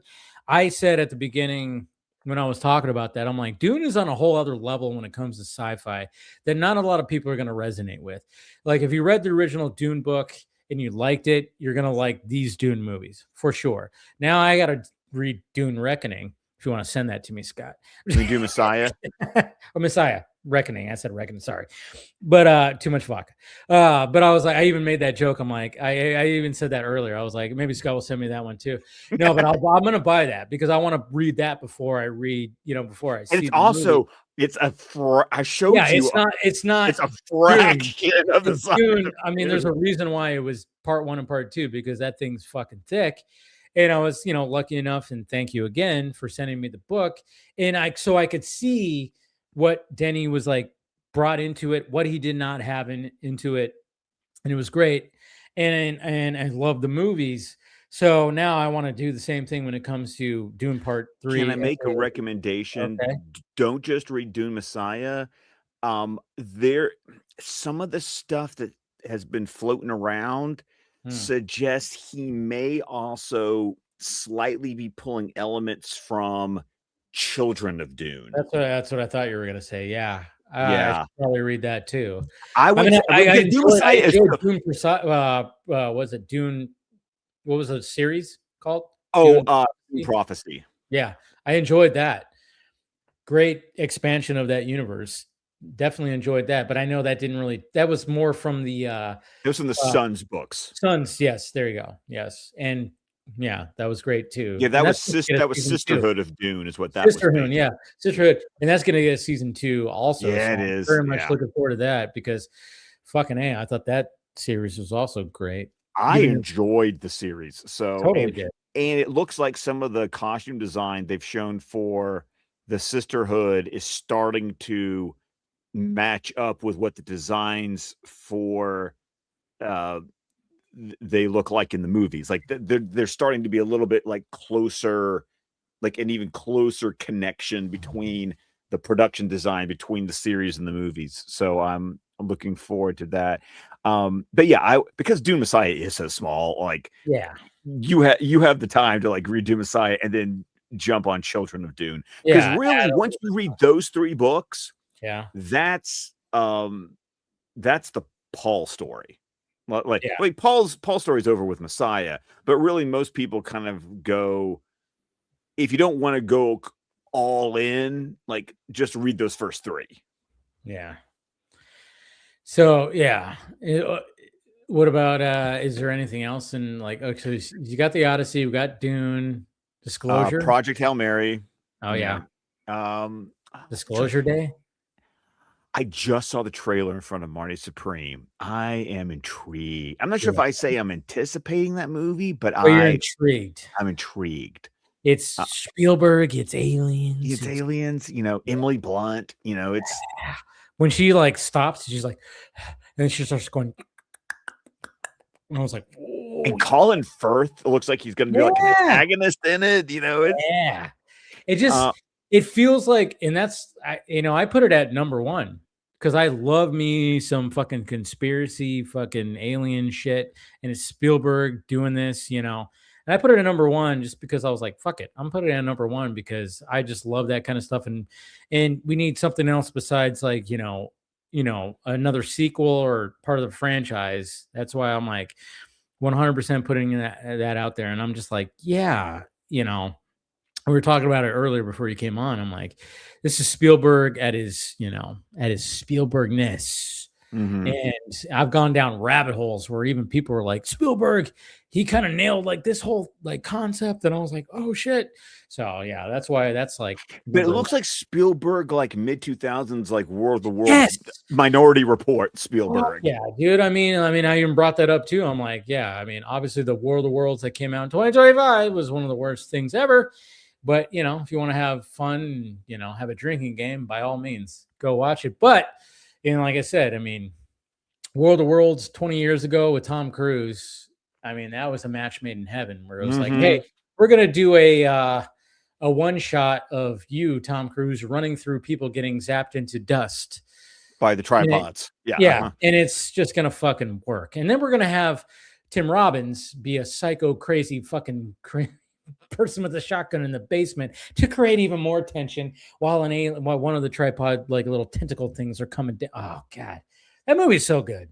Movie's so fucking good. Okay, so just help me out here because, like I said, I Odyssey is my number 1 because it's Nolan and it's the Odyssey because I was a Greek mythology nerd It's a surprise, in middle school. So I got Dune 3, I got Odyssey, I got Project Hail Mary. What else? Give me the 2026 list. I'll tell you. Yeah, let me. Doomsday, I will see. It's not on my anticipated list. It's more just a okay. This could be something. It's okay. So here's my list right here. Here's Okay. my top 10 list. So I have Disclosure Day, Dune 3, The Odyssey, Clayface. I'm very much looking forward to because I'm like, obviously we've talked about Feet of Clay. Feet of And the Clay, fact that yeah. it's Mike Flanagan. When it comes to comic book movies, I'm very much that's my top. That's over Okay. Supergirl. That's over all of them, to be honest, because being a Batman fan and being a Batman the Animated Series fan, I'm just very intrigued. Hey, Werewolf. Okay, that's coming out this year. That's coming out this year. Okay. It's a Robert Eggers movie. It's on the list. It's on the list. Yeah. Robert Eggers is one of those. I still need to watch. The Witch. Why I haven't watched The Witch? Fuck yes, you do. Yeah, watch The Witch. But except for The Witch, I have watched every other Robert Eggers movie. In theaters. Like I saw Lighthouse, I saw Northman, I saw Nosferatu in theaters. So no, Eggers is a name that gets my butt in the seat. So. Exactly. That's what I said too when I was named now. So I'm like, hey, I don't care what anybody says. You tell me Robert Eggers is making something. I'm going to I'm going to sit in that theater. I'm going to feel cold because I know it's going to be cold because he just has that atmosphere. It's not going to be modern day. It's going to be a historic tale. And he's going to give you something that is just like, what the fuck? Every movie, the most crowd pleasing movie he's done is The Northman. The Northman. My God. I remember seeing that with my ex, Steph. She even walked out like, oh my God. I mean, he literally had the protagonist and the antagonist fighting naked underneath the fucking volcano. I mean, it's Hamlet. It's Hamlet. It was like, I was like, who the fuck does? Nobody makes something like he does. Yes. Nobody makes. So he's just one of those. So I was like, oh yeah. When I was looking, I was like, what's coming out? Because it's hard to like do the anticipated list because you miss things. But when I was like, oh yeah, his werewolf movie is coming out. I'm like, okay, 100%. And then of course, Spider-Man Brand New Day. Looking forward to that. Yeah, Street Fighter. I'm looking forward to that too. Because I just, because I played the game and they're leaning in the insanity. Avengers Doomsday, Supergirl, and of course Hail Mary. But I wish I would have had the whole list that I had for that because there was more on there too. But because for me, when I say anticipated, that doesn't just mean movies that I'm interested in seeing. When I say anticipated, it's like the ones that like I'm like on my phone, like I'm waiting for the notification to come up of like tickets are on sale now, and I'm like, I'm jumping on it. So of the ones you named, the anticipated ones, based on my definition, would be the Odyssey, Dune 3, Project Hail Mary, Werewolf. Like those are ones that I would say are anticipated, even though movies that you also named are ones, I want to go see it, but I'm not like, I'm not like sitting on go. And then another thing that we were kind of talking about before you came on, The Last Photograph should be on there, but we don't know. Yeah. For all we know, it could be, on the shelf for a bit before it gets distribution. I don't know.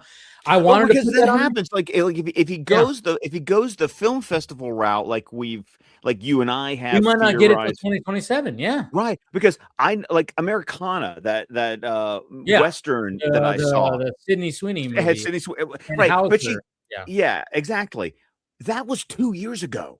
Like that was shown at South by Southwest 2 years ago, and just now got distribution. So, but if we had a definitive date and a distribution of Last Photograph, it would have been on my top. It would have been on the list. Yeah, absolutely. Because obviously it's Zack and it's a passion project. It's going to be unlike any other Zack Snyder film, and we're Zack Snyder fans. Of course, we're gonna fucking Yeah, it's like telling me you've got to kind of like what Ronan was talking about with the Cliff Booth movie. It's a Fincher movie. Like Yeah. I'm going to be interested because I'm a Fincher fan. I've had this story before where Yes. it's like after Gone Girl came out and I watched Gone Girl and I was like, dude, I really enjoyed this. What else has Fincher done? And then I went through his filmography and I went, well, fuck, I'm a Fincher fan. It's just Yeah. it's like, oh, Girl with Dragon Tattoo. Oh, Seven. Oh, Fight Club. Oh, it was Exactly. it was And just one of the, that was I was like, oh fuck, that probably could have been on the list too, but I forgot about that as well. I was like, oh yeah, because but it's a Netflix release, and I kind of like Ugh. streaming releases versus Yeah. the- We know I'll- it's gonna get theatrical, but but will I get to see it? Who knows? Yeah. Like, I know. who knows? But I'm Frankenstein didn't hit very theaters much looking here forward to until see it came out on Netflix. It's just one of those situations. But that one's interesting because, like, okay, you have a Tarantino script, Yeah. but Fincher directing. Okay, And then Brad Pitt doing Cliff Booth, who he won an Academy Award for, who is like a very likable character. Yeah, that's gonna be interesting. So yeah, I mean, I totally forgot about that, and I was like, oh, I was just anticipated lists are just so hard to do because like, yeah, there's a lot to anticipate. It's a lot easier to break it down because okay, so my top 10 2025, I'll read it to you right now because Okay. So number 10, Predator Badlands. Eddington, number 9. I still haven't seen it. So Yeah, you got to watch that. Superman, number 8. Companion, number 7. yeah, the Companion didn't click with me. Yeah, it didn't so click with you, but it clicked with me. I really enjoyed it. The Long Walk, number 6. I respect that. Yes. Okay. Because I was like, yeah, I mean, the chemistry between the two lead. And the fact that you felt like you were walking with them yes, the entire I time. mean, they fucking such a good job. Weapons, number 5. Yep, that was on my list. So there we go. F1, number 4. Mm-hmm. Marty Supreme, number 3. Okay. Sinners, 2. Okay. And then Begonia. Because Begonia just hit all the fucking things that I love. Well, once you hit, but look at it. Once you got to like what was number 6 for you again? The Long Walk. Okay. So, but once you hit your top 5, Yeah. all of your top 5 movies, Yeah. 4 of your 5 are in Yeah. my top 5. Exactly. See? Yeah, that's what's fun about these lists and comparing them and stuff like that. But I mean, I had Warfare in there for a bit, the Garland, Warfare movie. It was in there and I was like, ooh, but then when I thought, I was like, oh, what Eddington? Oh, I See, I think I said Warfare. I put Warfare at number 4 for me. Yeah. See, yeah, you did. And it was in there, but yeah, and I almost go, I think it's just because there was just, I saw Superman 3 times in the theaters. I saw, Companion, I just really enjoyed that movie. And I don't know, it's just, there's things, and then Predator Badlands, I almost didn't have that in there, but I was like, man, I really enjoyed that movie. Warfare was one of those movies where it's like, I watched it. Garland did such an excellent job of showing just how fucking what gross war is like. Yeah. And you walk out just going, God damn, and I watched with my dad who, was in the Army, thankfully he didn't have to like go through that stuff. Of course, he was a helicopter pilot, so he wouldn't even, but at the same time, it was just like, Jesus Christ, and part of me was like, man, I should have fit in there, but it was like one of those movies, like, I'm not just going to put that on. No, but I think I also respected it for the sound design of that movie. Thing. And I was like, it had some technical aspects that I just found so good. Yeah. So good. Yeah. And Eddington, it was kind of like that too, where it was like, it's not a movie that I'm like going to be like, oh, I'm going to put on that movie.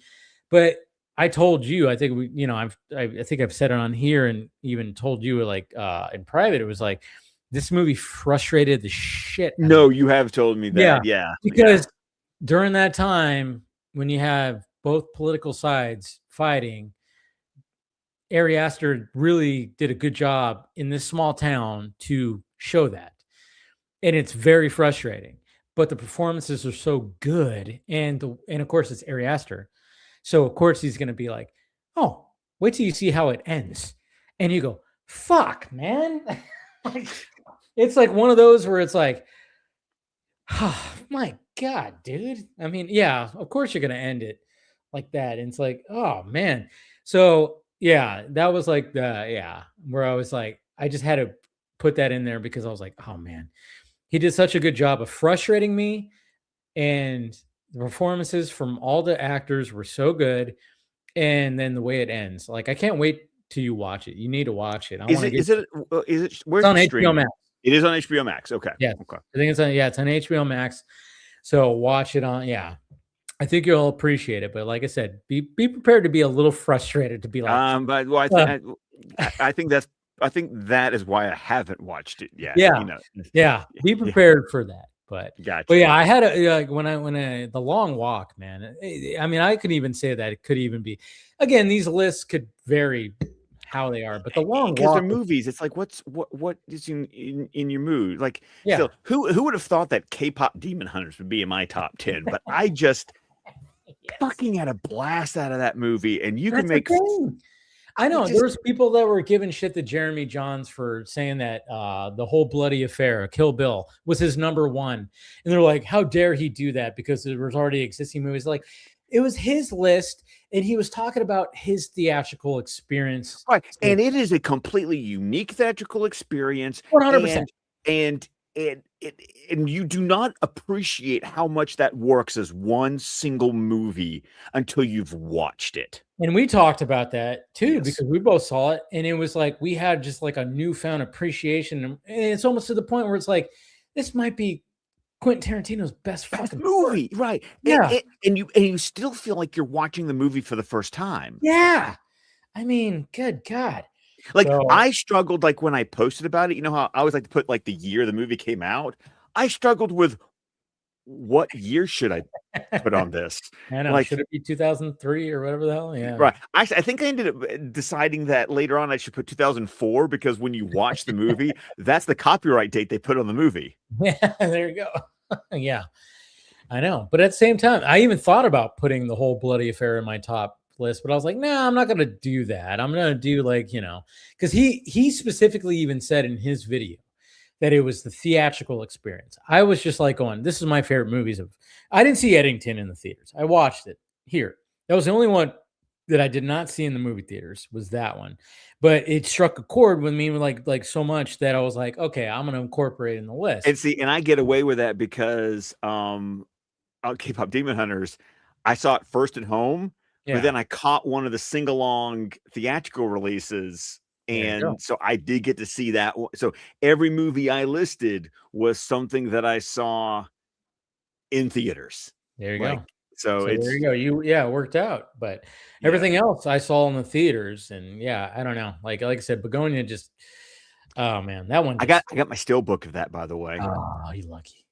Yeah, it was like I got the steelbook of that, Minority Report, and I'm trying to think what else came out. Like I remember going like, these are my last three and Catch Me If You Can. Nice. They finally released that in 4K, and Wow.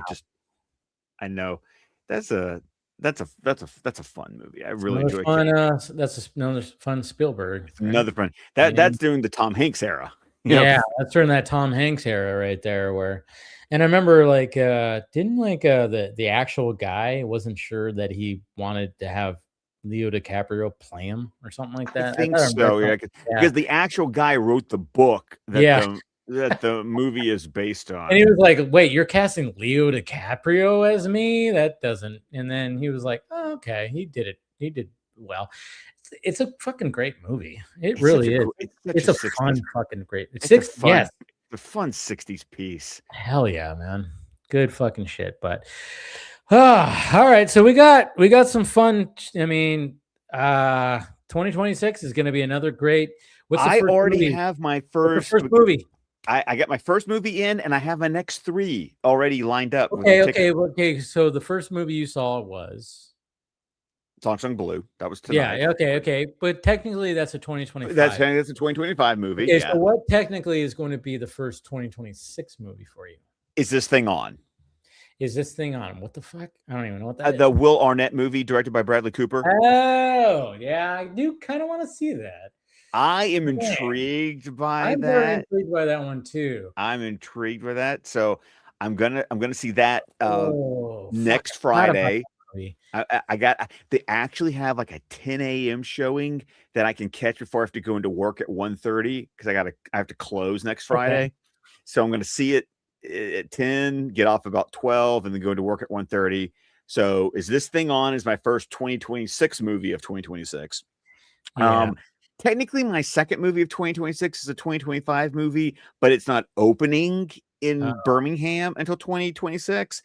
And I'm going to go see that Korean movie, No Other Choice. Yeah, I heard that's getting a lot of awards recognition. Raya told me that I would really. I mean, the the trailer. I do see that one. It looks good. It looks good. It's really and good. then today tickets went on sale for Mercy, that Chris Pratt, Rebecca Ferguson sci-fi movie. Okay, I think my first movie that I'm going to see in the movie theater is going to be the Greenland 2. I think that's coming out next week. Oh, is it? Okay. Yeah, so that's the thing. It's like January is like this weird space of like there's multiple. Like I want to see the the comedian movie. Is this thing on? Is this thing on? Yeah, I do want to see that because it's Will Arnett. Love him, and stand-up comedy, love that. And there's actually stand-up comedians in that movie too. In the movie, yeah. Yeah, which I'm like, oh, I know her. And him, and stuff like that. So I was like, oh yeah, I totally forgot about that. But I think at least like I don't know, maybe it's gonna be hard when it comes to January. But I know Greenland 2 is coming out next week, and I know my dad wants to see it. So I know for a fact I will be seeing that. Will it be the first one? Maybe, but maybe I'll see that movie beforehand. I don't know, but Greenland 2 is most likely going to be my first movie of 2026. I only know even though technically Frankenstein was Frankenstein. Yeah, exactly.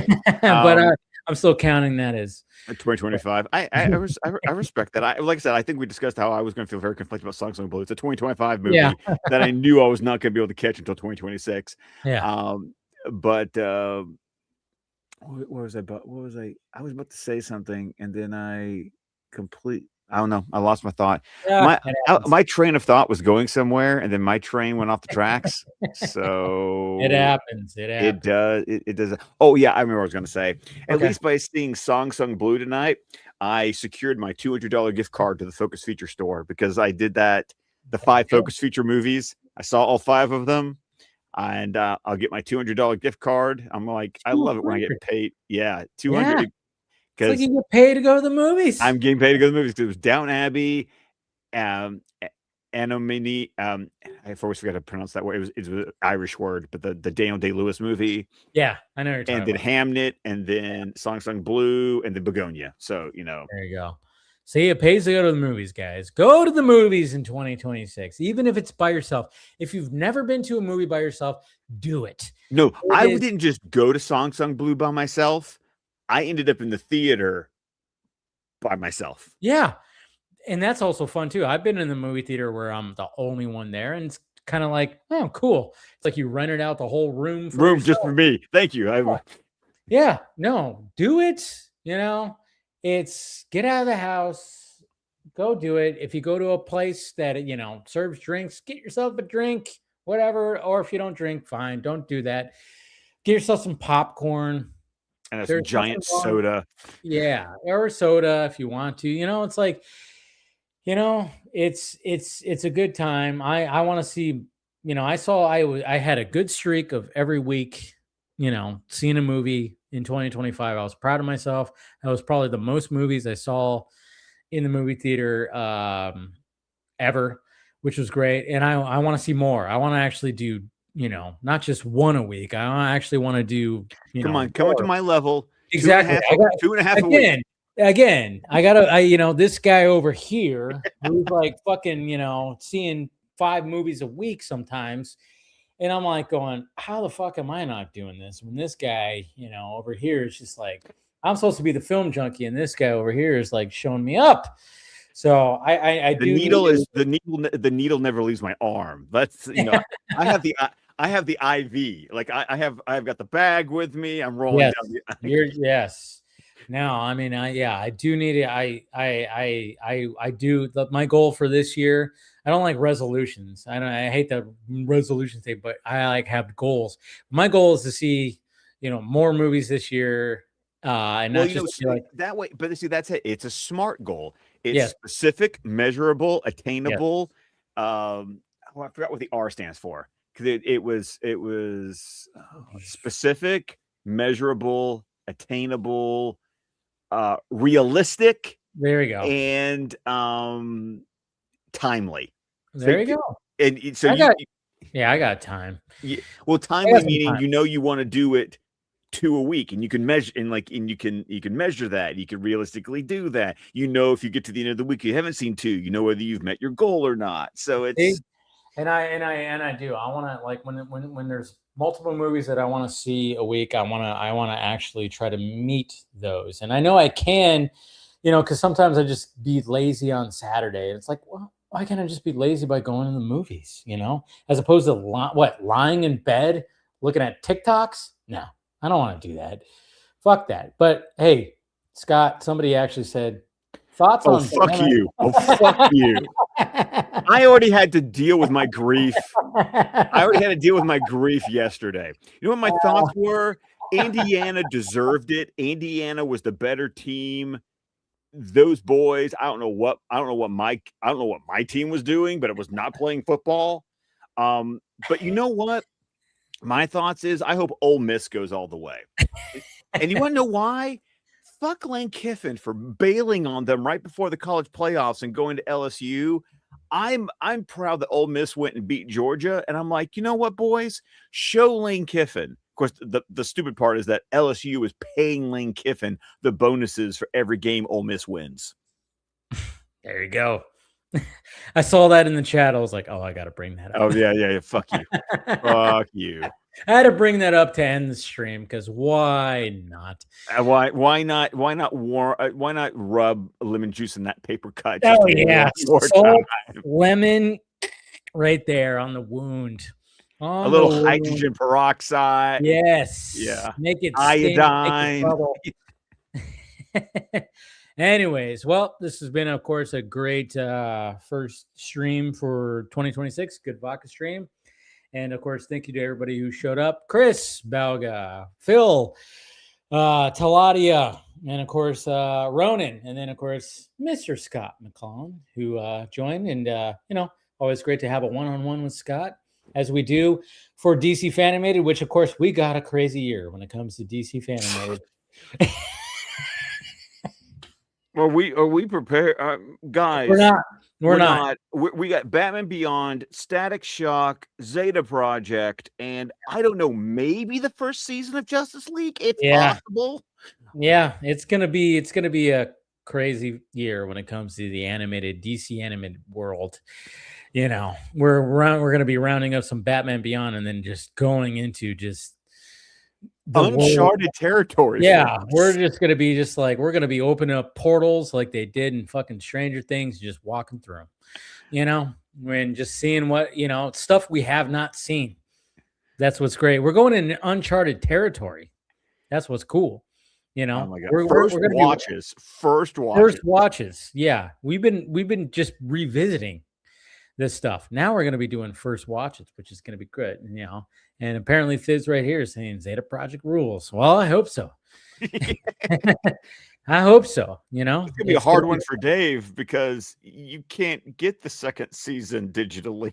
Yeah, we'll figure it out. We're going to figigure that out. Figure it out. Don't worry. We'll get it. We'll get it figured out. Don't worry. But yeah, thank you guys. Like I said, fun 2026 ahead of us when it comes to everything. Vodka Stream will be here every Friday with new guests, and then of course just normal banter and panels talking about everything that's happening when it comes to this movie nerd culture that we love, and even shows, obviously series and everything too. We'll be talking about those. But yeah, we appreciate you guys, and of course, like I said, thank you to everybody who showed up here, and of course, thank you, Scott. and I'll see you on Wednesday. See you on Wednesday. When we return for DC Fanimated for sure. All right, guys. We love you, and we will talk to you later.